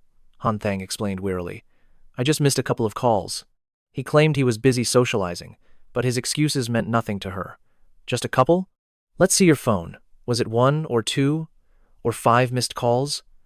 Weren't you enjoying your talk with Senior Cow? He mumbled. Damn it, she's so much older but still so strict. Why does she obsess over every little detail? She continued her relentless scolding. Don't blame Professor Tun. If you hadn't done anything, she wouldn't have said a word. You seem so eager to chat with Senior Cow, perhaps I should just give you her number. He immediately shot the idea down. I don't need it. We already have a way to get in touch. So, he had her number. Dong Ninggu's face flushed with anger. Her lips pursed in a pout that was both furious and adorable. Unexpectedly, she grabbed his hand just as he was about to protest. What's wrong? Are you the only one allowed to joke around? With that, she gave his hand a playful bite and spun away. Han Thang frantically shouted a denial after her. I never exchanged contact info with Cao Van. We only ever talk during meals. If you don't believe it, go ask her yourself. But she ignored him and sped away. I couldn't care less. Just then, Jasin came over, patting his shoulder in comfort. He asked gently, Junior brother Chen, you doing okay? Hanthong was silent, completely ignoring him. Jishin pondered for a moment, then said bluntly, I get it. You're the type who acts all serious. That whole act of leaving a deep impression is just in your head. Now I finally get why you mentioned eating and watching movies. Han Thang was even more confused. Gushin explained plainly, eating together just meant you were in the same cafeteria, not at the same table. And watching a movie? You were in the same theater, but your seats were worlds apart. Faced with such sharp deductive reasoning, even Han Thang was left in stunned admiration. These law major seniors are on another level, even finding excuses for me this fast. I think I owe your ancestors a debt of gratitude. No need to be so formal. Gei Shin didn't really get it, but he walked happily beside Han Thang. However, his words carried the faintest trace of sarcasm. At the crowded restaurant, their group's next stop, he walked toward Donggu but shot a peculiar glance at Thithi. She seemed to understand and moved to an empty spot, but he sat right beside her anyway. The scene did not escape Calvan's notice. What in the world was that about? Still, she acted like she didn't care. Cao Van started a new topic. You're still rather young. I previously interned at an investigative agency, and also at a law office. There, I saw many things that fall outside the bounds of law. Our nation's system is truly incomplete. Gushin adjusted his glasses and immediately countered. It's because the system is incomplete that we must rise up to define its true value. Professor Tone, despite his age, is still working hard on the front lines. He is a clear and shining example. The two of them glared at each other, as if they wanted to tear the other person apart. Dong Gu, flustered, escaped the tense atmosphere. She went to the counter to order more food and drinks. Her intervention surprisingly diffused the tension between them. Han Thang glanced over and realized it was her mother calling the phone. He hesitated, torn between answering and ignoring it. Suddenly, Cao Van slammed the table and shot up, calling out Chen Han Thang's full name. Why are you looking at someone else's phone? If you really studied law, don't you understand the basics of privacy? Stunned by the harsh accusation, Han Thang stammered, I was just checking little Nooney's phone. Unlike Cao Van, Titi was completely unfazed. Why make such a big deal about privacy? Since when does Chen Han Thang study law? Besides, he's just answering for little Noguni. It's not that serious. Those two have even been to a hotel together, he quickly clarified. It's her mother calling. I just wanted to see if it was urgent so I could let her know. But she maintained her harsh attitude, refusing to back down. At that moment, Gei Shin unexpectedly decided to side with Cao Van. I appreciate the agreement, but this can't be decided rashly. Even though Donggu had taken the call, Han Thang was still fuming internally. As soon as Donggu returned, he quickly told her, You got a call a moment ago. You should probably check if it was important. Han Thang casually took the water bottle from Donggu, poured a glass, and then took a silent sip. She watched him, trying to read his thoughts, only to see Dong No redial a call and step away from the table. The table was now laden with tempting dishes, and Han Thang calmly savored every single bite. Suddenly, she returned, giving his back a firm pat. He just kept eating in silence. That was my mother. Why didn't you pick up? You know how my mother is, don't you? I was only late by a moment, and she was already nagging me with harsh words. Han Thang cleverly rephrased her words, sensing she wanted Cao Van's group to hear, implying he was available. Is everything okay? He asked. Her reply was firm. It's nothing. She just asked when the school break is so she can visit. Their friend's eyes widened in utter shock. Noticing their strange looks, she tilted her head in confusion. What's wrong? Is something the matter? He dodged the question, quickly changing the subject. Anyway, let's get back to what we were just discussing. All the while, Cao Van remained silent, clearly understanding the connection between Deng Nengu and Hanthong. Seeing the tense atmosphere, Thi quickly spoke up to break the ice. Oh, right. Seniors, you start handling cases in your 4th year, don't you? Cao Van immediately nodded in confirmation. Recently, we've even been interning at law firms. Hearing this, her eyes lit up with excitement. Have you encountered any really interesting cases?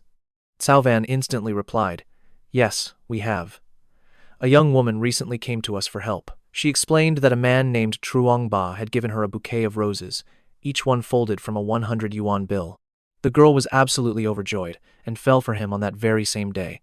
Deng Yinggu looked on with anticipation, thinking this was a romantic story, but Cao Van bluntly shattered the dream. Not exactly, because the girl later realized that all of the money was counterfeit. Ti and Deng Gu simultaneously cursed him. What a despicable piece of scum. After a moment's pause, Li Fi finally spoke. But we're only interns right now. We can't really do much. I hope that after we graduate, we can all start a law firm together. She smiled hopefully, her eyes filled with anticipation. Senior, in that case, could we join you? She gave a gentle nod of agreement. At that moment, Han Thang began to tease Deng Yengu. You should just be content as a rich madam. Why bother tiring yourself out by opening a law firm? But she explained that the requirements for opening a firm are incredibly strict. First, you need 100,000 for registration, and if a case involves foreign parties, the fee is even higher. On top of that, you need a stable office, at least 3 lawyers, and you have to pass the bar exam, which is known as the toughest test in the country. Last year, the pass rate was only 8.75%. Even so, Dong Neng was a risk-taker, determined to overcome any challenge to reach her goal. She stated decisively, I want to build my own career. Hearing her words, he just smiled softly and stopped dissuading her. Cao Van then became serious. The bar exam is difficult, but my colleagues and I already have our licenses, so that's not the biggest issue.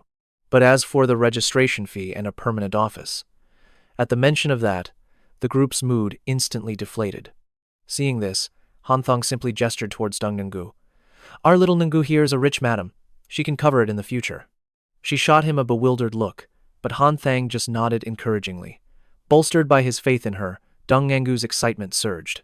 If everyone is interested, we can take our time to discuss the details more thoroughly. Later, the two of them walked down the street together. He calmly shared his thoughts. It is just as I suspected. I believe Trin Du Quan considers me a close confidant.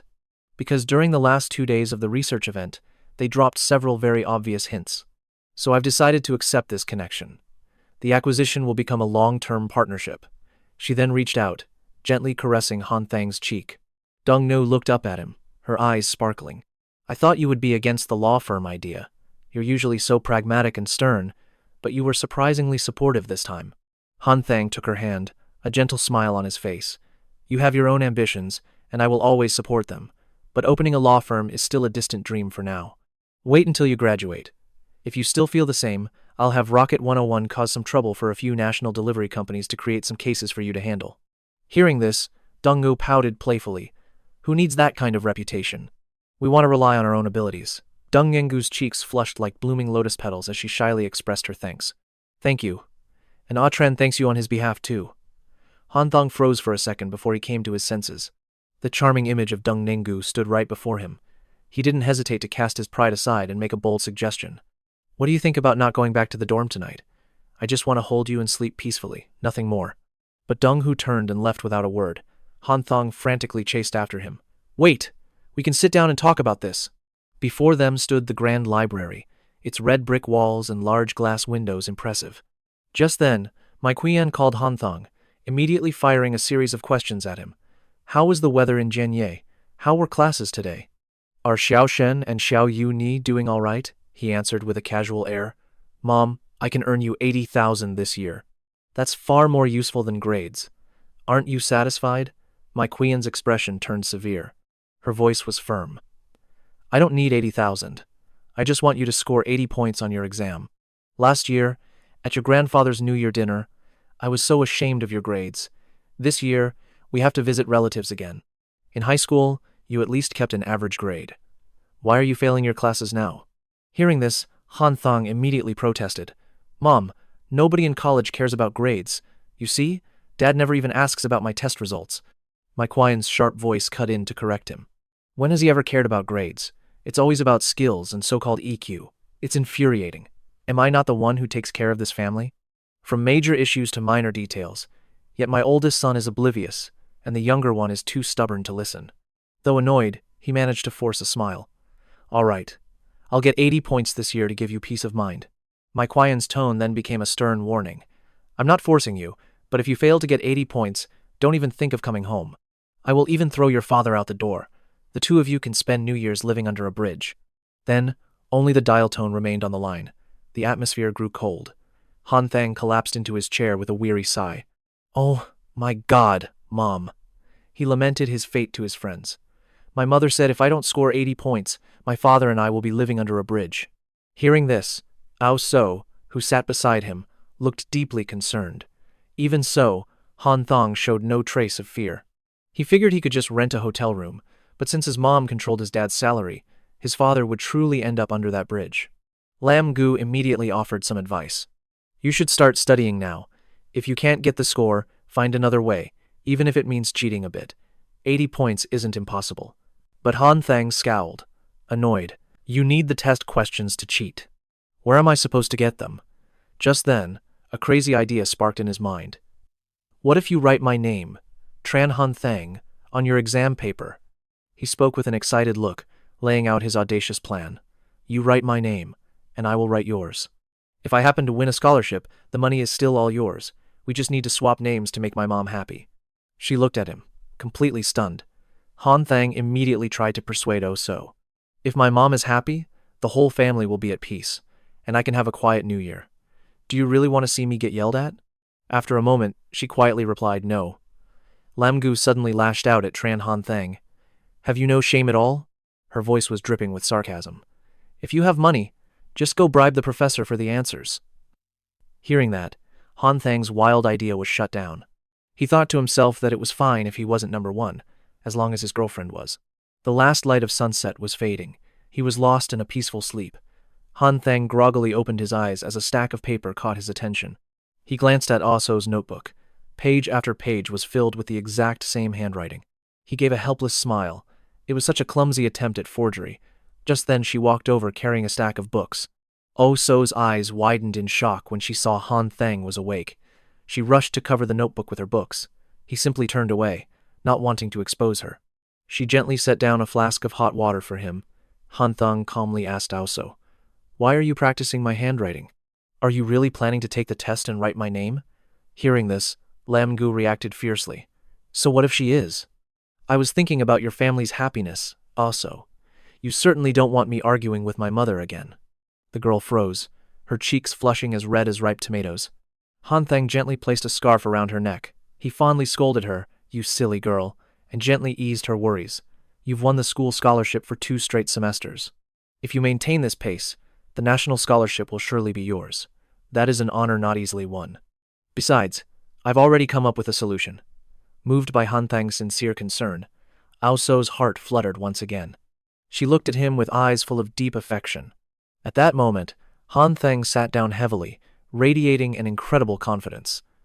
I plan to make an announcement to the school. This year, Suza Shanghai will dominate the entire achievement board of Rocket 1. He slightly closed his eyes, proposing his bold idea, and cast his own achievements aside. He could get any score he desired. What does everyone think of this plan? Lam Gu was still hesitant about such a risky plan. After all, it's just a report card. It's not worth paying such a high price. But Han Thang remained firm in his conviction. His voice was slow and heavy. You don't understand yet. Next year, the institute is building a new campus. I could get my name into the main academy's official yearbook.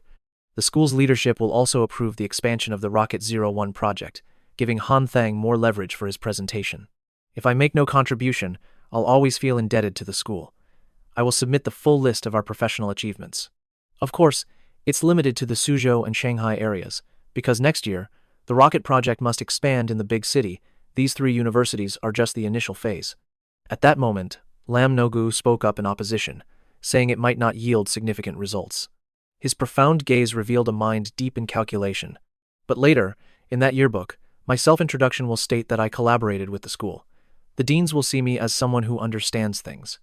I have always wanted a personal relationship with the school's leadership. With this approach, and a timely holiday gift, the conversation will go smoothly on every level.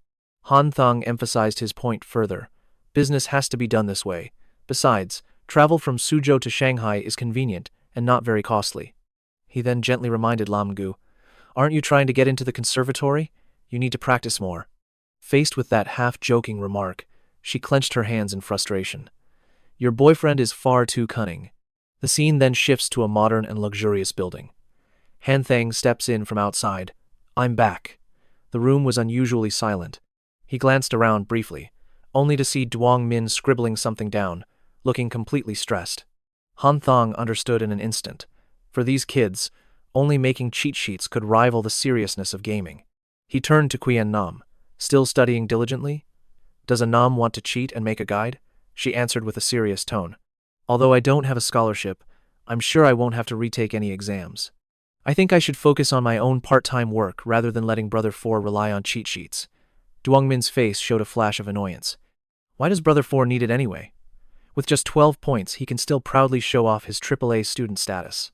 Meanwhile, with my 56 points, I just feel bitter. Heavens, it's been so long since I've written, I almost forgot how to make a stroke. I'd write half a character, only to see how crooked it looked. Han Thang could only force a smile. Old Six is as sharp as ever.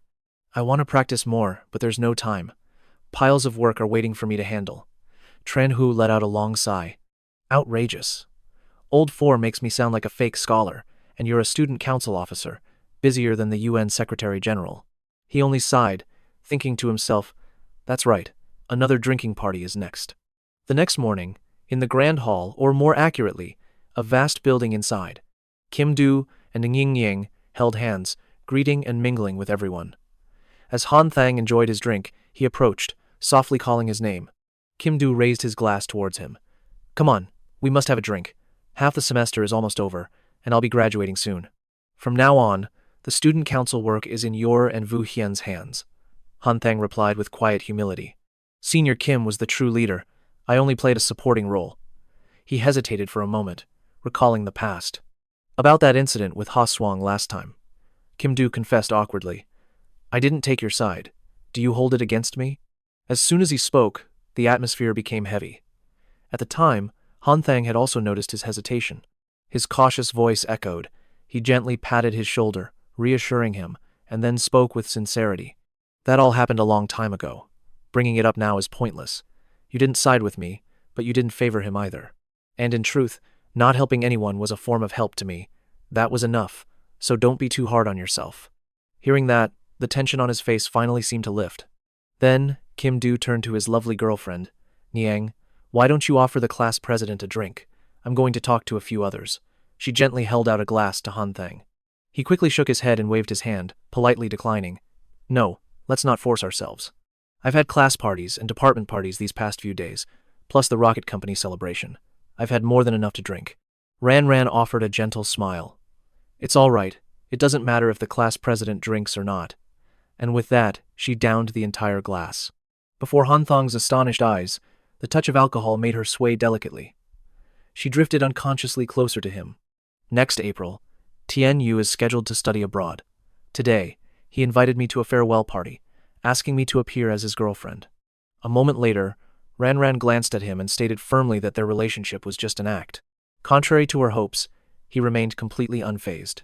He simply emphasized, You don't need to explain to me, but I believe this is all a carefully laid trap. At Han Thang's firm words, Ran hesitated, confused. Did he mean Tian Yu's trip abroad was a lie? After a long pause, he finally answered her. Going abroad, that part was likely true. Han Shang could practically see Tian Yu's next calculated move. It was a classic trap, using an emotional farewell to manipulate someone into agreeing to small requests. That trick was the same old tactic their fathers used to use. They'd leverage pity to slowly push for more intimacy, making their target lower their guard. Realizing this, he laid out Tian Yu's entire scheme for Yi Ran. I fear he'll ask you to act as his girlfriend first. Then, after a few drinks, he'll shed some tears and confess his sincere feelings, before suggesting a late-night movie and finally, finding a room to talk. After all, it's his last chance. A guy like him would definitely pull something like that. She tilted her head slightly, her expression full of doubt. Impossible. And I would never agree. Just then, Tian Yu walked over, cutting into their conversation. What are you two discussing? She feigned a casual air, but scrambled to invent a cover story. I was just asking the class president if you can buy train tickets without an ID. I sent mine to my mom for our household registration transfer. Hearing that, Tian Yu's face fell instantly. What? You really don't have your ID? A cold sweat ran down Han Sheng's back. Had he accidentally just demolished Chen Tian Yu's meticulous plan? The moment the party ended, he rushed straight back home to continue working. At that exact moment, Yi Ran called. She let out a long, weary sigh. Tian, you predicted everything.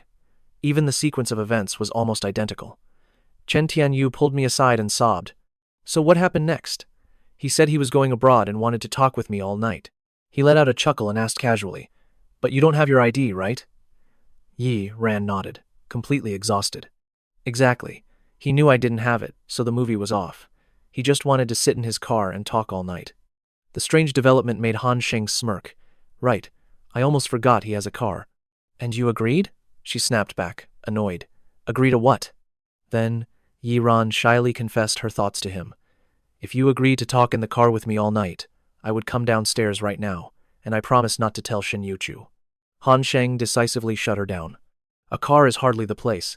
The scene cuts to the next morning, his voice echoing inside a building. The 5 academies will provide practical support. We'll be introduced to high schools in the Sudong area to help Shen Tong connect. Both sides will maintain a long-term partnership, not an acquisition. Kongjing was stunned, unable to believe Director Zheng had actually agreed. Han Sheng calmly addressed her confusion. There's a reason for this. After the semester starts, we'll discuss the exact percentage figures for Shen Tong. Just as Xiao Yu approached, he quickly pulled her aside before the meeting began. Xiao Yu, take a look. Is anyone still missing? She glanced at the list and replied, Only Huang Zeba. Han Sheng let out a frustrated sigh. Call him and tell him to hurry. This is too important. A moment later, he and Huang Hui rushed in, apologizing. Sorry we're late. Her dazzling appearance captured everyone's attention, as students nearby began whispering praise for Huang Hui. Yet she looked upon them with disdain, comparing herself to these provincial students. She thought to herself that all the effort to dress up had been worth it. But then her gaze shifted to the side, and she froze.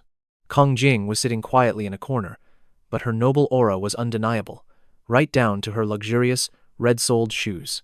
Huang Hui was both shocked and confused, her eyes locked on Kongjing. The renowned and powerful director Kong. What was she doing here? Faced with that overwhelming presence, Huang Hui suddenly felt small. She had assumed everyone here was just an ordinary student, but now, all the attention was on this woman. Han Sheng made the introduction. This is Sister Jing, the general manager from Shen Tong. She will be heading operations and external affairs for Rocket. Immediately after, he introduced Zeba to her.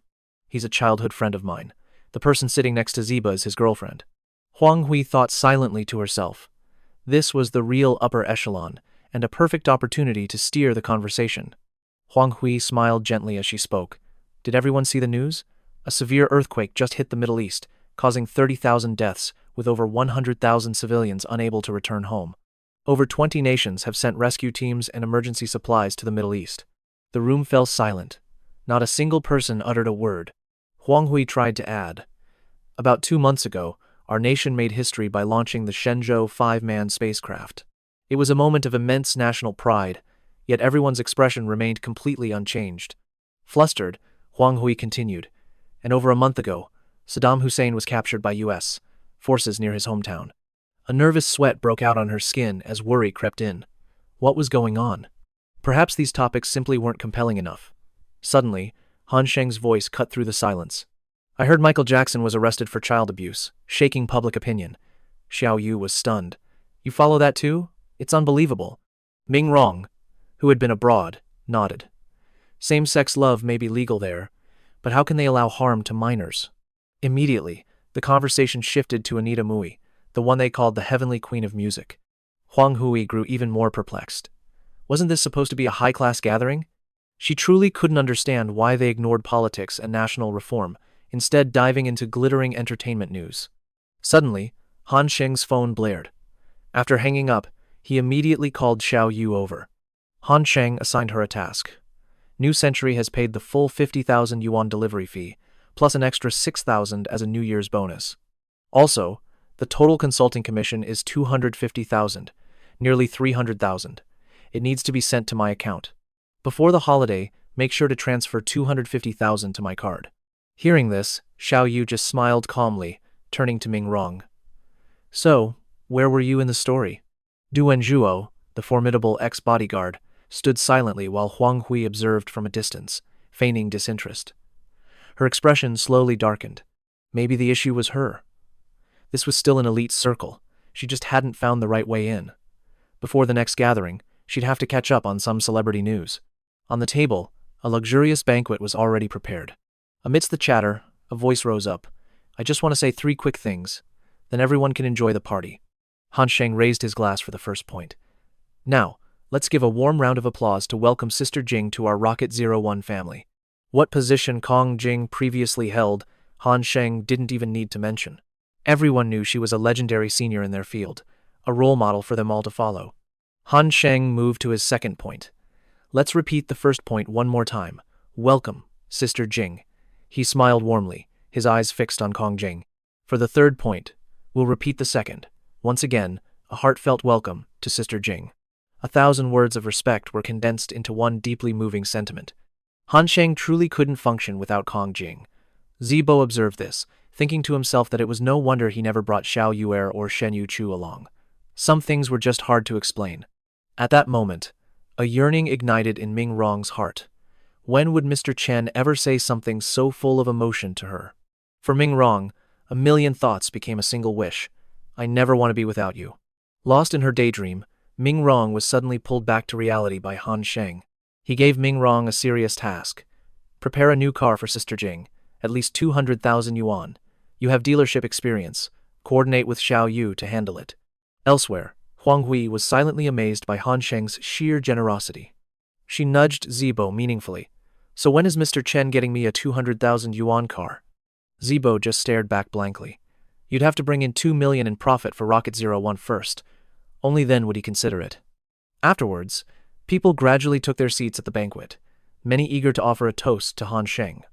Zebo came closer and asked quietly, Are you still taking Shen Yuchu home this year? Of course. Hearing that, Zebo grinned. Then I'll take Huang Hui home at the same time. Like brothers, we used to take the train to bring our girlfriends home. All 4 years of university, from Sichuan to Chongqing. Those were some fond memories. But this time, Han Sheng planned to fly Yuchu back to save precious time, which took Zebo by complete surprise. Han Sheng began to explain slowly. I'm in my 3rd year of university now, and Shen Yuchu is planning to apply for grad school soon. I want to get a small house for her grandmother and family, to make it easier for them to move from the mountains, he continued. Are you thinking of buying a place for Huang Hui? That way, not only could this story continue, but maybe we could even become close neighbors. Zebo was startled and asked, Have you talked to her grandmother? Han Sheng smiled casually. Not yet. Shen Yuchu doesn't know either. Zebo now seemed a little annoyed. A meaningful moment was suddenly cut short by talk of money. Han Sheng let out a soft sigh. But so what? At worst, I'll just have to hide it from her for a bit. He chuckled, patting Zebo's shoulder with brotherly affection. I really admire your girlfriend. Huang Hui would never stop you from buying a house for her. Unlike me, I have to hide every little expense. Saying this, Hanthong turned away, still muttering his praise. Such admiration. Just then, Huang Hui appeared with a puzzled look. What are you two discussing? Zeba replied sadly. It's nothing. Little Chen just asked if we planned on flying back to visit Sichuan and Chongqing this year. Hearing this, Huang Hui's face lit up with excitement. That's wonderful. I've never been on a plane. If it were Shen Yuchu, her first thought would probably be the cost. And Xiao Yuer would have bluntly asked if there was enough money, offering to pitch in. A new day begins, and another memory is added to Tuba's admiration for Hanthong. The next morning, the professor's voice rang out, announcing the start of the exam. But Han Thang simply spun his pen, his gaze fixed out the window. remembering a similar winter day in his second year when snow gently closed the semester. The professor's voice called for them to put down their pens. He glanced out at the world, now painted white with snow. Han Thang thought quietly that the end of exams meant a new season was approaching. He walked through the quiet campus, a thoughtful expression on his face. Suddenly, Han Thang looked up, his eyes shining as if he'd discovered something. He saw a girl standing alone in a corner, waiting for someone. It was Luo Xuan. She was rubbing her hands together to fight off the cold. Han Thang approached and asked why she had no umbrella. He asked softly, "Isn't your father picking you up? Are you still waiting?" Luo Xuan answered calmly, "Who knows where he is? He probably went drinking again." Han Thang then asked, "And your mother?" A flicker of sadness crossed Luo Xuan's face. "She argued with my father, injured her leg, and is now in the hospital." Hearing this, they stood in a long silence. Han Thang was the first to speak. "Have you bought your bus ticket? When does it leave?" Luo Xuan replied, "In less than half an hour." Han Thang knew the station was far, nearly an hour's journey in the thick snow. He grew anxious and asked if she wanted to go home now. Her face suddenly darkened. Going home brought her no happiness. As Han Thang passed by, he brushed lightly against Luo Xuan. "Then I'll take you to the station. First, go back to your dorm and grab your luggage." She still didn't understand what was happening. Her eyes filled with confusion. Han Thang glanced back, his voice sharp. "Hurry up, or should I repeat myself?" Luo Xuan looked bewildered, but she rushed back to her dorm to get her things. Soon, Han Thang saw her running with a bag through the heavy snow. He held out an umbrella and called, "Wait, take this with you." Luo Xuan hesitated, taking the umbrella. "But won't you need it?" Han Thang just smiled. "I'm the student union's vice president. Don't you think I can borrow another one?" After saying that, they turned and walked in opposite directions. Luo Xuan held the umbrella, quietly heading back. She unconsciously slowed down and glanced back, her eyes fixed on Han Thang walking through the snow. Luo Xuan frowned, thinking, college is so dull. Voices drifted from the parking lot. How were the exams? They were fine. I might have enough points for the scholarship. Now inside Han Thang's car, Luo Xuan felt conflicted. A faint scent lingered in the air. Was it the perfume left by another girl? Han Thang spoke softly. "I need to stop at the convenience store to buy a few things." A moment later, he pulled up in front of the convenience store. Outside, Yu Chu was already waiting. Han Thang opened the door and held out his hand. "Give me the bag." He took it and passed it to Luo Xuan in the back. She looked inside, surprised to see pastries and snacks, her favorite things. How did they know her tastes so well? Was Shen Yu Chu always this obedient? Han Thang spoke seriously to Yu Chu. "Go home first. Wait for me for dinner tonight." Then, he continued driving Luo Xuan to the station. Luo Xuan asked curiously, "Did you buy this just for me?" Han Thang quickly explained, "It wasn't me who wanted to buy it, but Shen Yu Chu who suggested it. So I just told her what your preferences were." Han Thang and Yu Chu had planned to eat together, but taking Luo Xuan to the station changed things. He had called to explain it all to Yu Chu. She knew the trip was long, so she bought some snacks for Luo Xuan to take with her. Luo Xuan thought Yu Chu was so naive. A meaningful smile formed on her lips. "Oh? And senior, how did you know my taste so well?" Han Thang ignored her words and asked directly, "What do you think about your parents getting a divorce?" Luo Xuan's demeanor changed instantly. She froze when she heard his question, her face flushed with anger. "Do you mean my parents are really splitting up?" Han Thang replied bluntly, "It's possible. Since I was in high school, they were always fighting, weren't they?" Lu Xuan's mood suddenly sank, and her face filled with sadness. Regaining her composure, Luo Xuan said, "Then just let them divorce. I'm exhausted from watching them fight all the time. After a divorce, everyone feels more relieved. I'm not like other children, who cry and beg their parents to stay together." Han Thang was lost in thought, when a new realization suddenly struck him. The mothers of his friends often resembled powerful couples in China, like old Chen and Empress Dowager Liang, who held absolute authority. Thus, all major decisions were made by old Chen, including changing his son's education when Han Thang showed no interest in studying. In contrast, Yuer's parents were a model of a respectful couple. Whenever an issue arose, they would discuss it. Their family status was balanced, and their bond was incredibly strong. They loved their children with all their hearts, and came from a highly educated family. On the other hand, Huang Zeba's parents had no education and struggled financially, a typical case where despite little time for parenting, the children excelled in their studies. In truth, they rarely spoke to their son, or even to each other, yet it never led to a divorce. On the surface, Luo Xuan's family situation might not have seemed any worse than Yuer's. But both her parents were strong-willed, refusing to yield to one another, and with money, temptation grew, leading them to decide on a divorce. In that sense, Luo Xuan was truly pitiful. Hanthong was certain that despite the divorce, her love for her parents was unchanged, but her attitude seemed strangely indifferent. She suddenly asked, "Senior brother Chen, can you share with me how to make someone as proud as senior sister Xiao accept a girl who is both talented and beautiful, like Shen Yuchu?" Hanthong answered calmly, "I could tell you." He continued coolly, "But first, we need to clarify the relationship between us." Luo Xuan's face flushed with embarrassment. What relationship was there to even speak of? Both of them were only children, without any siblings. A sly smile crept onto Hanthong's face. "Then let's just be siblings. You can have me as your older brother," Luo Xuan shouted, bursting with frustration. "I intentionally lowered my score to get into the finance academy, just to get another older brother? I refuse to accept this meaningless outcome." Not long after, Hanthong drove Luo Xuan to the busy bus station. She got out and retrieved her luggage from the trunk herself. Just as she was about to leave, she heard him call out. Hanthong was holding a small bag of snacks for her at the car door. At first, she put on a proud front, refusing to take it. But as her eyes fell on the familiar item, an indescribable feeling of regret washed over her. Without another thought, she spun around and snatched the bag from his hand, walking away in a huff and muttering a vow that she would absolutely never be his little sister. Behind her, a soft sigh escaped into the air. Hanthong thought to himself, "If she refuses to be my sister, I foresee a lot of trouble brewing in the future." A few days later, Rong Yu called Hanthong with good news. She had finished her exams. On the other end, Hanthong replied cheerfully, "Now you have a whole month to relax." Rong Yu's voice fell, sounding anything but happy. "Why do you sound so upset?" "I'll pack my things this afternoon. Tonight, the dorm is having a small farewell party." The plan was for her to head straight to Jiangling tomorrow to meet Hanthong. After he finished work, they would travel back home together.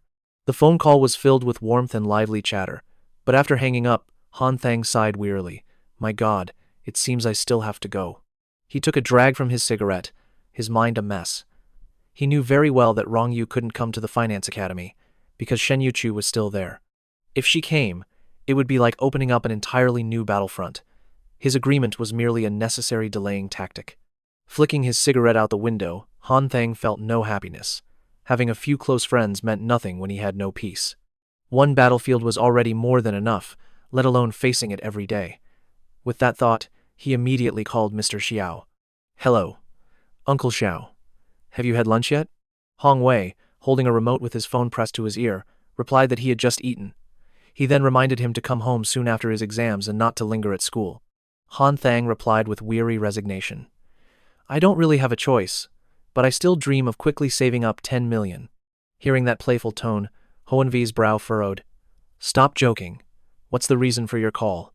At this point, Hanthong finally got straight to the point. "Deng Engu wants to stay at the hotel with me. What do you think?" Hohenvi remained surprisingly calm. This didn't seem like a serious issue. What mattered was his approval. But a moment later, something clicked, and his tone sharpened with anger. "Wait a minute. Deng Nung? Why would she want to stay in a hotel with you?" Hanthong quickly explained the whole situation. "She's about to finish her exams and plans to wait in Jianglang so we can return to Hong Kong together. Her classmates have all gone home, and the dorms are closed, so a hotel is much more convenient. She's so beautiful. I worry about her being alone. I want to stay with her to be safe. But Uncle Tu, I promise nothing will cross the line." Huanvi gave a stern warning. For now, don't even dream of staying in a hotel together. Yet his attitude was surprisingly moderate. "The kids are still so young. What if something happens to their studies? My unit has a case, so I have to hang up. Remember to visit for a drink before the new year." He hastily ended the call and immediately dialed another number. The person on the other end was none other than Denggu's mother, Nok Thon. "Didn't you say the exams finish in 2 days?" But today, he heard that Dongdai University's exams were already over. Ngok Thon, however, sounded completely unsurprised. "Denggu wanted to visit Jiangling, but she was afraid you'd object, so she told me first. She even made me promise not to tell you." While Hohenvi worried for his daughter's safety, Nakthon had a more relaxed view. She believed Denggu was a university student now, and besides, Hanthong was always with her, along with some old high school friends. Ningokthan said calmly, Aren't you always praising Tran Han Thang? He's very capable. With him by her side, there's nothing to worry about. The couple's debate over Dong No and Hanthong dragged on until Huan Hui was forced to end the call first. Ngok Thon could only sigh, thinking he'd probably cry his eyes out when Dong Gu gets married. On his end, Huan Hui also let out a quiet sigh.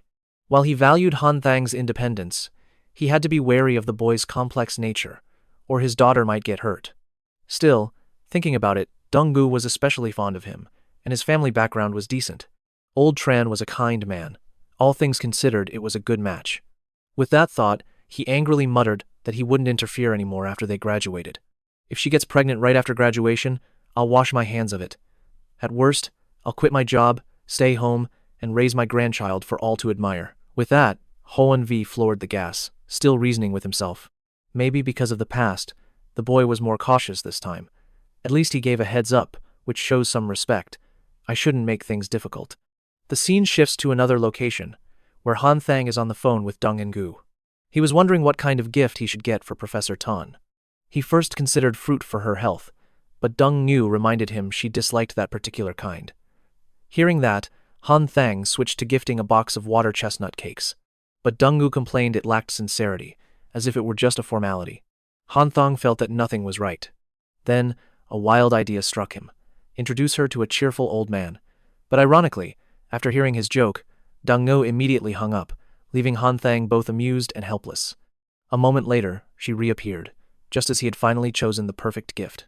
Han Thang smiled, showing it to her. Open the box and see, he said, making her more curious. Inside was a lovely photo frame. He explained cheerfully that gift-giving is an art, meant to create a lasting memory for the receiver. The scene in the photo suits her perfectly. In the future, just by looking at it, she'll remember our thoughtfulness. Dong Gu nodded in agreement, seeing the logic in his words. Han Thang added there was one more gift, for Vice Dean Kung, who was famous for never accepting presents, which piqued her curiosity. The car trunk slowly opened, revealing a small bicycle inside. Dong Gu stood there, stunned and confused. Han Thang explained that the dean's current bike was too old and could be dangerous. After explaining, he added with a smile, a gift must be clever enough to touch the heart. I'm in a good mood today, so I'll teach you the art of meaningful gift-giving, Dong Nengu replied softly. With you here, I don't need to learn. She suddenly remembered her father was picking her up tomorrow. Nunyi confessed, sadly, I still want to go to the finance academy to help you. Han Thang gently comforted her. It's all right. My work there is just the same thing over and over. Besides, I'm sure Aunt Lu has prepared many delicious dishes. She'll be sad if you don't go home. The words sounded familiar to Dong Nu, so she asked, Isn't that what you said last winter break? Han Thang quickly denied it, claiming he didn't remember.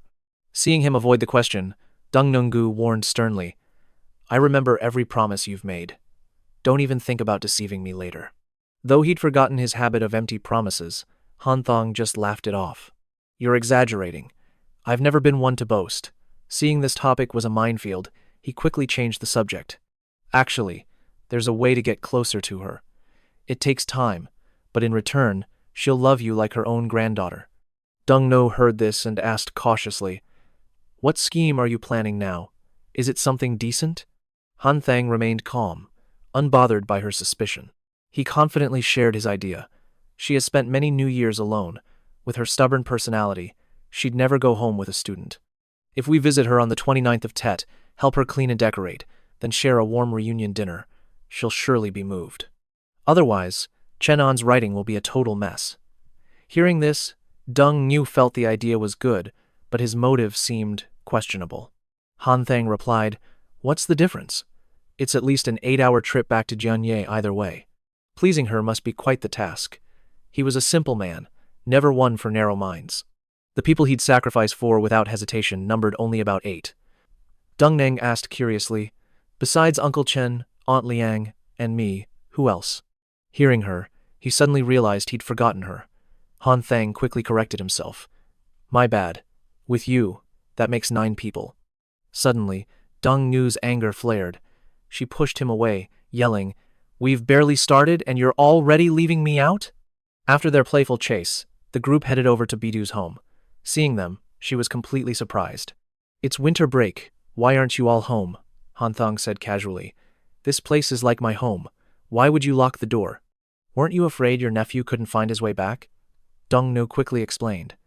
We came to celebrate the new year with relatives. Bidu watched them enter and sighed softly. A moment later, she spoke cryptically. If one truly wishes, any place can be a home to return to. Hanthong heard that and felt something was off. Why was she so melancholic today? Bidu saw him carrying a large box and asked what it was. Hanthong grinned.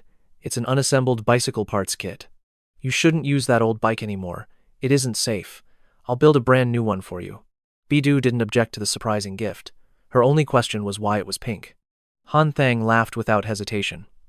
What's wrong with pink? A girl's heart is always the same. Little Yu will still love pink when she grows up. Hearing this, Bidu snapped at his thoughtlessness, while Dung Nung shot him a death glare. Hanthong flopped onto a chair, feigning innocence, as she handed Bidu the new frame. She sighed internally, thinking how rigid this mindset was. Why was there prejudice against pink?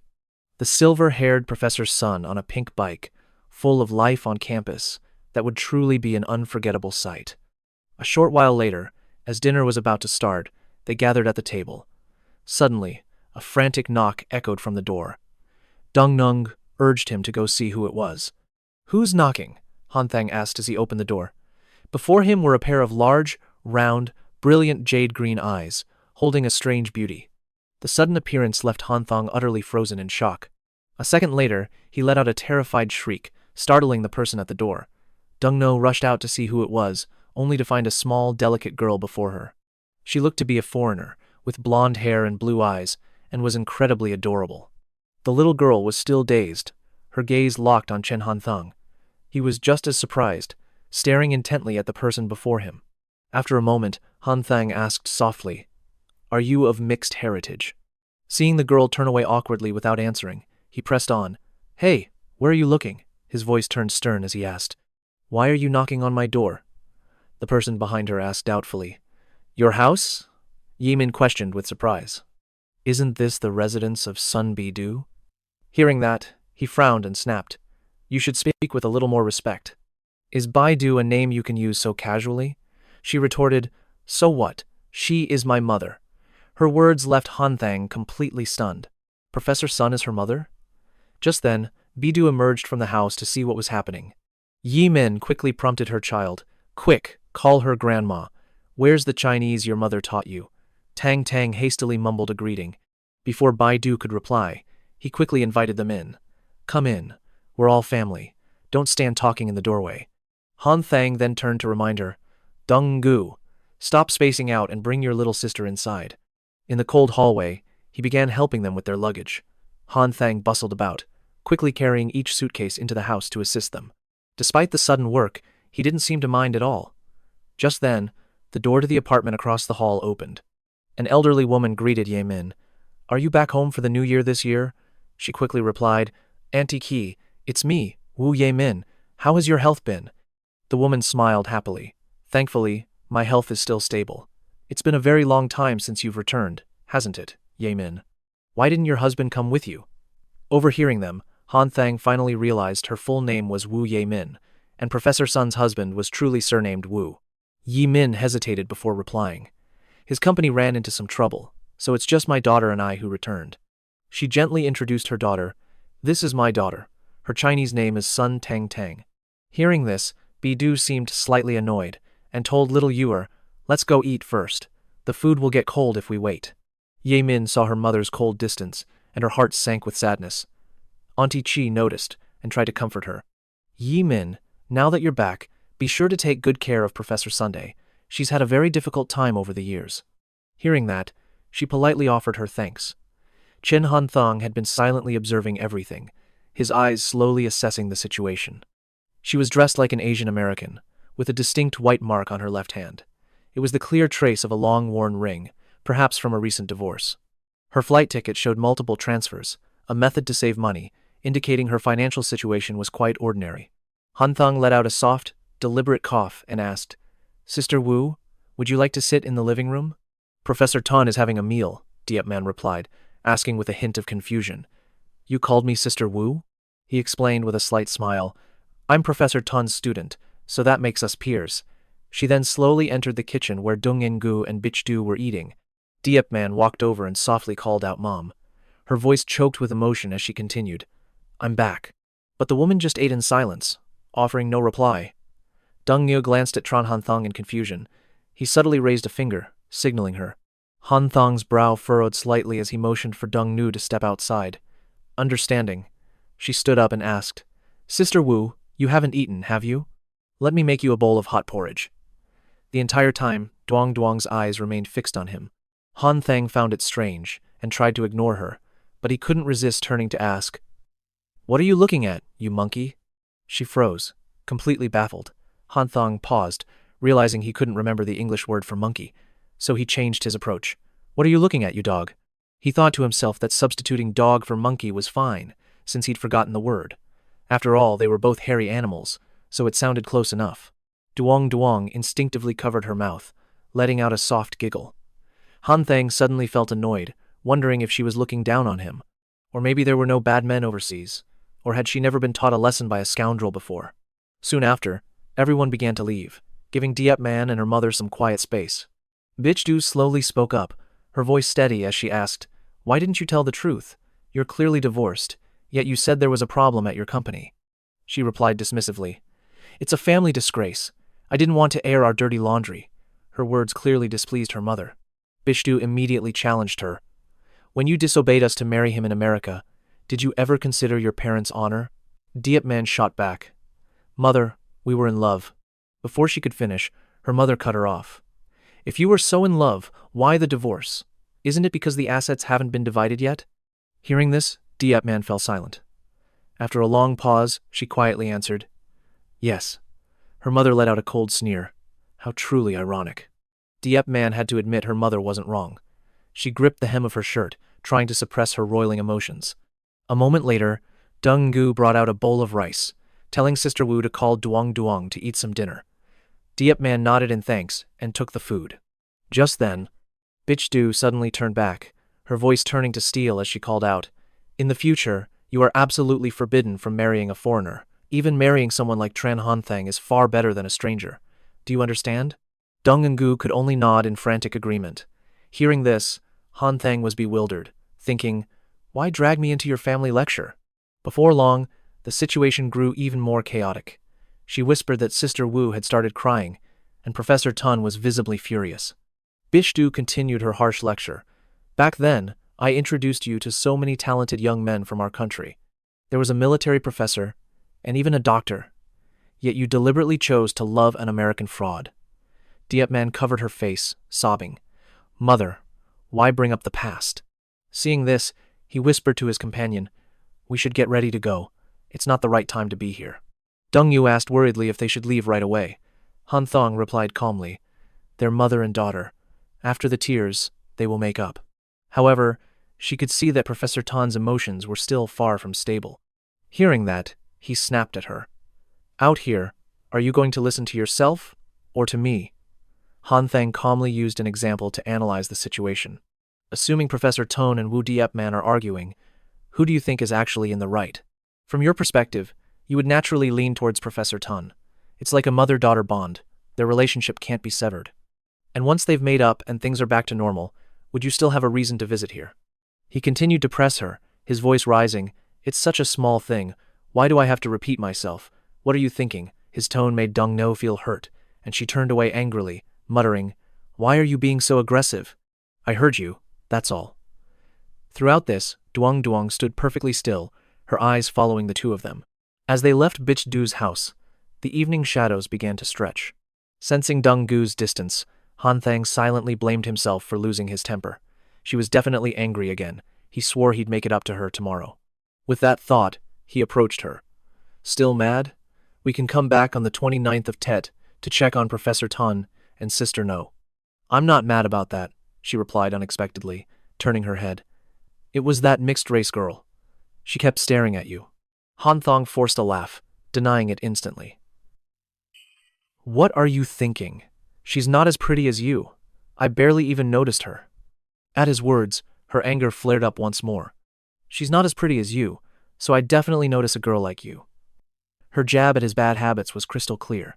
With that, Deng Nu stormed off, leaving him utterly baffled. It was just a fight. Why bring up the past? The next morning, she was already up early, ready to leave. Huang Hui pulled up to get her. When asked about Tran Han Thang, she said they'd argued. Her expression seemed unusually grim today. Sensing something was wrong, he asked why they had quarreled. Annoyed, Deng Engu said it wasn't about them. We went to give New Year's greetings to our master at the Law Academy yesterday. Hearing this, Huang Hui's brow furrowed. He criticized that Tran Han Thang kid for being so insensitive, treating a girl so rudely. Then, softening his tone, he said the boy's methods might be wrong, but his intentions were not bad. An upright man still has family burdens to bear. It's not a place for outsiders to interfere. When it's time to go, one must be decisive. Her silence only deepened her gloom, but Huang Hui noted it was Tran Han Thang's sincerity. He said, "That Tran boy was never worthy of you, Deng Nung." He urged his daughter to speak her mind, making her wonder what he meant. Meanwhile, Hanthong was eating at Qian Than's house. He offered a bottle of wine. "Won't you have a drink?" Hanthong refused. "I have to visit the Tan the Kai factory later. It's not right to smell of alcohol." Qian Than laughed in admiration. 6 months ago, you asked to be a distributor. I never imagined you'd actually succeed. The name Rocket 101 is now famous in the university town, even surpassing Tham Thong. He calmly replied, "Reminiscing is a sign of getting old." Hanthong teased, "Next year I'll be turning 30, and you'll be nearing 50. We really can't be considered young anymore." Hearing that, the man reacted strongly, brushing it off. "Aren't you just turning 20 next year?" He acted surprised. "Isn't 30 right after 20? The man was stunned by this bizarre logic. Qian Than changed the topic with a smile. "Indeed. So has Tham Thong given you a clear answer yet?" Hanthong just shook his head quietly, then suddenly spoke up. "By late 2004, I was already a third-year student." Hanthong recalled a fortune teller who read his palm. The man said he would have wealth, prestige, and a great name. "Beautiful young women will flock to you. You can't avoid them even if you try." Qian Tan teased him in disbelief. "Where did you find this seer? K-Min Temple or Tay Temple? Haha, I want to check my love fortune for next year too." At that, he laughed back. "You don't need a reading. You have no love fortune to begin with." The man was puzzled. "How so? Can you read palms as well?" Hanthong answered directly. "I can't read palms, but I can read faces. With a loyal face like yours, don't you already know the answer?" Realizing he was being teased, Qian Than burst out laughing and let out a curse. After drinking, Tran Han Thang went to the Tan the Kai factory director's office. Pushing the door open, he asked, "Brother Kai, when is the winter break?" Tiu Kai replied, "It's coming up very soon." He quickly calculated. The Phase 2 R&D for Megapixel 3 was already complete. The product was now on the market. "I might spend the new year at the factory, since my family and friends are all abroad." He gazed at the results sheet, lost in thought for a few seconds. Comparing the features and cost of Megapixel 3, failure seemed almost impossible. Perhaps 2004 wasn't just a new era, but Tran Han Thang's as well. Afterwards, he went back to his dorm and quickly packed his things. Tu Ba urged him, "Tu Tran, let's go." Though unhurried, he replied, "Wait, I need to say bye to the dorm manager. And everyone else in the dorm too." He glanced at his watch. "We have exactly 2.5 hours until takeoff."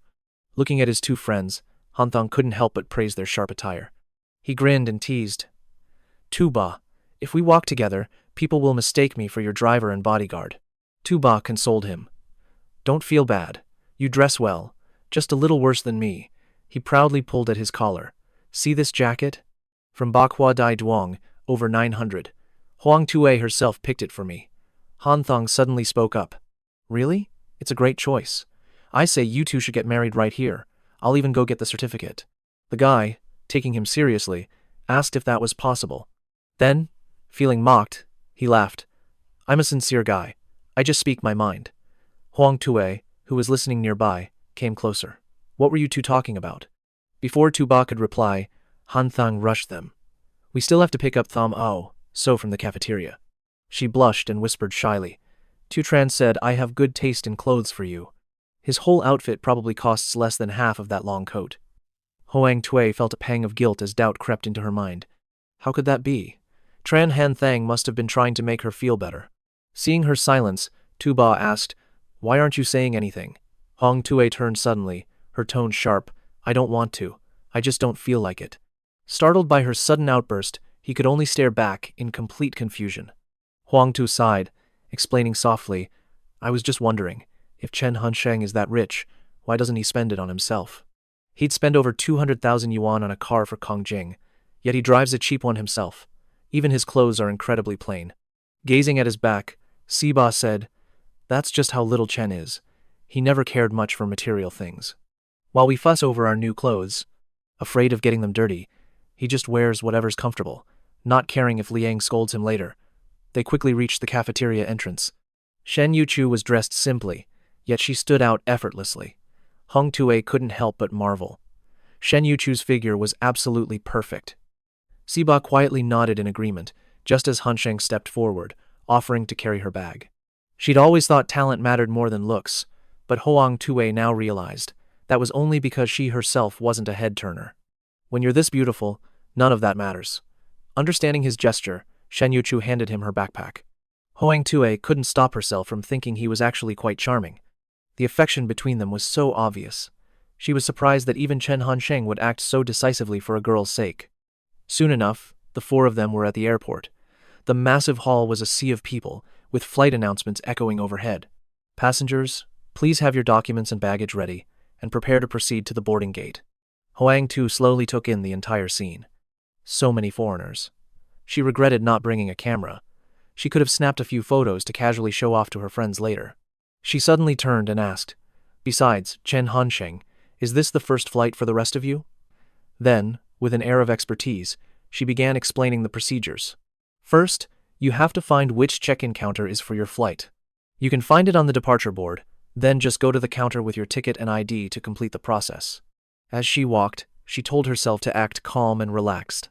No one could know this was her first time on a plane.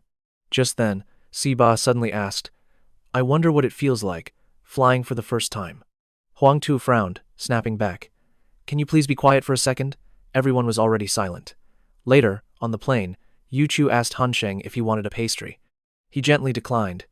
It's fine. They serve food on the plane. We can eat as much as we want later. Hearing this, Huang Tue was intrigued. Really? They serve full meals? How much do they cost? His eyes darted toward her, a mischievous glint appearing as he suddenly announced, Shen Youchu is treating everyone. Huang Tu blushed, saying that would be too much trouble for Yuchu. He just smiled. It's fine. You can just pay her back on the plane. Everyone just needs to pay attention and follow the flight attendant's instructions. She smiled and thanked Yuchu, but then turned with a puzzled expression. Wait, aren't the meals on the plane free? Before Yuchu could even answer, Hansheng cut in. This long trip was getting dull. Time to mess with these two rookies. The airport was still packed with people, all lining up to board their respective flights. Amidst the bustle inside, Chen Hansheng and Wang Zeba were talking. He leaned in to ask one last time. You remember everything I told you, right? Zeba responded with a firm, confident nod. A short while later, aboard Hong Tui gazed out the window. Suddenly, Wang Zeba turned around to relay Hansheng's message. He and Shen Yuchu had already pre-ordered meals for them. All they had to do was wait for the flight attendant and mention her name. She believed him instantly, already planning to use this pro tip to impress her friends and family later. Before long, the plane began to tremble as it taxied down the runway. The wheels spun faster until the giant iron bird lifted off, soaring straight into the sky. The engine's roar was deafening. Unable to bear it, Wang Zeba squeezed his eyes shut and clamped his hands over his ears. As the plane broke through the clouds, the engine settled into a high, steady hum. He dared to peek his eyes open, glancing at the seat next to him. The first thing he saw was Chen Hansheng gently holding Shen Yuchu's hand, his expression full of care. She nestled against him like a fragile little bird. It was a scene straight out of a movie. The sight made him blush with a mix of shyness and admiration. His cheeks burned even brighter as he glanced over at Huang Tuesday. She was clenching her jaw, trying to suppress her obvious irritation.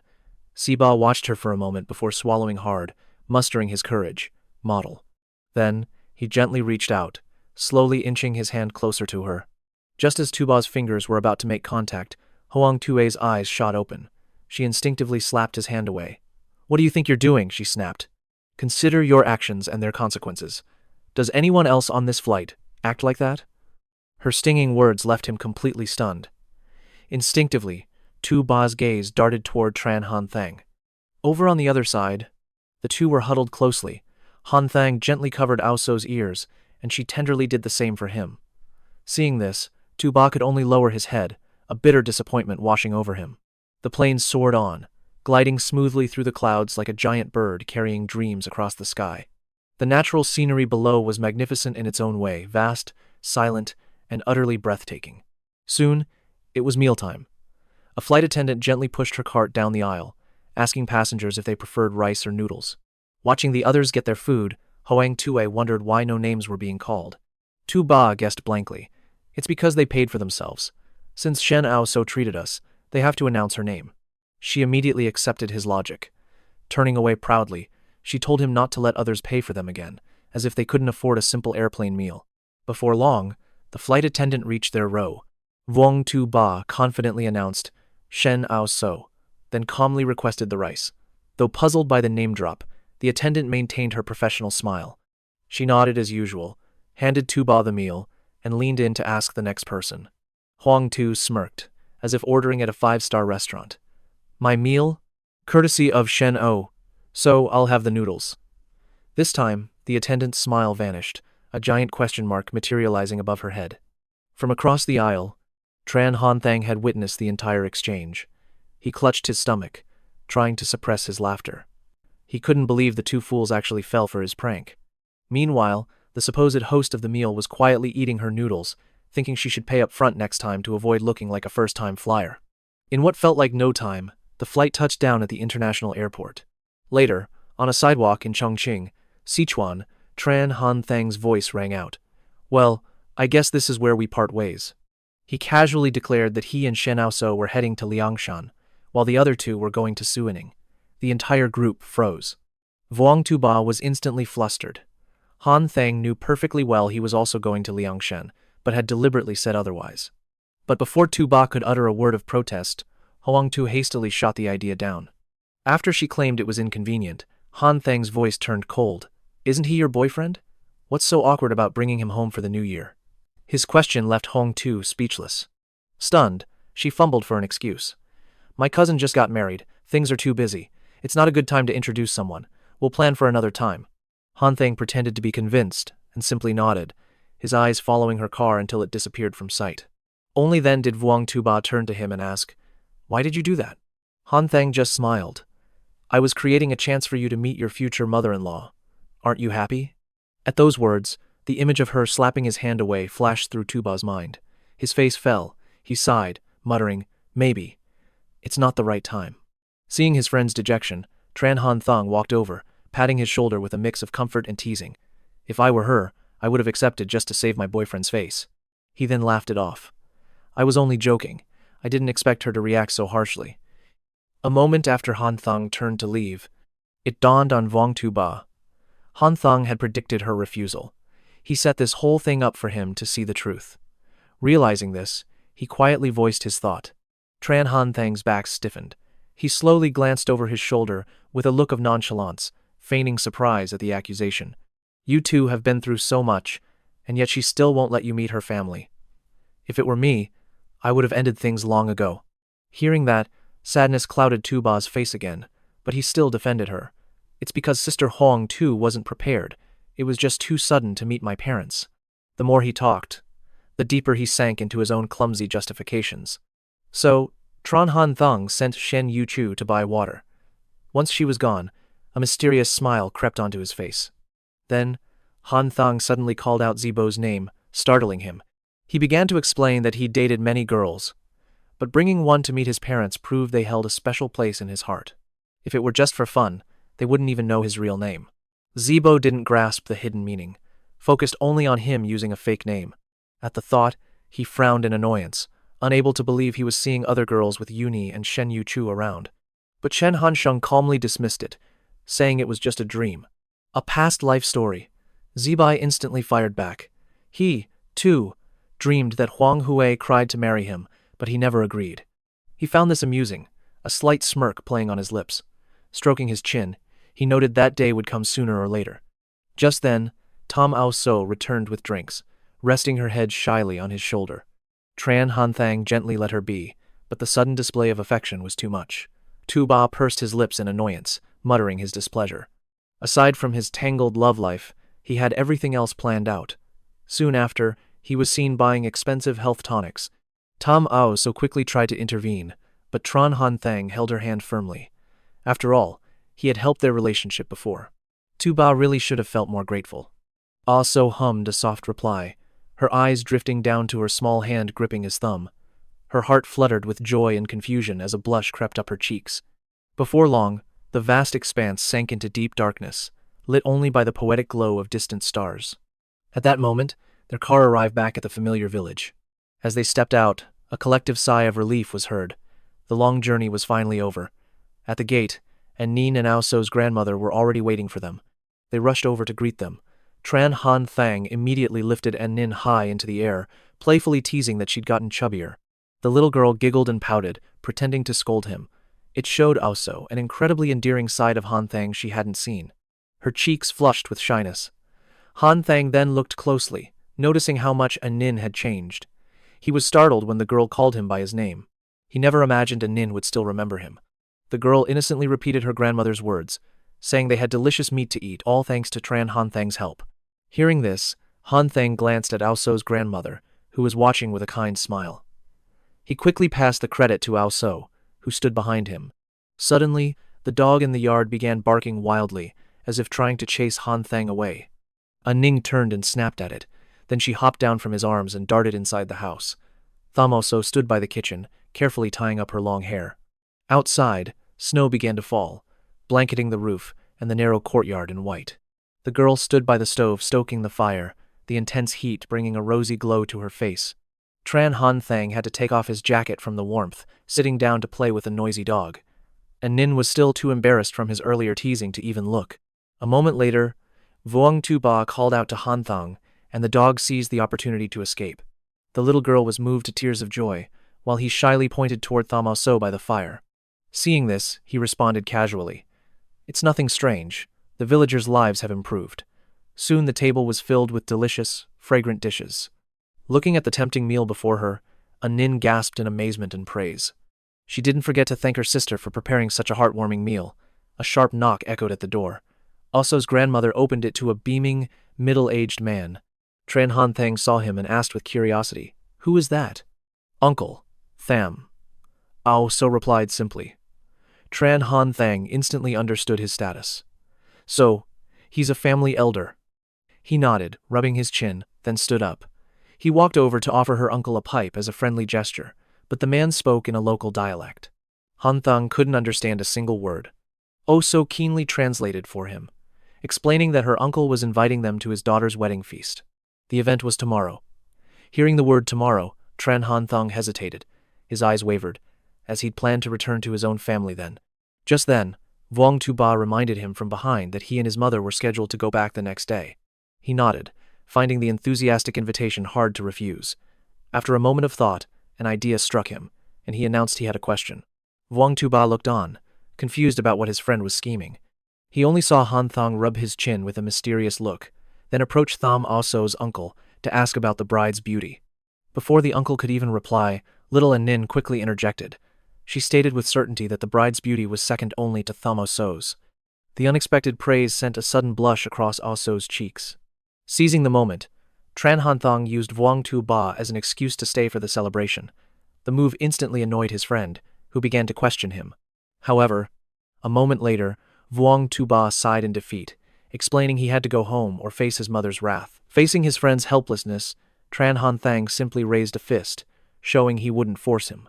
But then he quickly devised a clever bet, pinching a coin between his fingers as he explained the game.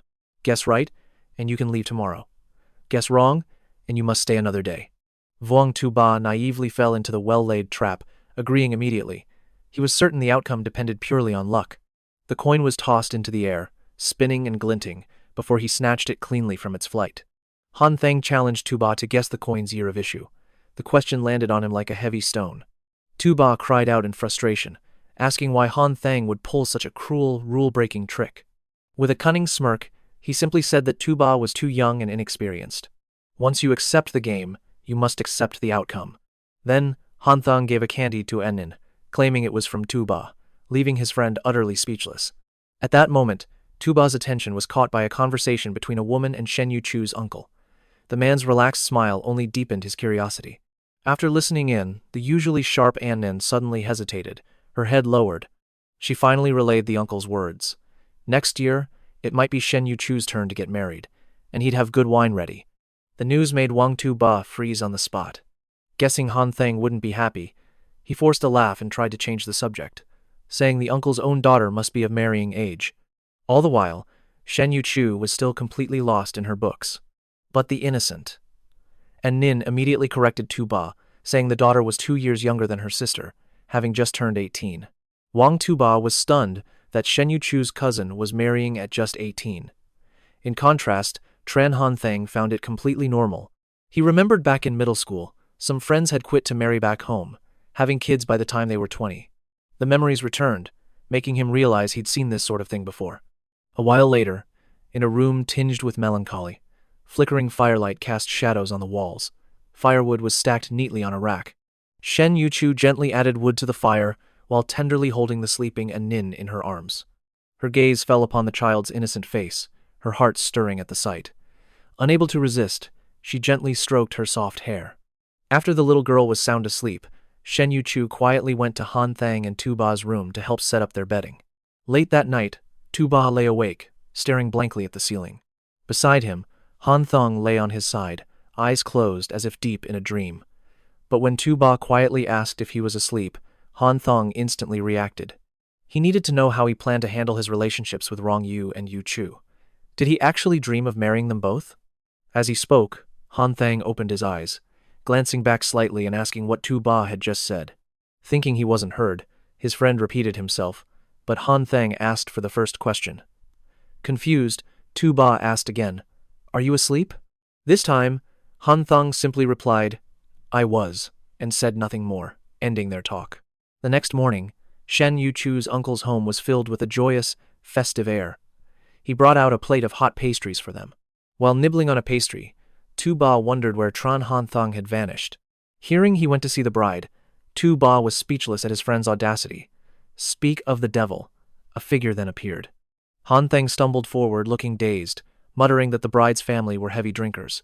2 cups and his head was already spinning. Seeing this, Shen Yuchu rushed to support him, placing his arm on her shoulder. She softly asked why he drank so much.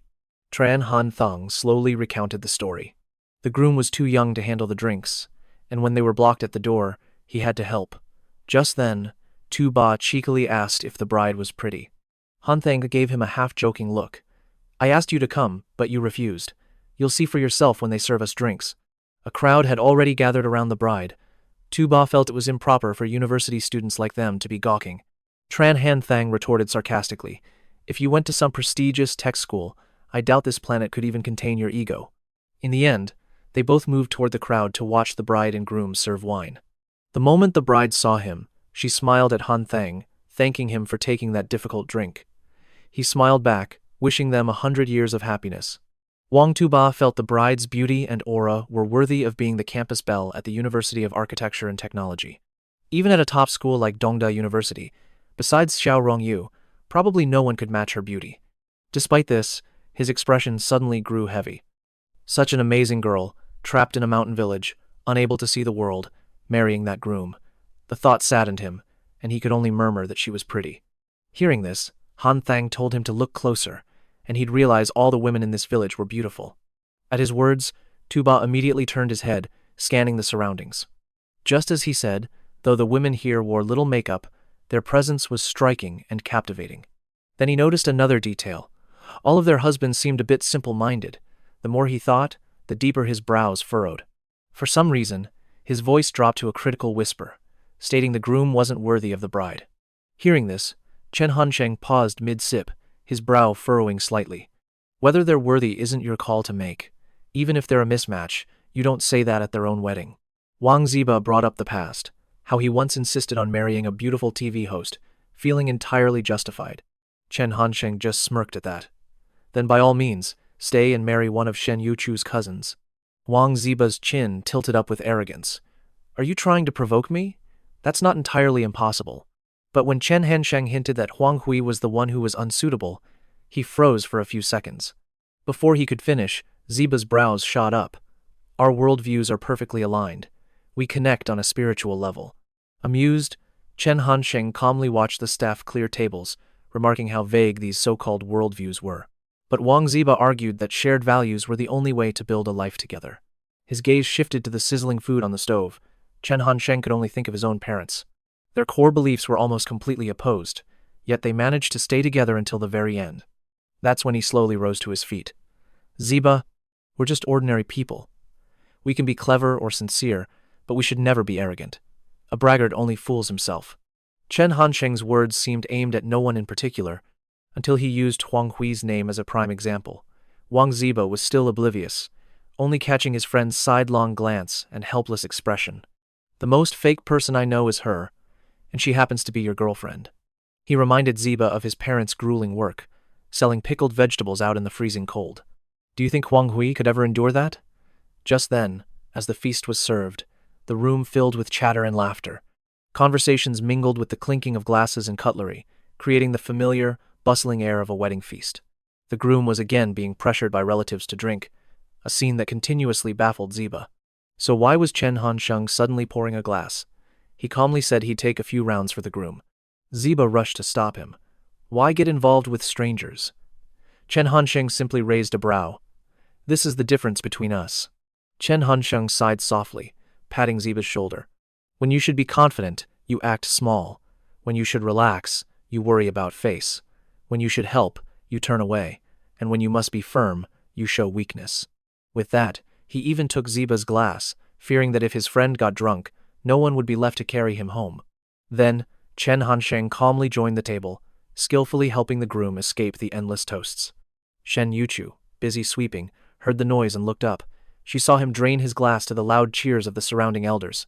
A soft blush crept onto her cheeks at the sight, and a gentle, happy smile graced her lips. Amidst the warm and lively atmosphere, Huang Zeba sighed, deciding to take a carefree sip himself. But before the glass touched his lips, a tiny hand tugged his sleeve. It was Ning. The little girl shyly reminded him that Chen Hansheng said not to let him drink. He let out a helpless laugh. Even a child was watching over him. It truly was the perfect day for a wedding. The sky was a deep blue, with lazy white clouds drifting by. The groom approached, bowing respectfully to thank Chen Hansheng, and invited him for drinks at his home that night. But Hansheng was already drunk, slumped over his friend's back. Zeba waved it off, saying the alcohol was too strong, and promising they'd drink together another time. At his words, the groom's expression fell. He quietly admitted his father didn't approve. Zeba was taken aback by the confession, his gaze instinctively falling to the man on his back. It seemed Chen Hansheng was the key to helping this groom. If he were sober, he'd tell the groom to study economics and find him, leaving a business card with a flourish, like a scene from a drama. He was lost in this fantasy when the man himself suddenly retched, snapping Zeba out of it in shock.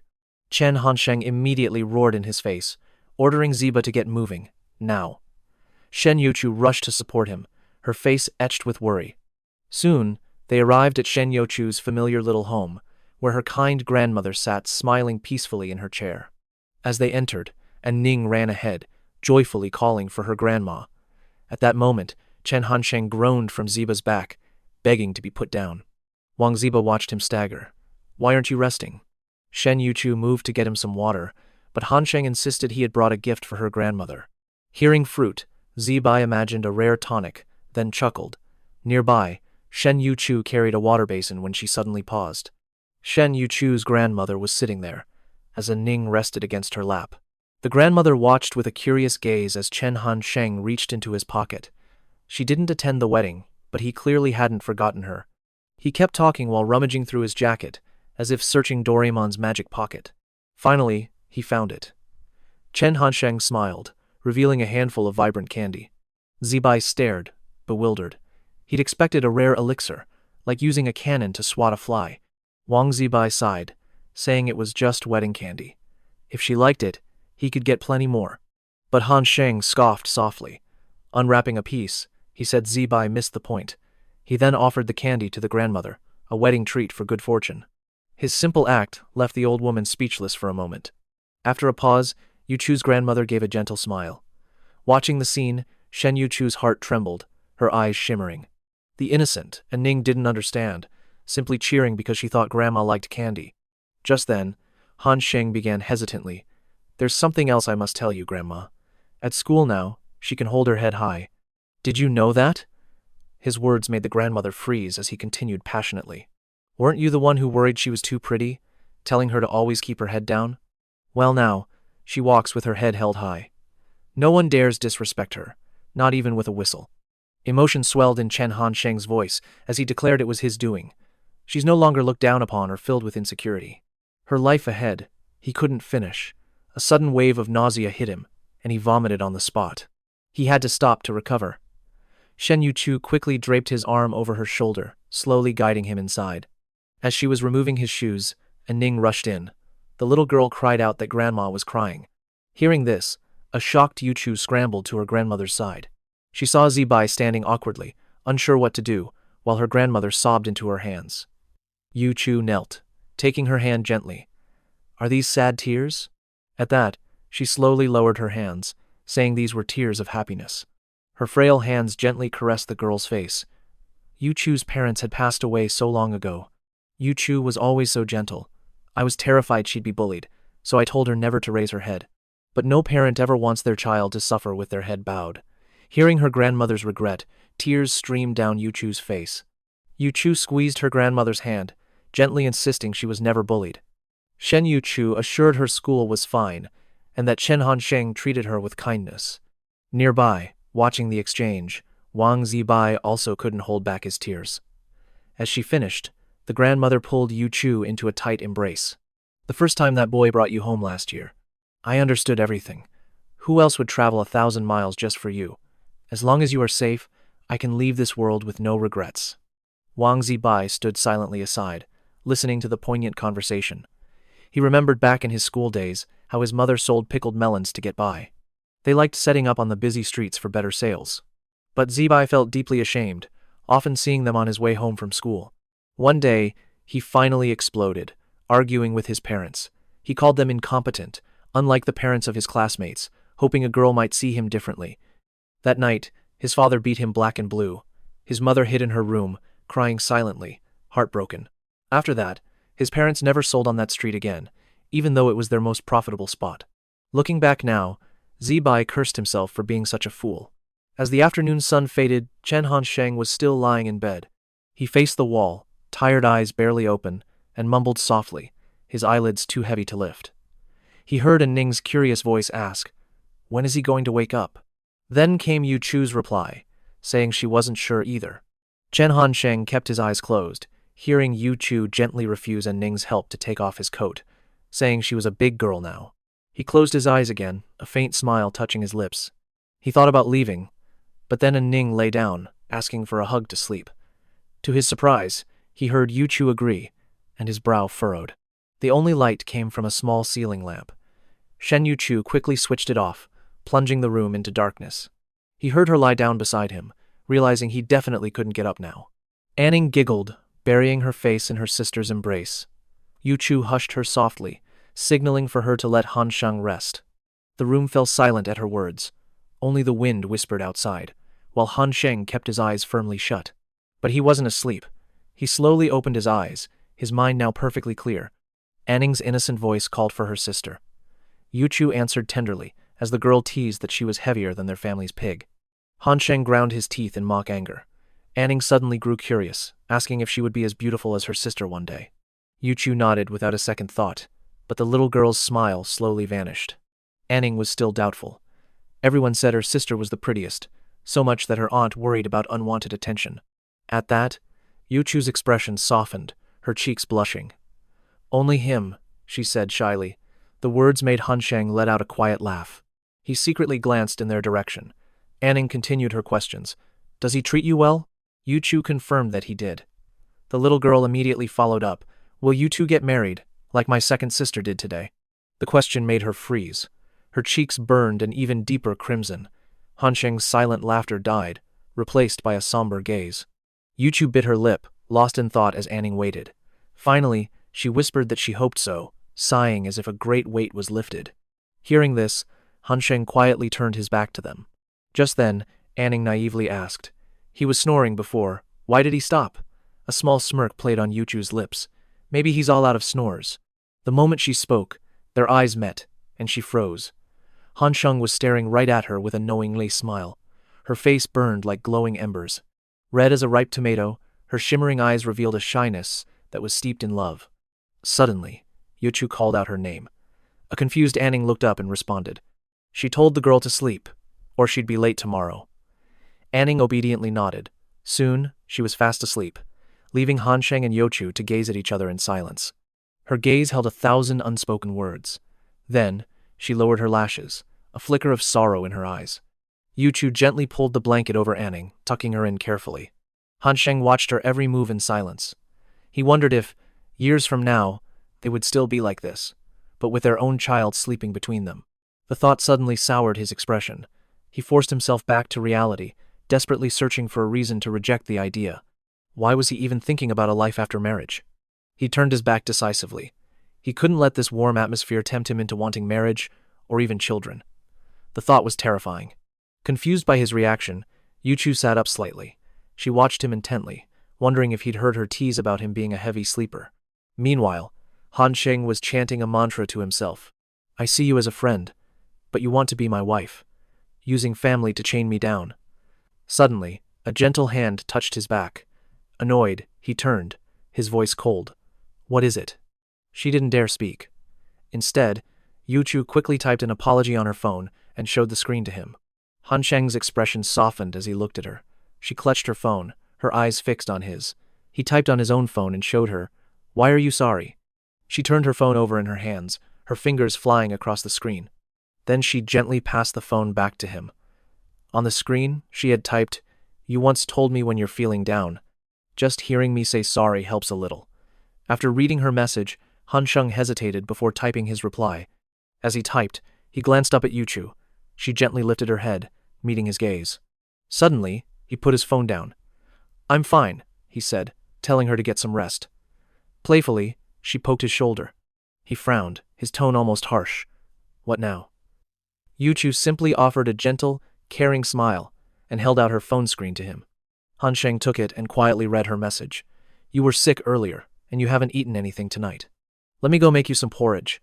He quickly typed back that he didn't want any. He was used to being hungry, and he hated the cold. She stared at his reply for a moment, stunned. Then she messaged back, You don't have to get up. I'll bring it to you. You can just eat it in bed. The phone's light cast her shadow on his face. He saw her pulling back the covers to get up. He closed his eyes, sighing in defeat, then sat up abruptly to face her. Hansheng reached out, cupping Yuchu's face in his hand. He tilted her chin up, leaning in closer. A deep blush spread across her cheeks. She closed her eyes tightly, waiting with anticipation. Hansheng leaned in close, his hair brushing her cheek. His voice was a low whisper. You're such a troublesome, yet adorable little goblin. Don't think you can sway my heart. She looked at him, completely confused by his words. He muttered again, Forget about the food. I can't sleep anyway, he said softly. How about we just talk for a while? His eyes swept over, seeing Nin still sleeping soundly beside them. Deng Yu replied with a soft hum as they sat facing each other in silence. Beginning the serious talk, Han Thang looked up in thought. Damn it, why does this feel so familiar? It felt just like a husband and wife's late-night chat. A question echoed in the small room. When did we first meet? Are you asking me? Oh, so answered firmly. At the sports field. Hanthong recalled a different memory. No, it was the cafeteria. You even took my steamed bun and gave me your shrimp, she added.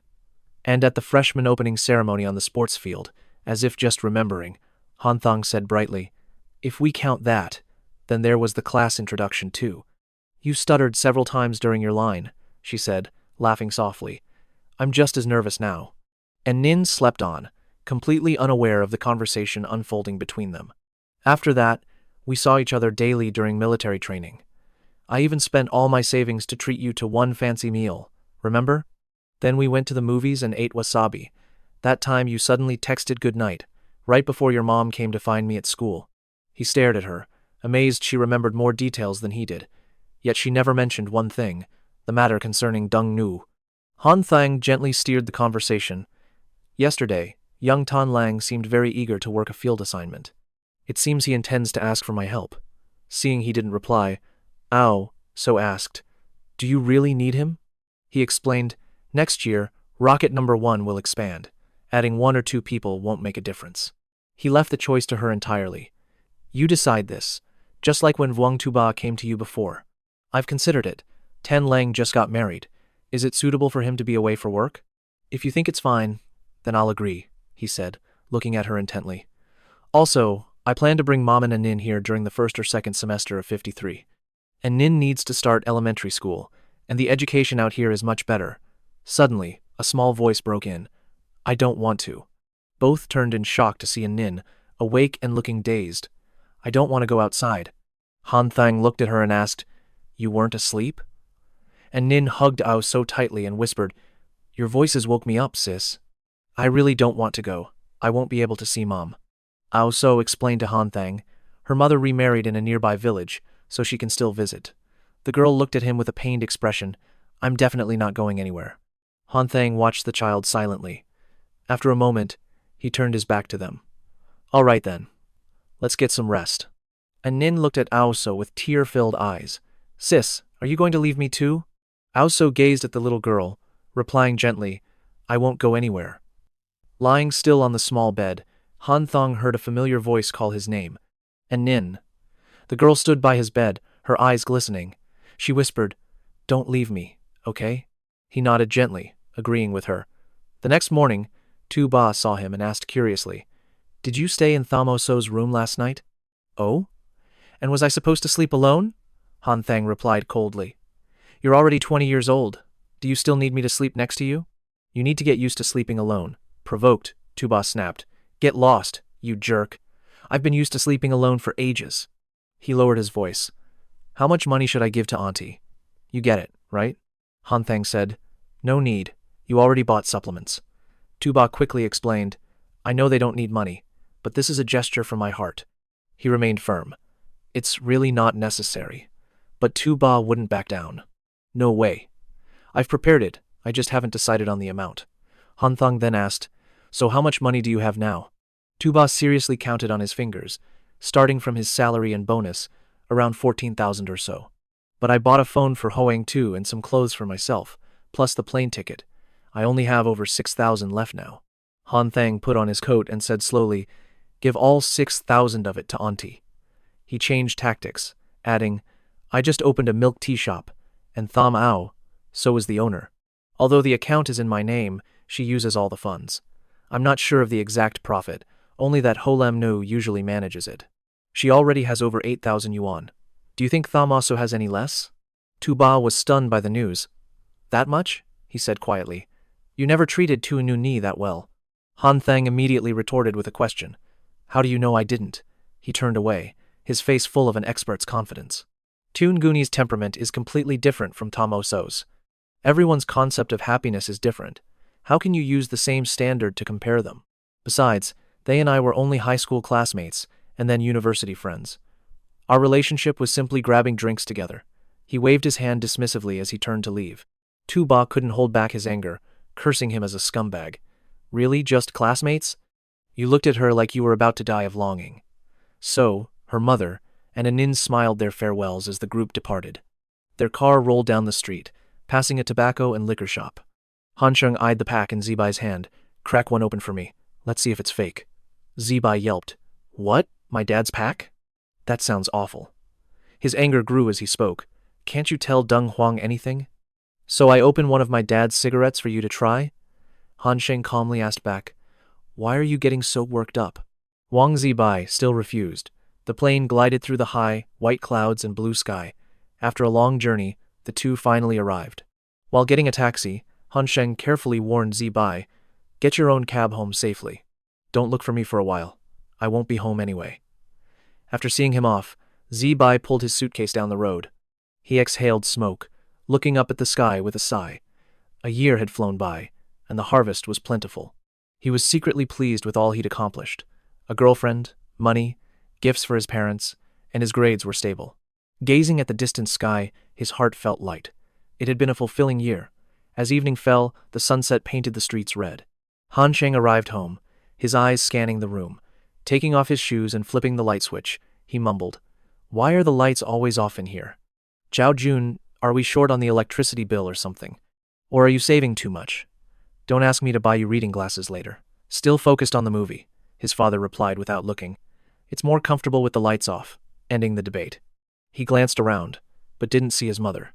He asked his dad, who smiled. She went to the market since she knew you were coming. He then turned away, frowning slightly. Probably got held up chatting with a neighbor. Her own son's return doesn't seem that important.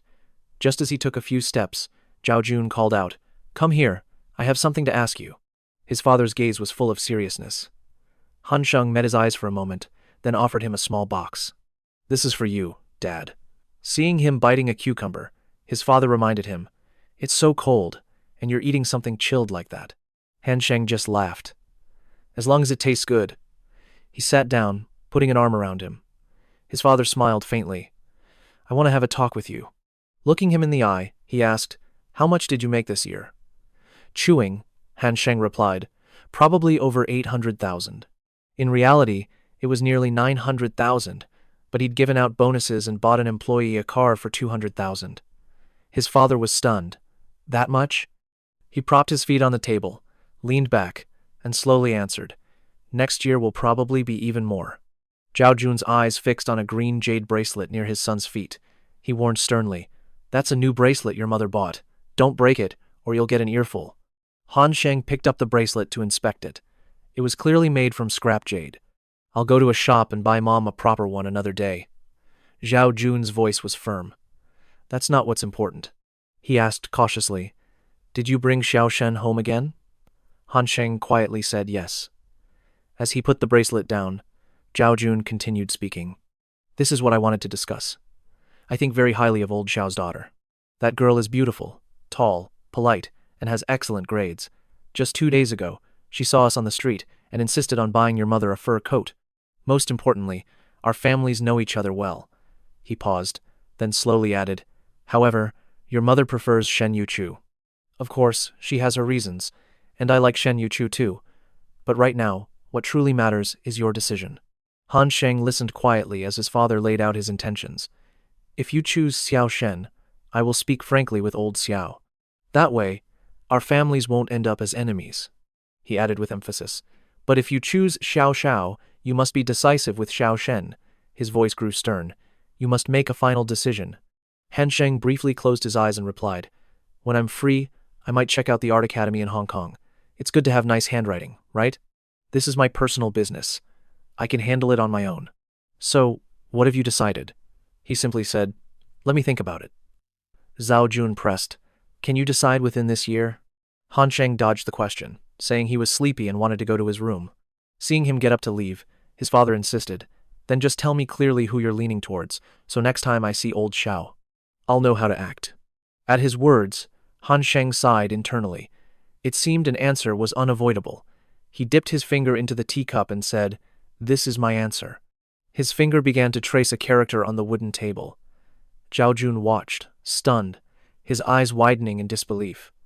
Unable to control himself, he slammed his hand on the table. The jade bracelet leaped into the air, fell back onto the table, and suddenly snapped into 2 perfect halves. Father and son stared, frozen, at the broken bracelet. An instant later, Han Sheng bolted. He ran off, shouting, "Dad broke it, not me. This has nothing to do with me." Mo Zhao Jun sat there, utterly speechless. Hanthong lay quietly, hearing voices outside. "Resigned," he muttered. "The Empress Dowager Liang has returned. I should go greet her to keep the peace." With his hand on the door, he heard a clear voice from the porch. "If it's broken, just toss it. Thang just got home. He didn't do it on purpose. Besides, it wasn't expensive. Let's forget it, so the boy doesn't have to feel burdened." It was Mr. Tran, gently consoling his wife. He Liang turned, her face lighting up. "You're home." Han Thang stepped forward to explain, but she cut him off, assuming he was about to apologize. "It's fine. This bracelet was cheap. I bought it on a whim at the night market. I know it wasn't your fault." But before he could get a word out, he heard Mr. Tran Ho Kan speak. His father put a cigarette to his lips. "I got paid today." He thought to himself, "Just let it go. Old Tran doesn't have it easy." Then he said aloud, "I didn't mean to break it." Mrs. Liang sighed in relief, her voice softening. "I know you didn't mean to. Why would you do it on purpose?" Her eyes then spotted a faint watermark on the table. "What's this? It looks like a character, maybe B or G." Old Quan replied, It's the character for must. I wrote it with water. At that moment, something seemed to click for him. Hearing this, Hanthong's eyes widened in shock as he stared at the old man. The man simply stared back, his gaze full of meaning. Mrs. Liang glanced at the mark and sighed. Are we out of paper again? How annoying. And the coffee table's broken. What now? Mei Qian focused on cleaning a messy bundle of vegetables for the upcoming meal. Tran Han Thang, however, was glued to his screen, tapping out messages without looking up, clearly not about to help. He'd said he was back in Hong Kong. A sudden ping from his phone signaled a reply, and the sound clearly annoyed Mei. His father yelled, I knew it, just playing on your phone. The moment you get home, you're glued to that thing. Tran Han Thang quickly defended himself. No, it's for company work. He muttered to himself. So this is where that classic line comes from. Mei Qian then changed the subject, worried about Yu Chu. Did little Shen get home safely? How's her family? Tran Han Thang replied politely. They're well. Her grandma is healthy, and her cousin has gotten chubbier. Hearing that, she was relieved and continued washing the vegetables. When I have time, I'd like to go visit them. My office sent me to Yongcheng once for training. You were just in kindergarten then, and now you're in university. At that, Tran Han Thang quickly advised, But Mom, you shouldn't go to Liangshan. The roads there are awful, and the altitude is high. I'm afraid your health couldn't take it. He then paused, pondering the best solution. Tran Han Thang finally decided, I'll bring everyone to visit you later. But Mei Qian shook her head, flatly refusing. How could we do that? She cautioned. By custom, the groom's parents must visit the bride's family. That was a rule that couldn't be broken. Han Thang could only sigh helplessly, letting his mother decide. He thought, let's drop this for now. I'll delay buying the house, or Mom will say I'm too young and making a rash decision. Shaking off the thought, he walked to the liquor cabinet, wondering if they still had any white wine. Mei Qian gave a vague answer, telling him to look himself. The unlabeled bottles were clearly cheap stuff. Tran Han Thang fell silent for a moment before he began to grumble under his breath. Mom and Dad have been civil servants for years, but besides this, Augusto, there's no Mao Tai or Wu Liangye. Are they living on the fringes of society? When dinner ended, the plates and bowls were empty. Tran Han Thang immediately flopped onto the sofa, his eyes glued to the TV. As Mei Qian cleared the dishes, she passed by and didn't miss the chance to scold him gently. Sit up straight if you're watching TV. Why are you slouching? Han Thang whined. Mom, you're so strict. I just got home and you're already nagging me. I'm just trying to watch Social Hero and you want to kick me out. Can't you give it a rest for a few days? Do you blame me for this? She asked, turning to face him. Since kindergarten, my only wish was for you to excel. By middle school, I just hoped you'd get into college. Your health was all that mattered then. Now that you're in college, I just pray you don't drive me mad. On the television, an evening cartoon began to play. Tran Han Thang rubbed his eyes, weary of this talk. I'm exhausted. I'm heading to bed now. But Mei Qian wouldn't let him escape so easily. Her voice was a stern command. Get back here, now! She stepped closer to Tran Han Thang, her expression severe. Her sudden question about his final exams made him freeze. Still, his confidence returned instantly. His preparation was a shield against any doubt. Whenever his mom brought up grades, his mind became unusually sharp. Mei Qian's eyes narrowed with suspicion. What is it? Are your final grades that good? Tran Han Thang smiled leisurely. I wouldn't say outstanding. That's too boastful. Let's just call them decent. He calmly held out the report card. My words mean nothing. You should see for yourself, Mom. His confident aura even drew Triu Quan's attention from the movie. Mei Qian immediately snatched the paper, muttering softly as her eyes scanned the page. Her voice rang out clearly, reading each score aloud. World Economics, 82. Managerial Psychology, 85. Organizational Behavior, 90. Applied Statistics, 88. Probability, Theory, 80. Public Relations, 81. After reading the scores, her eyes filled with disbelief. Did you take these exams yourself? Tran Han Thang sighed, annoyed. Mom, your tone is all wrong. Still, he had to explain patiently. My name and class are written right here, not someone else's. Who takes the test is what's important. Both parents stared at the paper, the numbers dancing before them, challenging their beliefs. A new theory sparked in his mother's mind. Don't tell me you forged this? Tran Han Thang was speechless, completely at a loss for words.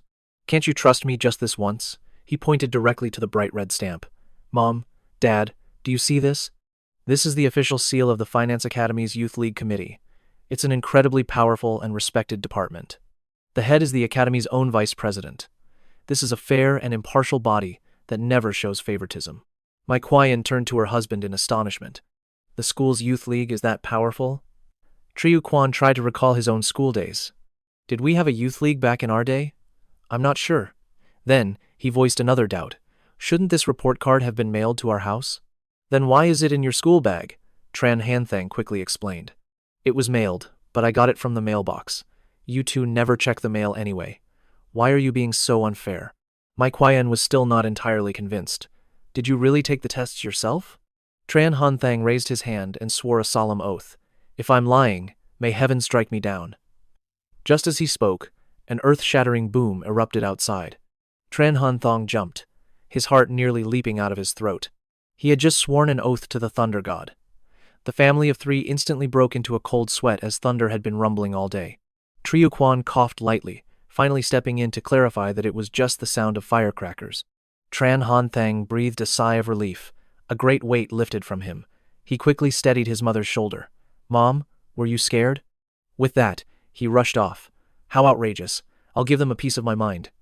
Soon, his angry shouts echoed from outside. Whose kid is so thoughtless? Setting off firecrackers now and frightening my parents. Do you want me to teach you a lesson? With his grades settled, Han Thang now had to pacify another storm. This one arrived via a text message from Tu Dong Neng. Her message was full of pouting words. I thought you were spending the new year in Giait. He skillfully texted back a soothing reply. A lot came up. I'll come see you tomorrow. But Dong Nengu was busy visiting relatives tomorrow.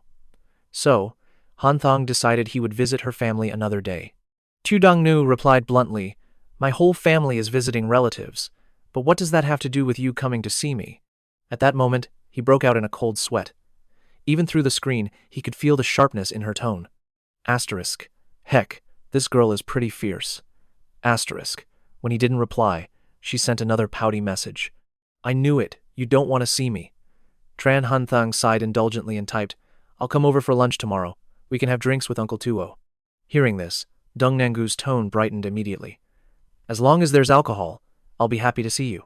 He typed back seriously. No. I need to show my sincerity. The streets around Tran Han Thang's house were already buzzing with the New Year's atmosphere. The sounds of spring celebration were everywhere. He watched the bustling scene from his balcony, thinking to himself that with New Year's Eve so close, someone was bound to be setting off firecrackers. The sight made him want to go out and have fun. Meanwhile, Mai Qian joyfully held onto the report card. When we visit Grandpa's this year, that Xiao Hong, who's always bragging about getting into university, will have nothing to say. I must maintain a dignified appearance now. Trio Quan sighed aloud. You really have too much time on your hands.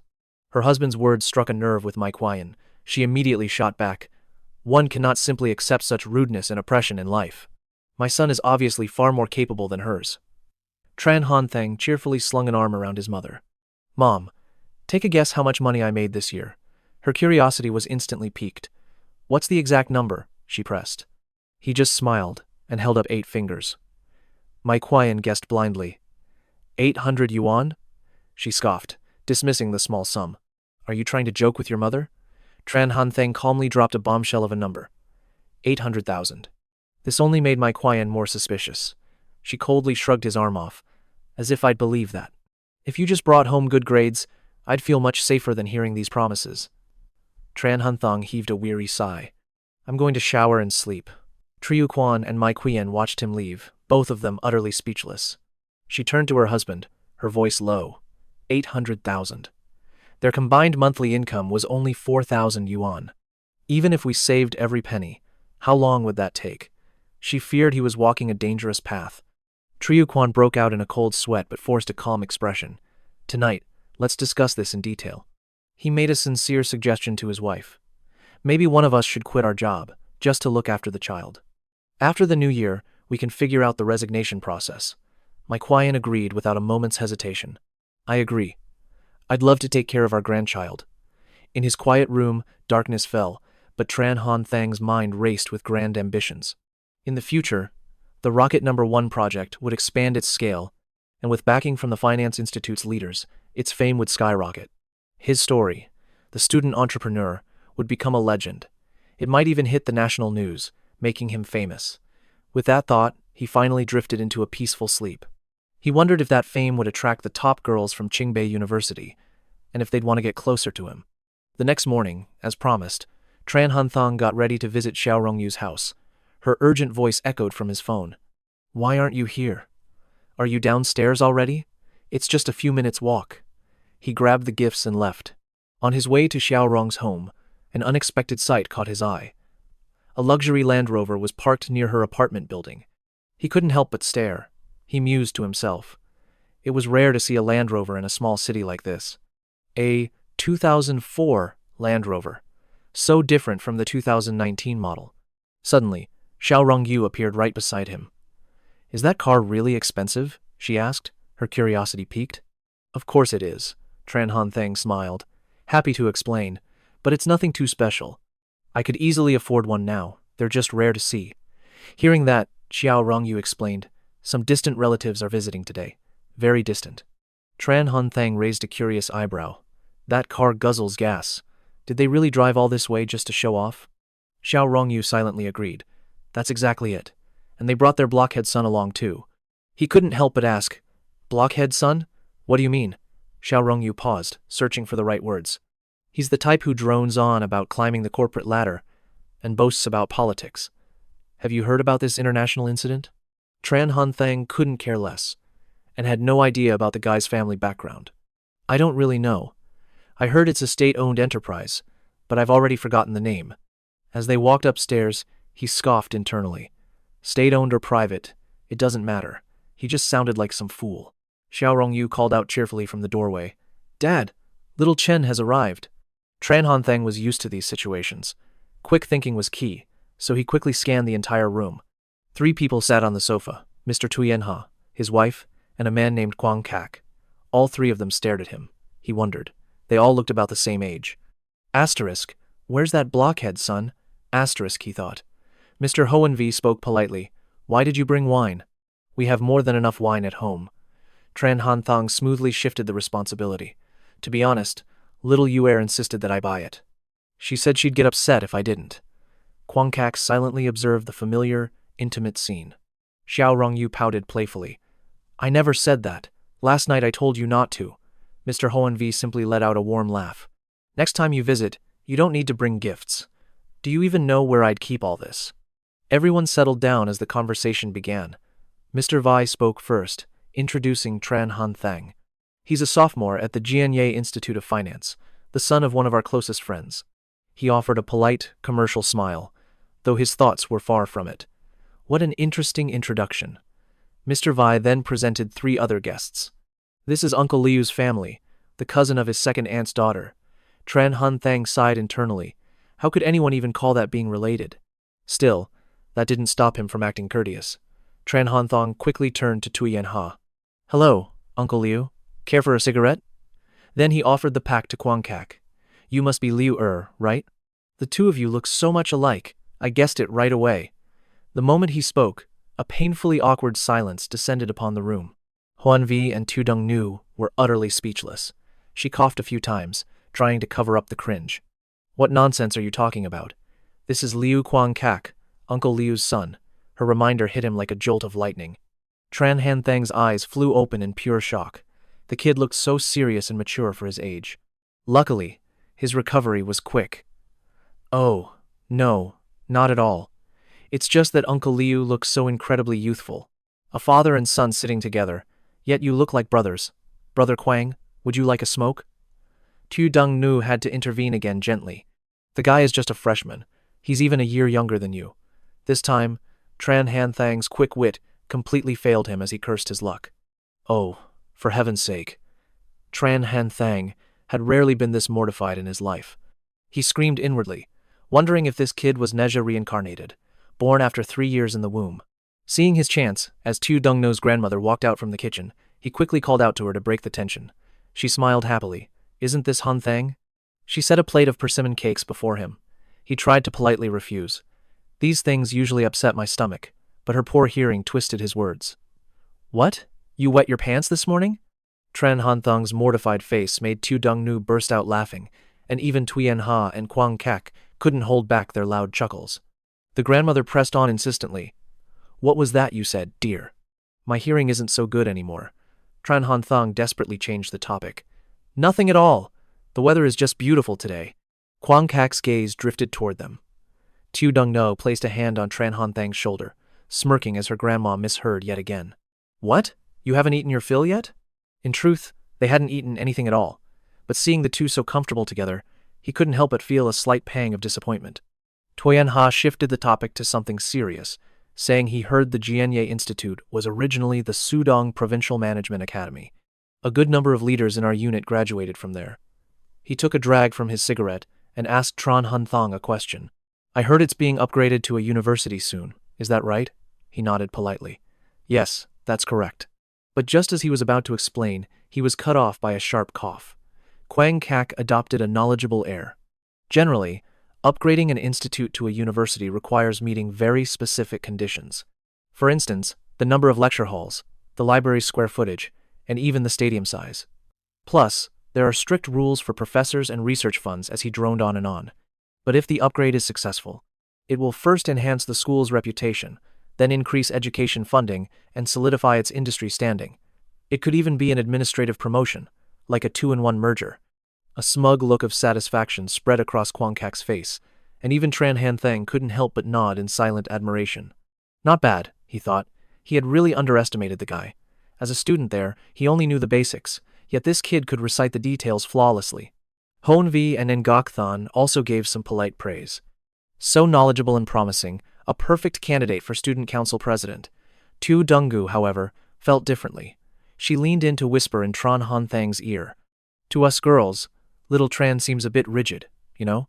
Like a little old uncle who doesn't know how to act naturally. You're much cooler.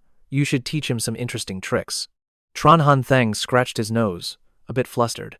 She wasn't wrong. What was so special about him? He was nearly 20 before he dared to hold her hand. He was a simple guy. Tu Dongnu suppressed a laugh but still smiled. Don't you believe me? Tran Han Thang smiled back, gently reassuring her. Let's not talk about that now.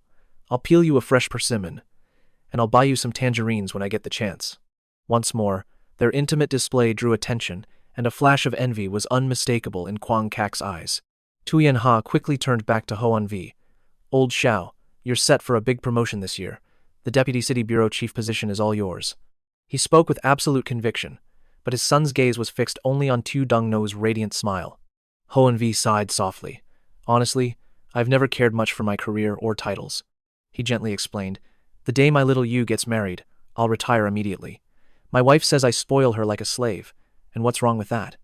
Guangge interjected, ignoring the elders. Uncle Xiao, you heard my dad. He's now the captain of the city's criminal investigation team. In other cities, a deputy chief holds that role, so I advised him to aim for that seat soon. His commanding tone instantly cast a chill over the room. Both Heng Wei and Yu Qing were stunned into silence. Chen Hansheng silently rolled his eyes, his disdain clear. Meanwhile, in another corner, Lin Yu, who was studying diligently, suddenly let out a sneeze. Guanga, oblivious, made the air tense. He kept glancing at Xiao Rongyu, clearly trying to show off his superiority. Guangge continued to ramble on without stopping. If Uncle Xiao became deputy chief, his car wouldn't just be a Santana, it would surpass even a Gao. Huang Wei smoothly changed the topic. I've already made up my mind. I went to Jianye last week to get Xiao Yuer a car, but old Lu flatly refused. These words caught the attention of Xiao Rongyu, who was happily eating a persimmon. She turned eagerly to Chen Hansheng. Little Chen, do you think I should buy a car? He chuckled, giving a vague answer, but he knew deep down her mother would never approve. Xiao Rongyu seized the opportunity to plead. See, Mom, even little Chen agrees, and he already bought a car himself. The vote is now 3-1, a clear majority, but Yu Qing stood firm. Even at 3-1, the answer is no. She declared she would buy her a car when she got a boyfriend, so he could drive her around. Xiao Rongyu immediately shouted, But I already have. She stopped mid-sentence, glancing secretly at Chen Hansheng. But he just calmly ate his persimmon, offering no backup at all.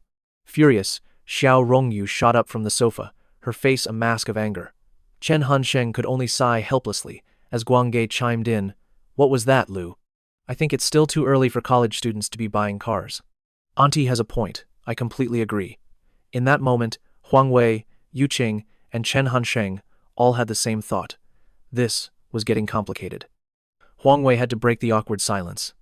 "Hansheng, go check on Xiao Yuer for a bit." He quickly left, walking as if he knew the way. Opening Xiao Rongyu's door, Chen Hansheng asked curiously, "Do you really want to buy a car right now?" Her voice muffled by a pillow, she grumbled. "It's none of your business," making him sigh at her tantrum. "Fine. Let's just go pick one out. It's only for daily commuting anyway." Hearing this, Xiao Rongyu sat bolt upright, pouting. "Are you teasing me again?" Chen Hansheng replied with a grave expression. "Did I ever joke with you about the Qianlong incident?" His direct, firm words made Xiao Rongyu freeze. She stood motionless for a few seconds, her face flushing red as she mumbled, "I was just mad at Mom. And now I'm mad at you. I didn't really mean it." But before she could finish, Chen Hansheng acted. He suddenly grabbed her hand and pulled her from the room. Yu Qing was the first to notice them leaving hand in hand. "Where are you two going?"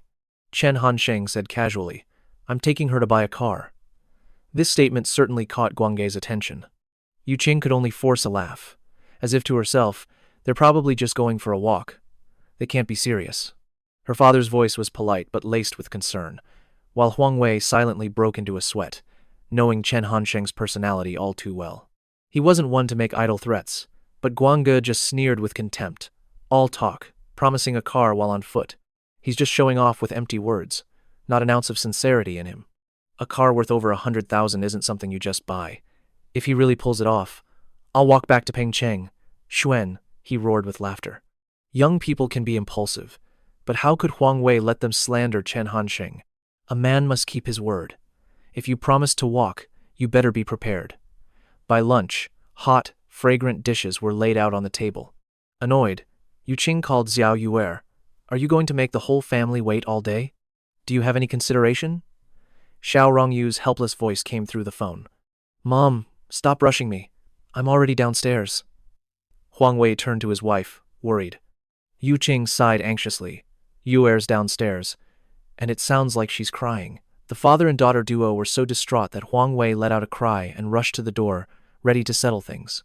Just then, footsteps sounded from the stairs. It was Chen Hansheng, followed by Xiao Rongyu, who stormed ahead with teary eyes and a furious expression. Chen Hansheng followed nonchalantly behind her. Huang Hui quickly tried to console her. There, my dear daughter." But Xiao Rongyu was too angry to respond, marching straight into the house, leaving Huang Hui utterly speechless. As Chen Hansheng tried to enter, he was met with a glare as cold and sharp as a knife. Despite the dark aura, he walked in, feigning ignorance. "Aren't we supposed to be eating?" "Why is everyone gathered here?" Chen Hansheng asked with a calm smile. "Grandma, did you make lotus root cakes too?" "They don't have these in Jianye. I've been craving them like crazy." Xiao Rongyu vented her anger on him. "Grandma, don't let him have a single piece." The old woman, surprisingly agile, quickly snatched the plate away. Chen Hansheng was left empty-handed. How could Huang Hui stay silent seeing his daughter so upset? "Are you all right? Why do you always have to bully Xiao Yuer?" Chen Hansheng quickly explained. "I never bully her." At his words, Xiao Rongyu couldn't hold back her frustration and burst into tears. "You did. You were just harsh with me, when I obviously like Guangge model." Seeing the girl he loved crying, he thought his chance had come, loudly lecturing Chen Hansheng. No matter what, a man should never make a woman cry. He fumed internally. This fatso pokes his nose into everything. Yu Qing quickly sat by her daughter, coaxing her with a gentle voice. "Hey, what's wrong? Tell your mother." Xiao Rongyu looked at her, touched, and began to sob out the story while wiping her tears. "Driving back just now, I was so nervous. I forgot where the brake pedal was. Chen Hansheng didn't even remind me. He just pointed at the person ahead and told me to ram straight into them. It terrified me." Yu Qing was stunned, her eyes wide with horror. Heng Wei, however, looked like he'd expected it. The girl continued her accusations. "Crossing the road, I saw the lane was too narrow and I might hit the rail. He said if my skill was bad, I could just install a bolt on the Yellow River's bank to stop foolish people from jumping. I realized the narrow road was tough for a new driver." He just remained silent. She went on with her long tale, as everyone's face grew stiff. At the intersection, the light turned green. I was a bit slow on the gas, and he snapped, "Why aren't you going? Is it not your favorite color?" It was truly outrageous. Yu Qing confronted Hansheng. "Did you really go buy a car just now?" He replied in a flat voice. "Bought it. Let's eat." The turnip cakes are getting cold and won't be crispy. Yu Qing still couldn't believe it. A real four-wheeled car? Not a two-wheeled bicycle? Xiao Rongyu had calmed down. A new Chevrolet 4S dealership just opened in the Hualien Mall. The receipt is still in my bag. But I left my bag in the car, she flusteredly said. Let me go get it. Yu Qing and Heng Wei exchanged a look and nodded. Let's go down and verify it. Xuan. He wanted to join the fun. I want to see what's happening too. But Guan Ge was worried. If it's true, do I really have to go back to Peng City? His gaze shifted to the silent Chen Hansheng, his expression grim. Xuan. He seized the chance to ask old Xiao, tell me about little Chen's family. Just how well off are they? The noisy group trooped downstairs, leaving only Chen Hansheng and Xiao Rongyu's grandmother behind. The two shared a silent look. He sighed softly, as if at a loss. It's just a car. What's so fascinating? They could have looked after dinner. Immediately, Hansheng switched to a charming tone. Grandma, let them go. Let's eat. Grandma, can I have a piece of that turnip cake? The generous grandmother passed him the plate. Go on, have some. She looked at him with a kind face, as if he were already her grandson-in-law. Hansheng, are you and our little Yu dating? Chen Hansheng quickly offered a tactful denial. Grandma, my teacher said, no dating in school. We're actually just regular classmates. His words stunned the old woman for a moment, and she swiftly snatched the plate back. If that's the case, then you can't eat it. Only my real grandson-in-law gets the first piece. Her face suddenly became incredibly firm. If you're just classmates, you'll have to wait for everyone to come back and eat together. Chen Hansheng was left speechless and helpless. Does it have to be like this? Isn't this like forcing me to be their son-in-law? You're doing this on purpose, aren't you? How can she react so fast? She doesn't seem like someone who's hard of hearing at all. Once outside, everyone saw a brand new car parked in the courtyard. Yu Qing held the receipt, exclaiming in surprise, he really did buy it. Xuan He looked on, admiring the car. He thought to himself, only a businessman with huge profits, earning tens of millions, could afford this. Xiao Heng Wei had also once said, Hansheng has a part-time job at school with a pretty good income. Xuan He secretly guessed, wondering if that job was in the cafeteria or just handing out flyers on campus. The pay would only be a few $100,000 at most. Did he hand out flyers across the entire city? Standing behind them, Guan Ge grew anxious, thinking about having to walk over 100 kilometers back to Pengcheng. Seeing this, Xuan He yelled angrily, What nonsense are you spouting? Who even remembers that now? The Xiao family, your family, they probably do. Guan Ge was surprised. Trouble? What trouble? He interjected. Someone spent hundreds of millions to buy a car for their daughter. That's a happy occasion. Tu Yanha quietly explained the car was the real issue. Deng Nu's family exchanged uncertain looks. He speculated that Hanthong only bought the car to pursue Deng Nu. Tu Yanha kept probing. You see? It's parked perfectly between the two gardens. With skills like that, how could he miss a traffic light? Just then, Hongvi patted Deng Nu's shoulder. Hey, don't let it bother you. Hanthang is biased against women drivers. If you don't believe me, ask him to park it. He probably couldn't get it this straight either. Deng Negu sighed in frustration. This is so typically little Chen. When I got my car stuck at the gate, he asked if I learned to drive at a highway toll booth. Huang Hui then glanced at his watch. It's getting late. We should all go up and eat. The food will get cold. Inside, a grand feast was already prepared, but Deng's parents glanced around the table nervously. Quang Kok and his father, Tui Yanha, were silent for a long time. Deng Nung kicked a chair slightly, glaring at Hanthong. Move in a little, Hanthong retorted sharply, his brow furrowed, refusing to back down. Quang Kak felt awkward watching them bicker. Tui Yanha quickly shattered the tension, raising his glass to little Chen. I heard you've been working at the finance academy. Hanthong replied humbly. It's just some students earning extra cash with a professor. Nephew Liu toasts you, uncle, for a happy and peaceful new year. Tu Yanha smiled, accepting the sincere gesture. Hanthong then turned to Quang Kak. And to you, Liu, for your studies. May you become a pillar of our nation. Quang Kak hesitated for a moment, unsure of how he should properly address him. Hanthong saw his hesitation and said, Just call me Chen Hanthong. Quang Kak thought to himself that this guy was actually decent. He then spoke up boldly. Can you tell me about buying the car earlier? I'm quite the expert myself. A Chevrolet is a common car in Europe and America. It runs smooth and safe but guzzles gas. Its features are average, unlike an imported BMW or Land Rover. Han Thang quietly thought to himself, "Ah, a classic know-it-all." Sitting beside him, Dong Engu was simmering with rage, about to lash out, but Hanthong quickly put a hand on her shoulder to stop her. At that exact moment, Hanthang's phone rang. He looked at the screen, then at everyone around the table before answering. Tu Yanha boasted about his son's car knowledge, which he'd gained from being around their well-informed acquaintances. Hanthang suddenly let out an exclamation of surprise. "The 4S in Jianye is out of stock? You had to go to Guangdong?" he questioned sharply. Jianye is a major provincial capital. Finding a Land Rover there should be simple.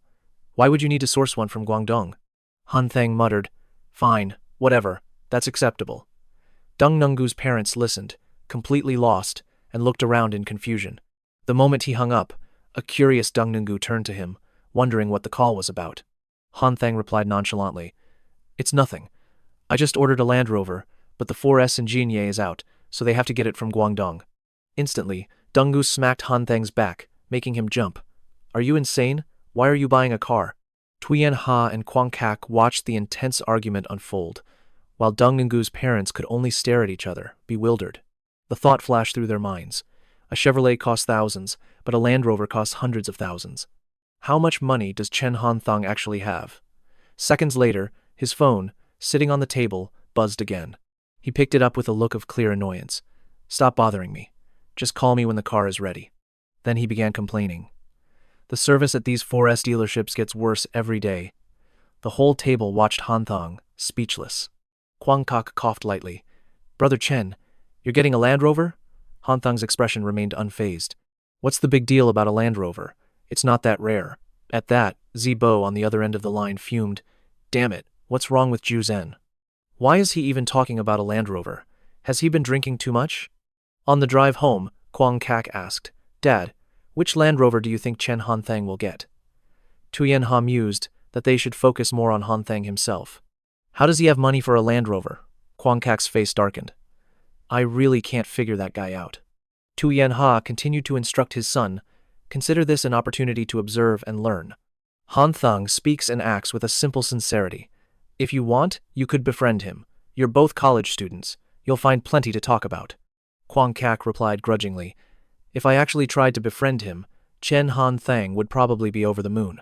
Luckily for Han Thang, he didn't have someone like Kwang in his life, both annoying and a nuisance. Meanwhile, back at home, Deng Nungu gently tried to persuade Han Thang. "You should return the Land Rover. I don't like it. It's as huge as a bus." He finally turned his head. "A Land Rover? Who said I was buying you one? But why would Jia Kan want such a luxury car?" Deng Nungu's face was a mask of confusion. "Didn't you promise to buy me one? The Land Rover dealership even called you during lunch today." Han Thang then remembered the call. But it wasn't from a dealership. It was from Tuba. "Ah, if you hadn't mentioned it, I would have completely forgotten." Hearing this, Nokthon looked surprised. "So you were just trying to fool everyone?" Han Thang was calm. "That wasn't my intention," he sighed softly. "Uncle Lu's son is always preachy and talks too much. Tuba called at the perfect moment, so I used it to show off. Besides, he was really planning to buy a Chevrolet, so no one would doubt him." Ngokthan's expression was still laced with doubt. Meanwhile, Hoanvi was secretly relieved they hadn't bought the Land Rover. The Chevrolet was far more manageable.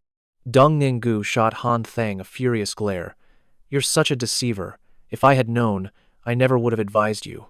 The day you can't afford that Land Rover, I'll be laughing in your face." Seeing her pout, Han Thang retorted, "What makes you so sure I can't buy it?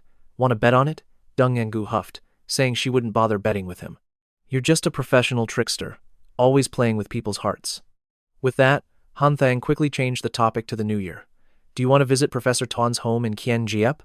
If we go, we'll take the new car. It's more convenient, and we can lend the old one to friends." Hearing this, Deng Nu immediately nodded. "Of course, I've also been worried about the professor. Today is already the 27th, so when should we go?" Han Thang smiled faintly. "Then let's set off tomorrow." Deng Nu was stunned. "Why so suddenly? Didn't you say before we'd go on the 29th or 30th? Han Thang began to explain his reasoning, and after listening, she had no choice but to agree. The two decided to head out together, to buy couplets and red fortune characters, and also pick out fresh fruit for a gift. After they left the house, only Deng Nu's parents remained. Hoan Vi was the first to speak. About the car. I think we still need to tell old Tran and Luang my Quian. Even though Han Thang earned this money himself, he is still old Tran's son. We can't hide this. Nok Thon nodded in agreement. That's right, and I still want to pay Hanthong back for that car. Even if he doesn't accept, we must make our intentions absolutely clear. If he refuses, we can give the amount to Mai Duyen. Huan Vi was worried Hanthong might think a few 100,000 was enough to decide everything. Dung Negu is another matter. He turned to his wife, his eyes filled with worry. As they continue to get closer, do you have any other concerns? A shadow passed over Nokthan's face. She was still anxious, fearing one misstep would cause a misunderstanding, which was the opposite of what they wanted. Lost in her thoughts, she sighed softly. It's not that I want to hinder their relationship, I just hope it progresses in a healthy, lasting way, so they can support each other. Hoanavi also added his thoughts. Honestly, I rarely worry about that. Han Thang will eventually build his own life somewhere else. My biggest worry is still Dung Nog. I'm afraid she could get pregnant while still in school. At that, Nogthan gasped, Don't scare me. When did they get that serious? Hoanvi quickly explained, It's not that serious. Just a father's idle worry.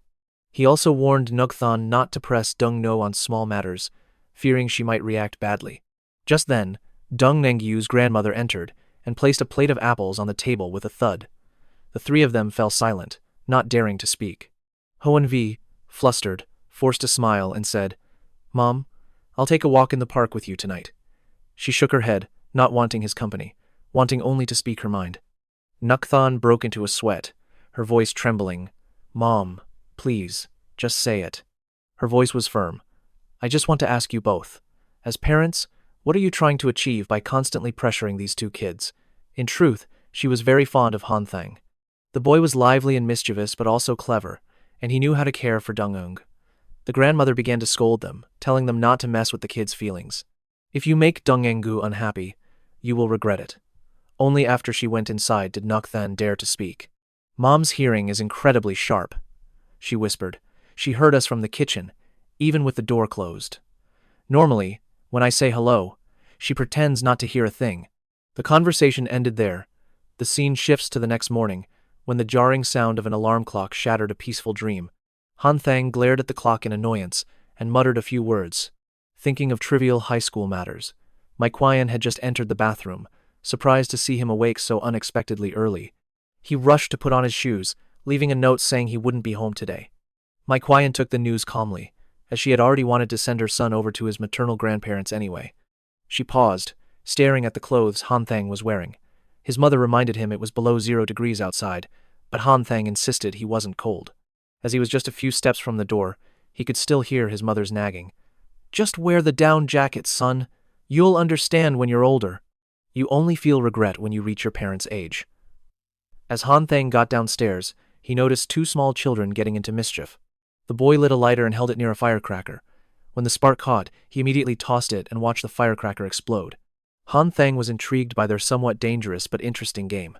Then he casually tossed their toy down the street, muttering incomprehensible words as he did, leaving the 2 kids utterly stunned as they watched. He handed them back an empty box and casually waved goodbye. His nonchalant attitude made the children absolutely furious. Finally, they burst into tears, wailing that they would go find his mother to tell on him. Hearing their screams, they called his mother Mrs. Luong and called him Uncle Tran. He spun around angrily, but the innocent child kept calling him uncle. Annoyed, Han Thang wanted the kid to call him brother. A moment later, his voice came from the door. Ni, open up. Dung Negu sighed in frustration, covering her nose at a strange smell on him. He just chuckled, explaining he passed neighbors setting off firecrackers. He then suddenly sat down, turning to his grandmother. Hasn't your granddaughter eaten breakfast? Did you save any for me? While eating, Han Thang started to question her. Do you need to do your makeup and change after you eat? Of course, Dung No replied instantly. But his response was cold. 7:30 sharp. If you're not ready, you're staying home. Dung Ngu rushed into her room to get ready. Her grandmother immediately scolded him for being so pushy. Though Han Thang explained she was a bit slow, his grandmother was still unhappy, calling him impatient. Just a few minutes later, Dung Neng emerged in a warm yet stylish winter outfit. Before he could speak, she pushed him forward. Hurry, if Mom wakes up, she'll make me wear another thick coat, he thought to himself. All mothers are the same. Soon, They arrived at a bustling office building. Spotting Bichtu, Dung smiled and said, "They came to visit Grandma before the new year." The woman looked at her with a profound gaze. "My dream is to be a professor like you," Dung Nu said deftly, as the others stood by, unsure what to add. From how Bichtu arranged things, Hanthong knew she cared deeply for Dung, though she avoided saying her name. Breaking the tension, he suddenly announced he'd drive to buy sweet rice balls and dessert soup himself. He wasn't used to company, but Deep Mun skillfully talked her way into a seat in his car. Right away, the girl began analyzing the situation with surprising confidence, suggesting her companion would join them. Hanthong felt uneasy inside. Foreign languages were never his strong suit. A short while after they left, a voice suddenly spoke from the passenger seat. "Can I borrow some money?" The sudden request made Hanthong turn in confusion, surprised she could speak such fluent, familiar Chinese. A long moment passed as Hanthong hesitated. After some thought, he asked softly, "Didn't your mother give you any money?" The girl immediately looked down, whispering, "No." At the mention of Bich Du, Dorn was visibly uncomfortable. He had to ask her purpose directly. She shyly admitted she just wanted to buy new clothes, as she couldn't stand her current outfit. He still didn't understand. "But why ask me?" "Bid Du once said you were well off," she replied. The answer left Hanthong stunned for a few seconds. He then asked her real age, but the answer was only 17. Thoughts of the law flashed through his mind as the car kept moving. The conversation continued. Durn glanced at Hanthong and bluntly asked how much he planned to lend her. Hanthong replied, "I never said I'd agree. And if Tyong were here today, would you still ask?" A plan started forming in Hanthong's mind. Lending her the money had two benefits. First, the girl would be more grateful. Second, the chance of repayment would be slightly higher. After all, money from generous lenders is often the hardest to collect. Hanthong advised her to find a place to rest, as he wanted to stay out a bit longer. He needed to avoid returning to the awkward atmosphere at home with the other three. They then chose a small roadside table and sat down. Once Hanthong was settled, Duong brought up the loan again. This time, he answered directly, "I'll lend it to you, but what if you can't pay it back?" She might be a Nanjing student, but her cunning was no match for his. And even the worst people weren't as bad as him. "My loans always come with interest," he stated. She replied softly, "Next year, I can get a job." Hanthong was curious what job that would be, but she admitted she didn't know yet. So he suggested she try modeling, but he wanted her to keep his suggestion a secret. Model. Just then, a hand tapped his shoulder, using the familiar title of class president. Hanthong tensed, wary of a threat, but it was only Nyang. She greeted him brightly. "Shouldn't you be building your career in Shanghai this new year? Weren't you the one who was in Hong Kong before?" Duong's gaze instantly locked onto Nyang, staring without blinking. As the other girl chattered on, Duong sat in silence, her expression distant. Hanthong suddenly stood up and gestured to his seat. "Would you like to sit?" But Nyang looked embarrassed, worried she was intruding on them. Hanthong read her mind and leaned in to whisper, "Don't get the wrong idea. She's just my professor's niece. Her grandma helped me, so I'm showing her around the neighborhood during the holiday visit." Hearing this, the young woman smiled and introduced herself as Nyang. Soon enough, the atmosphere between the two girls became more natural. Realizing the time, Hanthong decided to grab some rice cakes. But for a moment, his focus drifted elsewhere. The girl had to call for him. She mumbled, "I wasn't watching the prices, and now I'm short on cash." He asked coolly, "How much are you missing?" She honestly replied about 6,000, but he pulled out a full 8,000. Overjoyed by the easy loan, she suddenly grabbed his hand, saying interest would hurt their friendship. Duong witnessed it all. She awkwardly placed his hand on her thigh, whispering that this was the interest. Duong just stared, completely bewildered. After it was over, Hanthong left with a troubled Duong. She was chided for praising him so much, sighing softly. So this was his standard of beauty. She preferred men who were both playful and gave a sense of security. The car had just parked when his phone rang. Hanthong answered that he was buying snacks and would be down soon. Hanging up, Hanthong meant to discuss the loan with Huang Hui, but a hand suddenly pulled him back. He briefly wondered if he was being scammed, that this was just a trick to get 8,000 from him. Hanthong remained calm, but she reached for him again. "You know there's a camera in this car, right? If Professor Sun saw this footage, maybe she'd start to favor you." Duong trembled, hastily letting go and pleading, "Don't send that to my grandma." Then, her tone turned serious. "You touched that girl's leg earlier, and gave her 8,000 yuan. I can do that, too." Han Thang told her not to imitate things so recklessly. Their relationships were completely different. This only made her more determined to try. He observed her silently. She had the looks, but not the brains. Besides, his brand new car didn't even have a camera yet. Even the license plate was temporary. The girl warned Hanthong to never speak of what happened today. He simply played along as he stepped out of the car. "You're 17. It's normal to be naive. Don't worry, I'll keep it secret. I'll even give you money for clothes. We Chinese students are friendly. We were taught to find joy in helping others." When Rong Yu heard the story, she couldn't help but react loudly. Duong wanted to borrow money? Is she really that broke? He took a long drag from his cigarette, saying he'd tell Bu later. Though Rong Yu felt they should keep their promise to Duong, she worried. If Duong spoke first, the professor would think they were hiding something. It would damage their student-teacher relationship. After a moment, Rong Yu started to explain that she wasn't that kind of person. But Han Thang told her to leave it to him. He had a plan. He'd explain to Bu and let Duong borrow some spending money. He said keeping this secret wasn't as important as Rong Yu's bright future. But she suddenly questioned him, asking why buying snacks took over an hour. Han Thang fumbled a short explanation, worried she was jealous. He had settled things on her end, but Bu was still stirring, planning to confront Duong. Han Thang quickly intervened, afraid it would break his promise to keep things quiet. He added that he feared Yemin would think he was deliberately causing trouble. Then Han Thang spoke directly. "If you have something to say, tell me. Don't complain to little Yu." Bu softened and continued the conversation. "Such a well-behaved child, twisted into this. All because I refused to lend her money. She still wears all her old clothes." Han Thang explained gently. "If Duong told me, it means she wasn't hiding it. If not, it's just because she's still naive." Bu just hummed in thought, blaming herself for praising him so much, which led to this mess.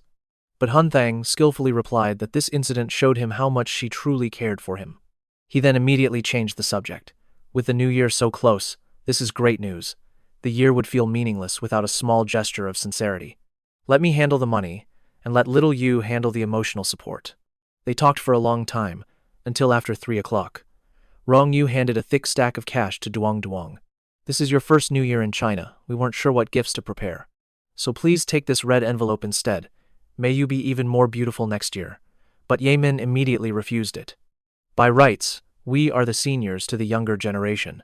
We are close in age, and Duong is still a student. How can she accept this?" Dungdu shot back instantly. "You said lucky money flows down to the young," she argued, "and we're older than Duong." She hesitated, glancing at Bishtu's face, but was surprised to see a gentle smile encouraging them to accept. Staring at the thick wad of cash, Duong's face lit up. After Diep Man's thanks, Dungnu invited their family to Hong Kong. She returned a bright smile, saying it was no problem. If they ever studied law in America, she had plenty of connections. But at the mention of America, Hanthong quickly waved his hands, dismissing the idea.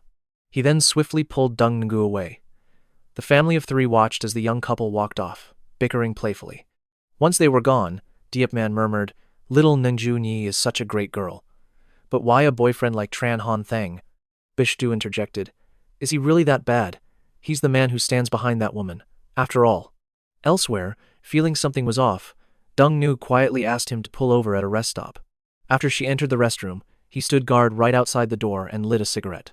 Lost in thought, Han Thang let out a long sigh as smoke billowed around him. Soon, Dungnu emerged to find him waiting patiently by the door. Surprised, she asked why he wasn't waiting in the car instead of standing out here to smoke. She completely missed the predatory gazes of 2 young men lurking just behind them. Han Thang flashed a sly grin. "I'm a sucker for pretty girls," he said. "The view is much better out here." Dungnu giggled at his excuse. "A massive sucker, you mean?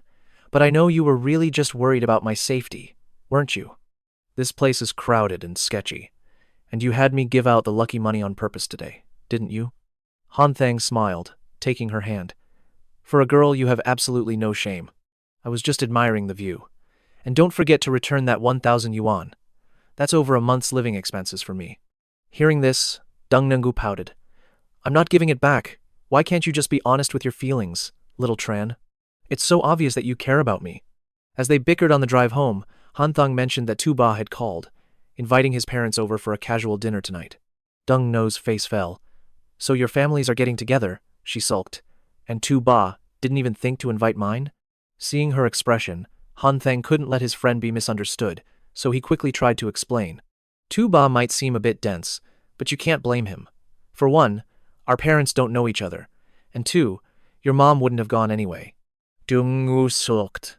Her voice was skeptical as she insisted her mom would go, but things didn't play out that way. When asked, her mother was blunt. You can go by yourself.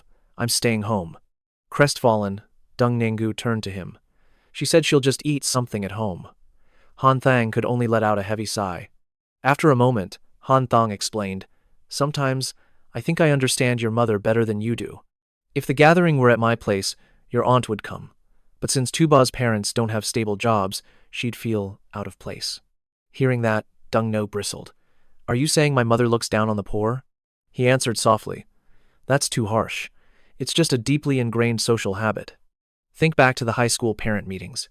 Your mom was always aloof. Even my father could only talk with my mom and a few others. The memory surfaced, and Dung Engu slowly nodded in agreement. A moment later, her expression saddened. Staring out the window, she confessed quietly, I'll talk to my mother when I get home. Hearing this, Han Thang immediately stopped her. You're too emotional right now. Your mom is over 45. Her personality is set in stone. As long as she truly cares for you, that's what matters. Don't worry about her attitude. Those condescending looks have nothing to do with my family. Just let it go for your own peace of mind. After he spoke, Dung-gu hesitated before nodding. Then, her mood brightened as she suggested, Let's get our families together to play cards or mahjong this year. Han Thang immediately frowned. Why make things so complicated?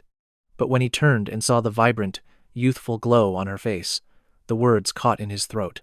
Han Thang reasoned with himself. After all, it was just a simple family get-together. His parents already knew Old Xiao and Nakthon, so a gathering wasn't unusual.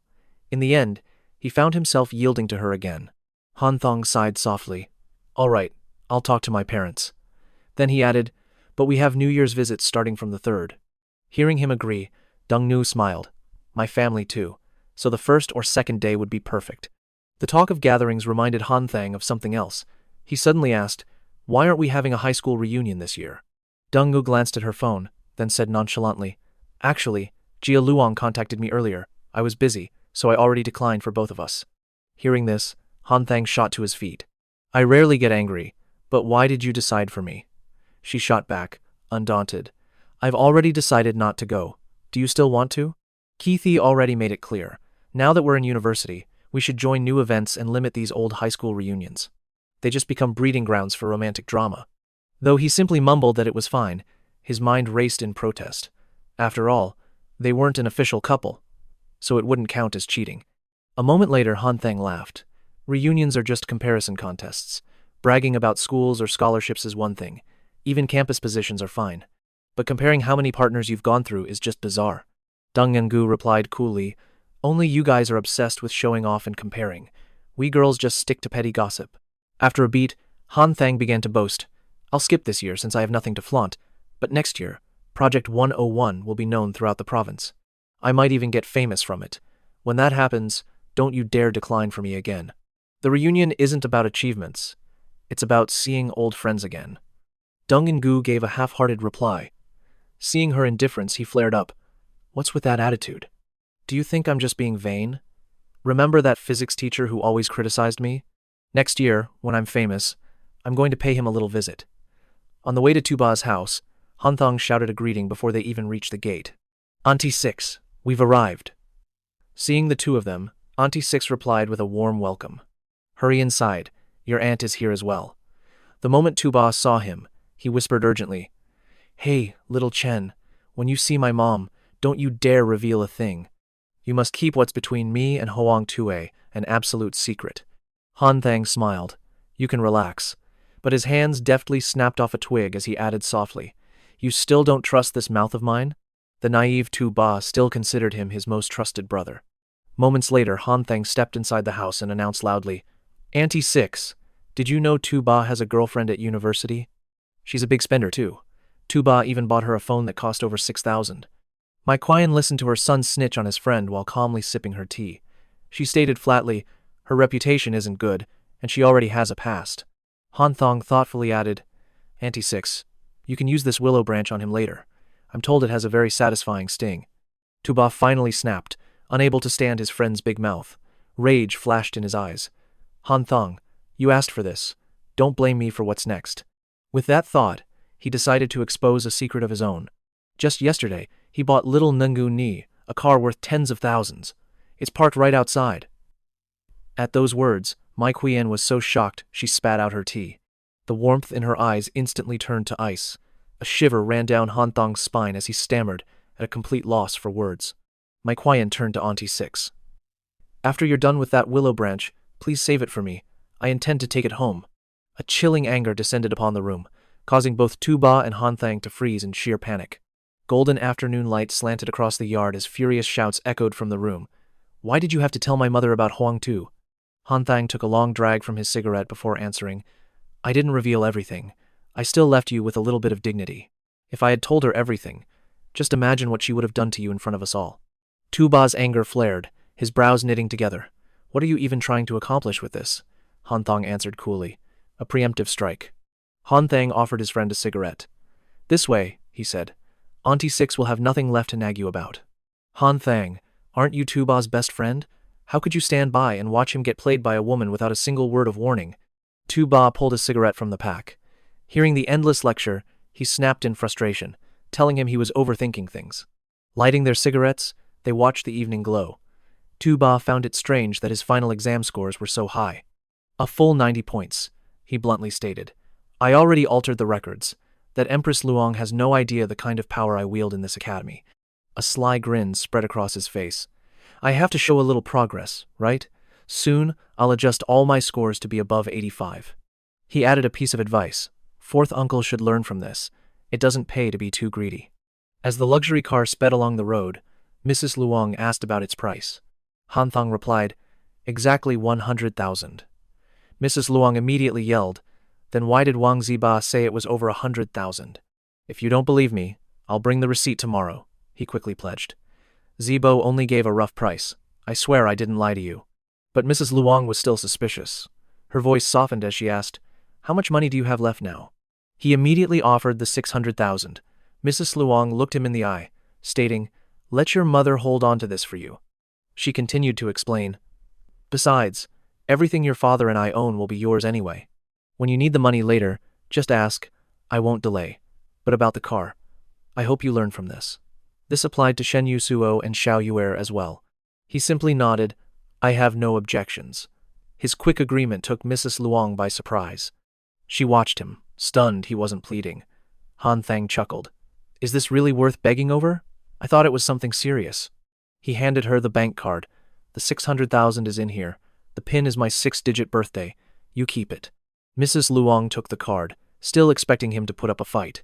Hanthang then asked, do you want to hear the truth? Her tone sharpened instantly. You dare try to trick me again.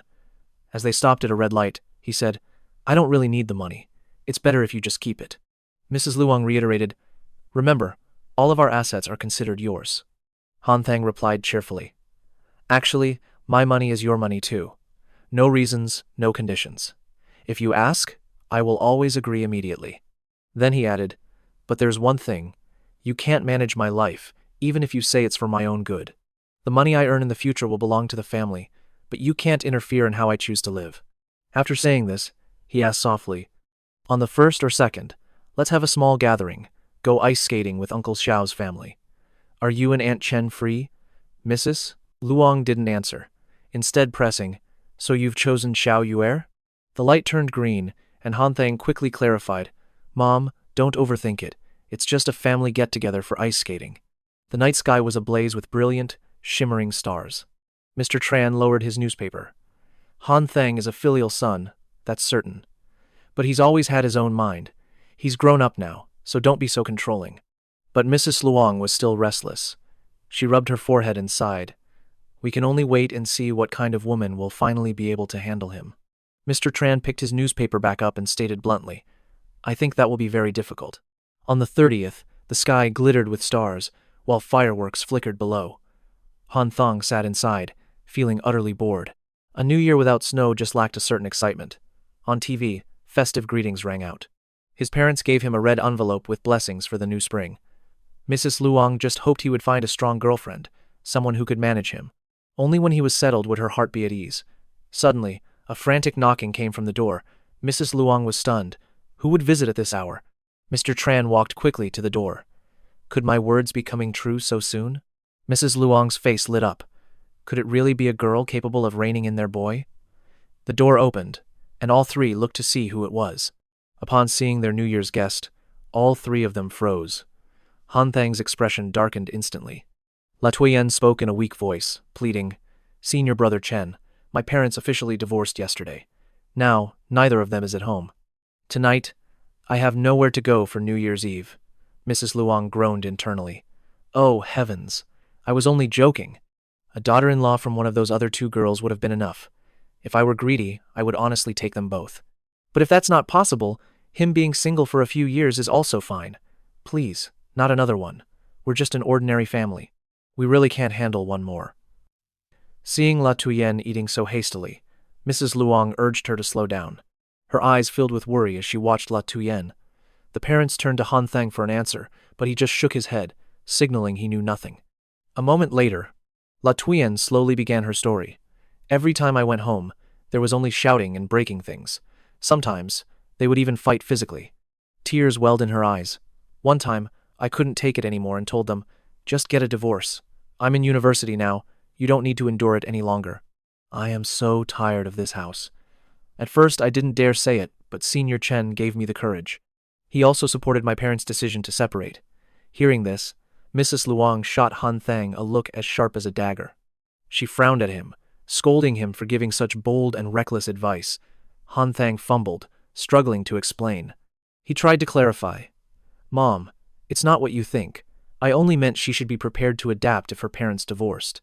I never expected she would misunderstand and tell her parents to actually go through with it. She quickly explained, my parents' relationship was already broken back in high school.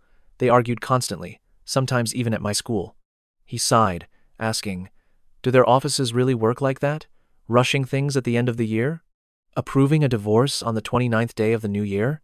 Mr. Tran snapped at him to stop talking nonsense. Tears still on her cheeks, Latuyen's voice trembled. Truthfully, my parents wanted a divorce a long time ago. The mediator had advised them many times.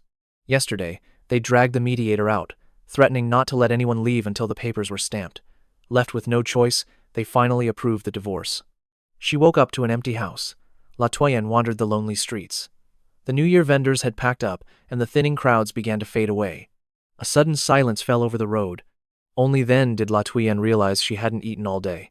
The woman asked gently, Child, do you and your mother have any other family here? The girl lowered her head and replied, My father is Haibin. My mother is Huang Hui. We're not from this city. The old man's eyes widened in surprise. Is your father the owner of that boat? Hanthong then chimed in, You've been out all day. Isn't your mother worried sick? Latuyen pulled out her phone and cried out, Oh no, the battery's dead. Hanthong reassured her, Your mom must be frantic. He urged her to find a charger quickly. But she didn't rush to charge it, just stared at the blank screen. Suddenly, her eyes widened in shock. She shot up from her seat, panicking. My mom is calling the police. I have to get home right now. With a hurried thank you, she darted outside. Mr. and Mrs. Tran stayed behind, letting Hanthong see her off. Mrs. Luong gazed toward the door. She spoke softly to her husband. I feel like Hanthong doesn't love her, but he wants to help her with all his heart. Why? Mr. Quan pondered. Maybe everyone meets someone in life they can't let go of, even without romance. You really don't know the reason? She pressed again. You don't understand? I think our son is a lot like you. Her words struck him like a bolt of lightning. His mind reeled in turmoil. What are you implying? Are you setting a trap for me? Forcing me to admit it? We've spent half a lifetime together, and you still feel this insecure? That girl from my school days. It was nothing more than a few letters. Though shaken inside, he kept a calm, cold facade. His reaction confused Mrs. Luong, leaving it unclear who was truly haunted by the past. She said no more, telling him to clear the table as she prepared to watch the Zhao Boshan special. In the car, Latuyen confessed through her tears. I thought I could handle this all by myself. I never expected this. My heart hurts. I really admire the love your parents share. Hanthong just smiled as he drove, recounting stories. They argue too, but they always know how to yield to one another. My father is an incredibly generous and tolerant man. He gives his entire salary to my mom, so our home has always been peaceful. La Tuyen suddenly asked, "In the future, will you also give your money to someone?" Han Thang's answer was a firm no. La Tuyen looked down, continuing her questions about Shen Yusu. "You don't trust her either, do you?" He didn't answer directly, just warned her not to meddle in his affairs, emphasizing that when he said no, he meant it. Spotting a figure ahead, Hanthong said softly, "Look, I think that's your mother." La Tuyen hurriedly got out. Before she left, he reminded her, "Don't overthink things tonight. Remember, don't hold on to sadness. Being happy is what's most important." She smiled in response, then ran to embrace her mother. From the car, Han Thang quietly watched the scene unfold. On the morning of New Year's Day, Han Thang's house was alive with visitors. Dung Nungu asked him what they should do now. Han Thang suggested a few games of mahjong, but she reminded him they were 2 players short. He grinned, pulling out his phone. "That's an easy fix. I'll call Wang Zebo to come over, and tell him to bring a few friends who can play." A moment later, Zebo arrived, explaining he was bored at home when Han Thang called him out. Han Thang said they still needed 1 player, and told him to call A Tuyen. Zebo stared back in surprise. "Why would I call her?" He replied, "Her parents broke up, and she came knocking on my door last night. I just want to see how she's holding up." Zebo still didn't understand. "If you don't like her, why bother?" Han Thang answered calmly. "Sometimes in life, you meet someone different. Even without deep feelings, you can't just abandon them. You're too young to understand yet." Zebo grumbled to himself about his friend acting all profound, but in the end, with a sigh, he did as he was told. "Fine, I'll call her." Back at the house, Dungno ran out asking, "Zebo's here. Did he bring anyone else along?" Hanthong's voice immediately turned harsh. "Zebo, did you call La Tuyen? Couldn't you find anyone else who knows how to play?"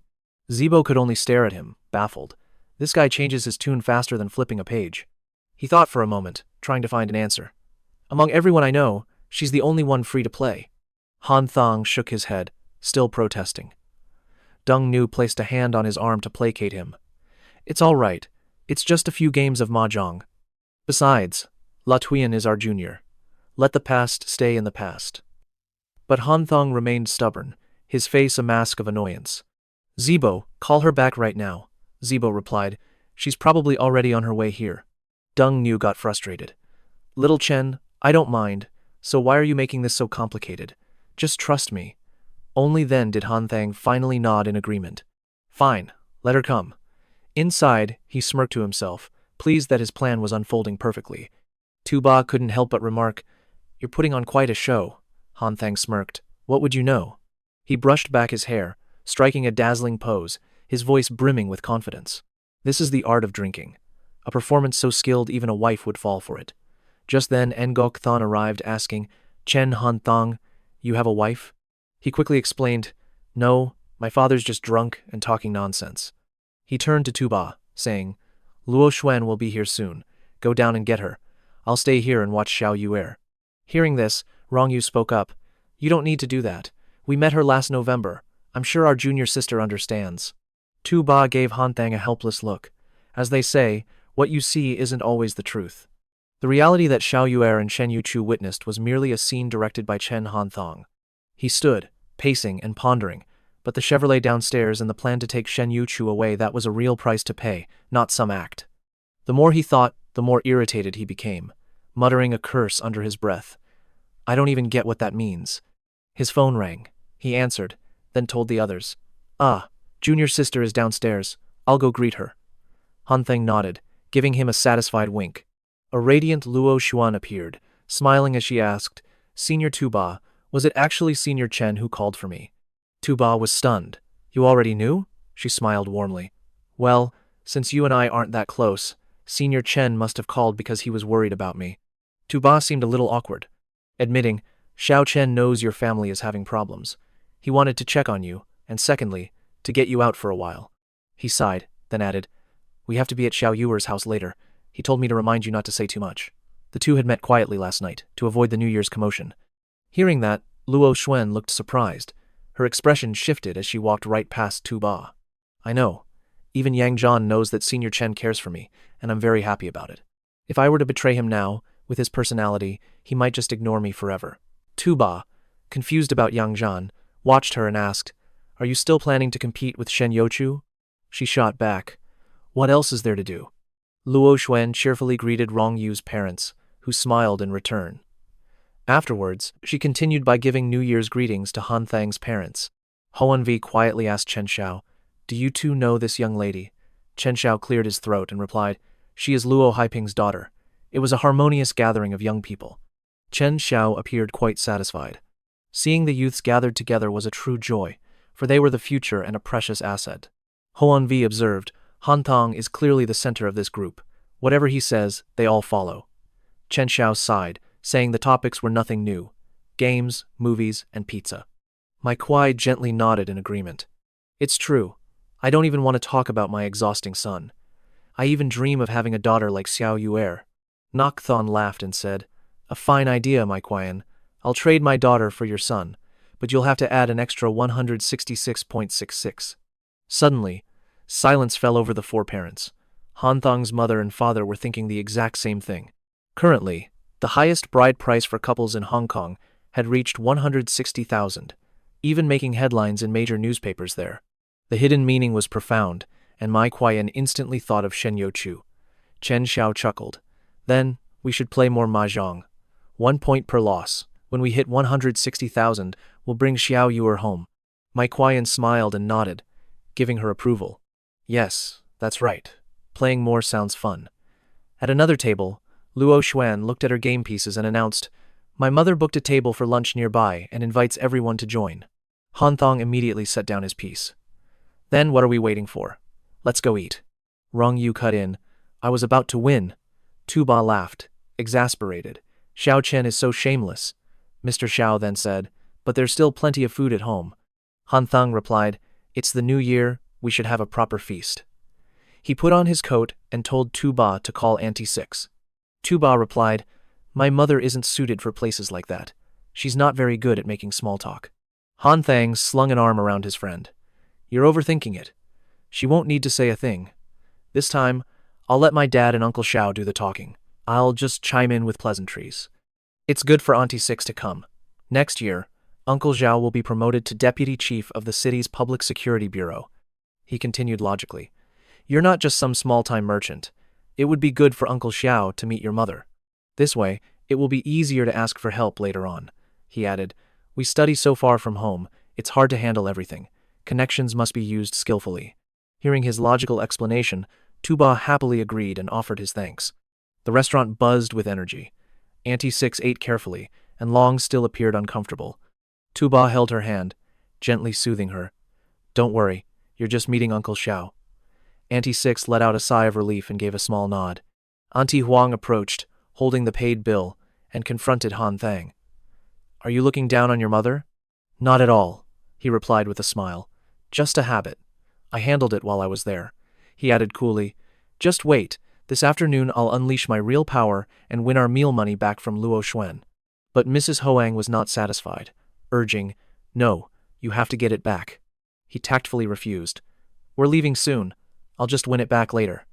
And with that, the group started to head out.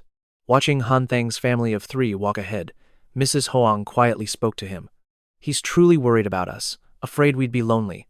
So he brought all these people to celebrate New Year's." She looked at her daughter, instructing, "Xiao Suen, remember this, and work hard." Auntie Six added a reminder for Zibo, "Bring Han Thang some chicken eggs when you have a chance. People like us never get this close." Huang Hui laughed with his wife, "Eating with the city's deputy police chief, of all people. That kid is truly thoughtful, even paying in advance." But he didn't realize his mother was fuming. She snapped, "Is it because you have too much money?" Auntie Hoang said she'd pay for it. "Where's the 600,000? Hand it over. I'll keep it safe." At that moment, in a net cafe near the school, Zibo excitedly sat at a computer. Huang Tui's chat window appeared, but a hint of melancholy touched him. Last night, they had only exchanged a few brief greetings before falling silent. Nothing new had happened. Hanthong went out to wash his face. With Yuer, he could call and tease her directly. But with Huang Tui, he only dared ask, "Are you busy?" before feeling restless and conflicted. With that thought, Zibo typed another message. "Wishing you a peaceful new year, Tui. Sending my first greetings from here." After writing the line, He hesitated to press send, worrying it might be improper. Zebo sighed, thinking a phone call might be easier. Henry recalled how fun it used to be, playing games together with Xiao Chen. Why was he so stuck on matters of the heart? He picked up his phone to call Xiao Chen, asking what he was doing. Hanthong answered with a sleepy voice. At my uncle's in Yangzhou. My dad's side of the family is all here. What's up? Zebo asked urgently. I wanted to message Huang Hui, but after typing it, I erased it all. The boy's face flushed red with embarrassment. It's progress, right? You don't have to praise me. That's all. I'm hanging up. Zebo quickly ended the call, though the words of praise still lingered in his mind. Right after, he decided to find the manager. Manager, I want to add 5 yuan to Fantasy Westward Journey, and get me a Coke. Witnessing the scene, Hanthong could only smile to himself. The dynamic between Zebo and Huang Hui was truly fascinating. He seemed to have matured so much compared to before. Hanthong believed the moment Huang Hui could no longer read Zebo's mind would be when he regained control, and things would certainly get very interesting. Out of nowhere, Tran Lam appeared behind Hanthong, her lips curled into a sly, mischievous smile. You scared me, he jumped. The little girl threatened. Should I tell third aunt you're watching TV instead of doing your homework? Tran Lam gave him a victorious look. I already finished it, so tattling won't work. Hanthong didn't give up. But is your afternoon homework done? Look at Kung Fu Giait studying so diligently over there. Tran Lam immediately shot back. Wu Giait is busy drawing. I don't want to be your little sister anymore. Wu Giait can replace me. Hearing them argue, Mai Qian turned to scold Hanthong. You're a university student. Why are you still bickering with your sister? Can't you just let her win for once? Tran Lam smirked at her brother. That's right. What's wrong with giving in? But Hanthong refused to agree. I'm not an idiot, Tran Lam suddenly teased. Your skin gets thicker every day. Her comment made the entire family erupt in laughter. Chi Min turned to Hanthong curiously. Third aunt said you got a job at school and even bought a car. Is it that Chevrolet downstairs? He gave a slight nod. I just bought that one. I used to drive an old Ciali to pick up third aunt. Chi Min's brow furrowed. Just because you have money doesn't mean you can spend it so wildly. Mai Qian sighed with a touch of regret. We really should have sent you to military school. Hanthong sipped his tea and replied softly. There are too few girls in military school. Tran Lam unexpectedly asked another question. So, have you found a sister-in-law for me in Keen Yep yet? Hanthong took a slow sip of tea and smiled, answering with a cryptic tone. That depends. Which sister-in-law are you asking about? Tran Lam bluntly dissed her brother. You think you're some star like Takashi Kaneshiro? Hanthong was floored. How am I anything like him? His future wife won't be half as pretty as the girls around me. So, where is my sister-in-law? Tran Lam looked half convinced, half skeptical, then turned away. Hanthong whispered, When I get the chance, I'll let you meet Shen Yu Chu, or even Xiao Yuer. After all, actions speak louder than words. Hearing that, she blushed with embarrassment. Takeshi Kaneshiro will definitely never marry, but you're different. I'd never love him. Hanthong was left speechless, his face twisting. Tran Lam, why don't you go eat dirt? An angry Tran Lam immediately ran to Mai Qian. Auntie, he told me to go eat dirt. Her mother pinched her cheek, chiding. What's all this noise? Why can't you be calm like Kung Fu Giait? She's busy studying. Tran Lam, your college exams are next year, and you want to get into Jianye. Hanthong, you better help her research it. A trace of worry appeared in Hanthong's heart. If Tran Lam actually got into Jianye, he would be a 4th year. He wouldn't have time to look after her. Hanthong shook his head repeatedly. Why are you so set on Jianye? We Jianye students don't want you. Than University in Duongchao is just as prestigious. It's closer to home, and the entry score is lower. Forget about Jianye, Tran Lam pouted, shooting back. If you can go to Jianye, why can't I? Hanthong advised. Then just repeat the 11th grade. You'll build a stronger foundation and have a better shot at Dong University. Tran Lam's anger flared even hotter. I am not repeating a grade. Mai Qian stopped the fuming Tran Lam and turned on Hanthong. Don't say things that upset your sister. Then she shooed him off to the hall to play with Wu Giait. He obediently followed, approaching Wu Giait, who was waiting. He was curious about what interesting thing she was drawing. Wu Giait quickly picked up her drawing, holding it out to show Hanthong. He studied it closely, praising her warm family portrait. You're so well-behaved and adorable, he said, then immediately took the drawing to show off. Everyone, look what Wu Giait drew.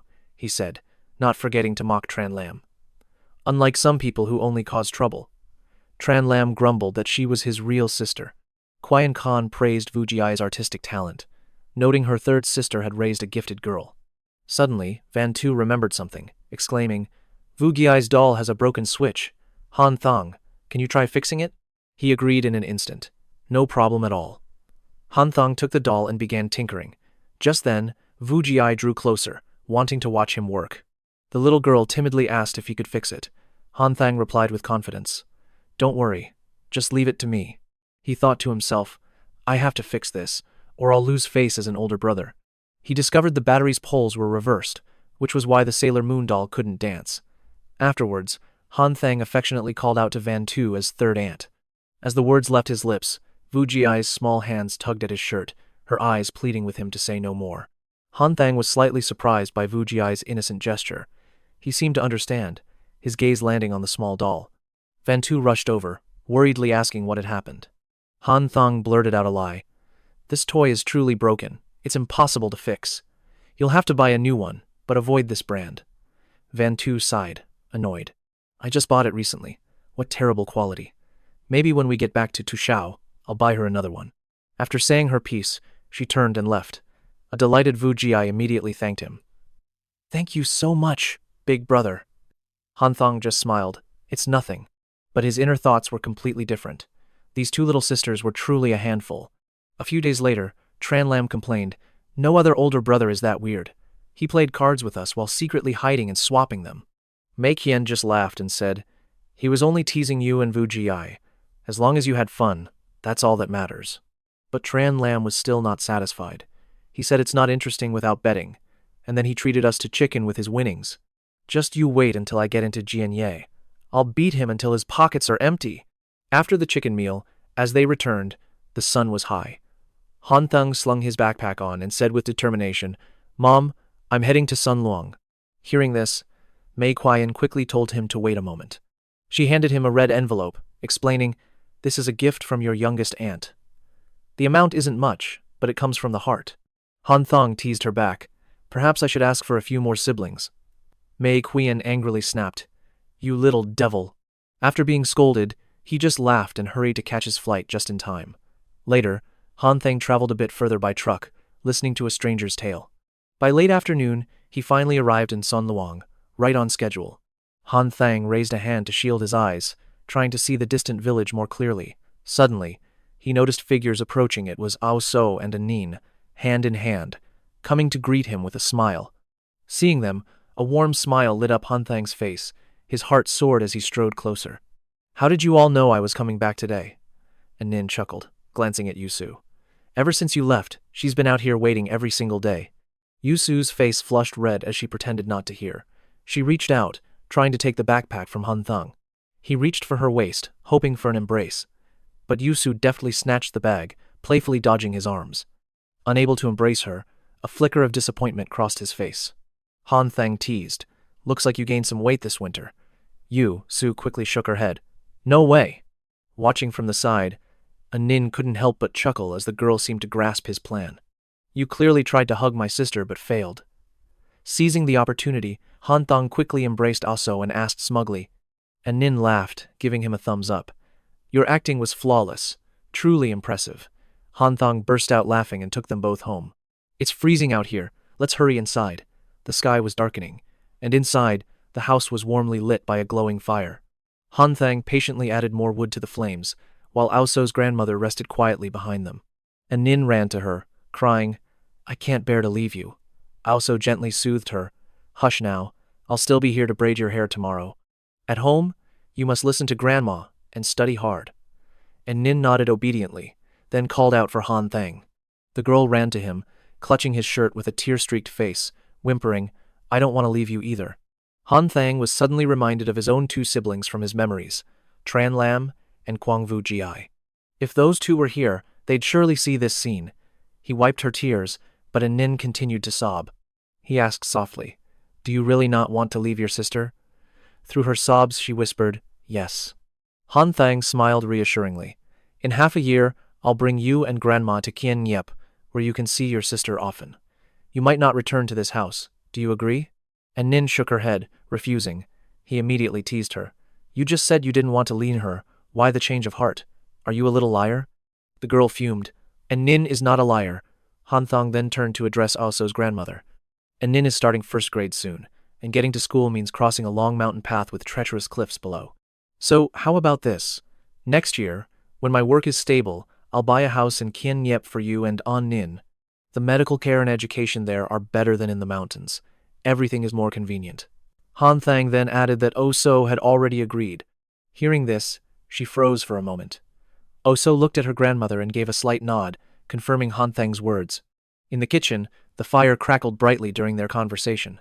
Hanthong slowly rose, opened the door, and gazed outside. And Nin anxiously gripped Aoso's hand. I don't want to go. If we leave, I'll never see Mom again. Han Thang gently continued. Grandma, the world outside is changing rapidly, and it's constantly expanding. This village can't remain isolated forever. By 2010, I guarantee phone lines will have been installed here. At that point, this place can no longer hide, and neither can a Nin. How old will a Nin be by then? She would be 13 at most, still in middle school. Why wait passively when we could adapt now? Also is almost 25, and Nin shouldn't have to face such negativity. He gripped her hand tightly, trying to convince her, whispering a secret. Please, don't tell anyone. We just have to be a little stronger.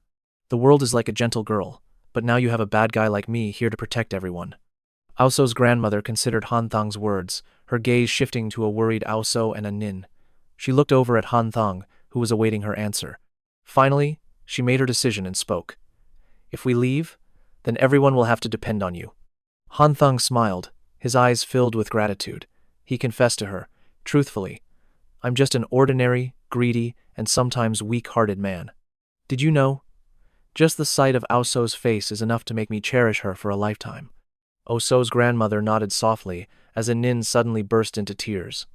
Hanthong quickly soothed her. Go to sleep with Grandma. I have matters to discuss with your sister. The girl immediately stopped crying and obediently went with her grandmother. And Nin helped her into the room, gently wishing everyone good night. Han Thang watched them go and sighed with relief, thinking to himself that he was beginning to understand how parents feel. Also carefully draped a coat over his shoulders as Hanthong suddenly said, I hope to have a daughter one day. Regarding a Nin's mother, we can take turns with visits. Whatever the future holds, adding 1 or 2 more people won't be a problem. But you must keep this to yourself for now. Don't mention it to anyone just yet. Oso nodded softly and adjusted the coat on him, her eyes showing her understanding. Hanthong noticed she seemed dazed. He quickly asked what she was looking at so intently. Oso blushed, looked at him, and uttered a single word. Thank you. Hanthong gently pinched her cheek and smiled. Life is long. I'm helping you now, but one day, I might need you by my side. I have a mischievous side, you know. What if one day I'm cast out by everyone, isolated like a power plant? You wouldn't abandon me then, would you? When Aoso shook her head, he pressed on. Then can you promise me one little thing? His eyes, full of affection, met hers. Hanthang's gentle coaxing finally made her smile. Promise that no matter what happens, you will never leave me. His gaze was serious, fixed on hers as he spoke with absolute sincerity. And if something happens, please forgive me. Oso was dazed, his words still sinking in. The scene shifts, his promise replaying in her mind. Don't leave me, she thought. Maybe I should learn to forgive him. Hansheng noticed her silent, still form. He should have simply asked if she agreed, but the situation was urgent, and his tone came out sharper than he intended. The pressure in his voice made Aoso flinch slightly. Flustered, she could only stammer out a nod of agreement. Hearing her answer, he immediately pointed to the phone in his hand, telling her to remember this moment. This was a crucial promise. The people here were honest. A word given could never be broken. The scene flashes forward to a crisp morning. Hansheng and Aoso said their goodbyes and departed quietly. He maintained his confident air, adjusting his glasses coolly, and remarked that the big city was still more comfortable. Nothing on the mountain was worth missing. He even promised the security guard regular KFC trips. As they walked, they suddenly ran into someone. Yibing was waiting right at the gate. Seeing him, Hansheng offered a simple farewell greeting. With a New Year's wish, Yibing smiled warmly, asking enthusiastically, So you're finally here too? Planning to build a career at Rocket 1001, are you? All the classmates from before are here, part of the joint program with Rocket 101. A group of 3 young men approaching from a distance caught Han Sheng's eye. He wondered what day it was to draw such a crowd, quickly offering a cigarette to his 2 friends. Yi Bing grinned with excitement. They're about to start construction on an international education academy. Han Sheng instantly saw through the study abroad facade, leaving the man speechless. Yi Bing sighed, glancing at the trio, and began to explain. They're prospective students hoping to enroll this May. They came for more information but didn't have any luck. Just one look at their smug, arrogant faces was enough to know they were trouble. Oso remained silent behind him. Han Sheng listened intently. He was a grandmaster, meticulously trained by 6 academy deans. Suddenly, one of the 3 students sneered that he had no interest in some finance academy. Manbing pointed at Han Sheng. This idiot is supposed to be our senior? He doesn't even have a car and still landed such a beauty. His face was filled with arrogant glee, a smirk playing on his lips as he waited for his cronies to chime in. Well then, let's get acquainted, one said. Young Master Wu, you first. Han Sheng and So waited silently for the next move. Suddenly, Manbing gunned the engine. The car lunged forward at an insane speed, and they dodged instinctively just before it slammed into Yi Bing. He then slammed on the brakes violently. It left the man so terrified he couldn't open his eyes, while the other student praised the move, ignoring the danger. His other friends cheered for the reckless stunt, but Yi Bing could only offer a weak reprimand. Quite an entrance. You'd think you were some kind of admired movie star. Yet the punk still strutted over, fixing his hair and posing confidently. Fed up, Han Sheng casually delivered a light tap to his cheek. He then roared, showing Manbing zero respect and holding absolutely nothing back. His cheek stinging red, the punk could only stammer, I just wanted to bump into you. An excuse so pathetic, he deserved another slap. Everyone else had been perfectly pleasant, but Manbing just had to provoke Han Sheng. He then boasted, I'm the vice president of the student council at the finance academy. Han Sheng's fury erupted. You uneducated punk. You dare drive at me and invoke Secretary Yu's name? Yi Bing quickly intervened, trying to calm him. Regaining control, he sternly lectured the 3 boys, leaving them completely bewildered. You should head back. Non-students aren't allowed on campus. Yi Bing broke into a cold sweat at his impulsiveness. After all, he was the one who was nearly run down. But Han Sheng showed his passion as the Youth League's vice secretary. Deep down, Yi Bing knew he'd been intentionally pushed forward to take the fall. Yi Bing cleared his throat. I'm no longer a vice secretary or a dean. I'm now the vice principal of the Youth League committee. That should be enough, Han Sheng chuckled. He was surprised at how quick-witted the man was, even managing a half-step promotion. He played innocent, creating an excuse to put Yi Bing on the spot. He'd planned to let it go, but now the teacher had to accept his invitation. Before the man could even speak, Han Sheng cut in, always one step ahead. Yi Bing rattled off excuses, but a meaningful glance made Han Sheng laugh and nod.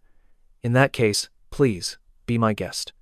With that, he wrapped an arm around Yi Bing's shoulder. They walked off, his tone half joking, half serious, even roping in Sun Ke from security for a drink. Once invited like that, how could the man possibly refuse? Duke Bin recalled the earlier incident, how Han Thang issued a warning with such effortless, cool charisma. In reality, we're just normal guys. After a fight, we're the ones patching up our own wounds. With a habit of pointing, he aimed right at the man's face, his voice booming at the guard. Do you have any idea who I am? The guard didn't answer directly, only asking a gentle question back. But Man Bin, born to power, never cared about the status of others. Trivial matters were beneath him. He demanded loudly, Who is that in the canteen?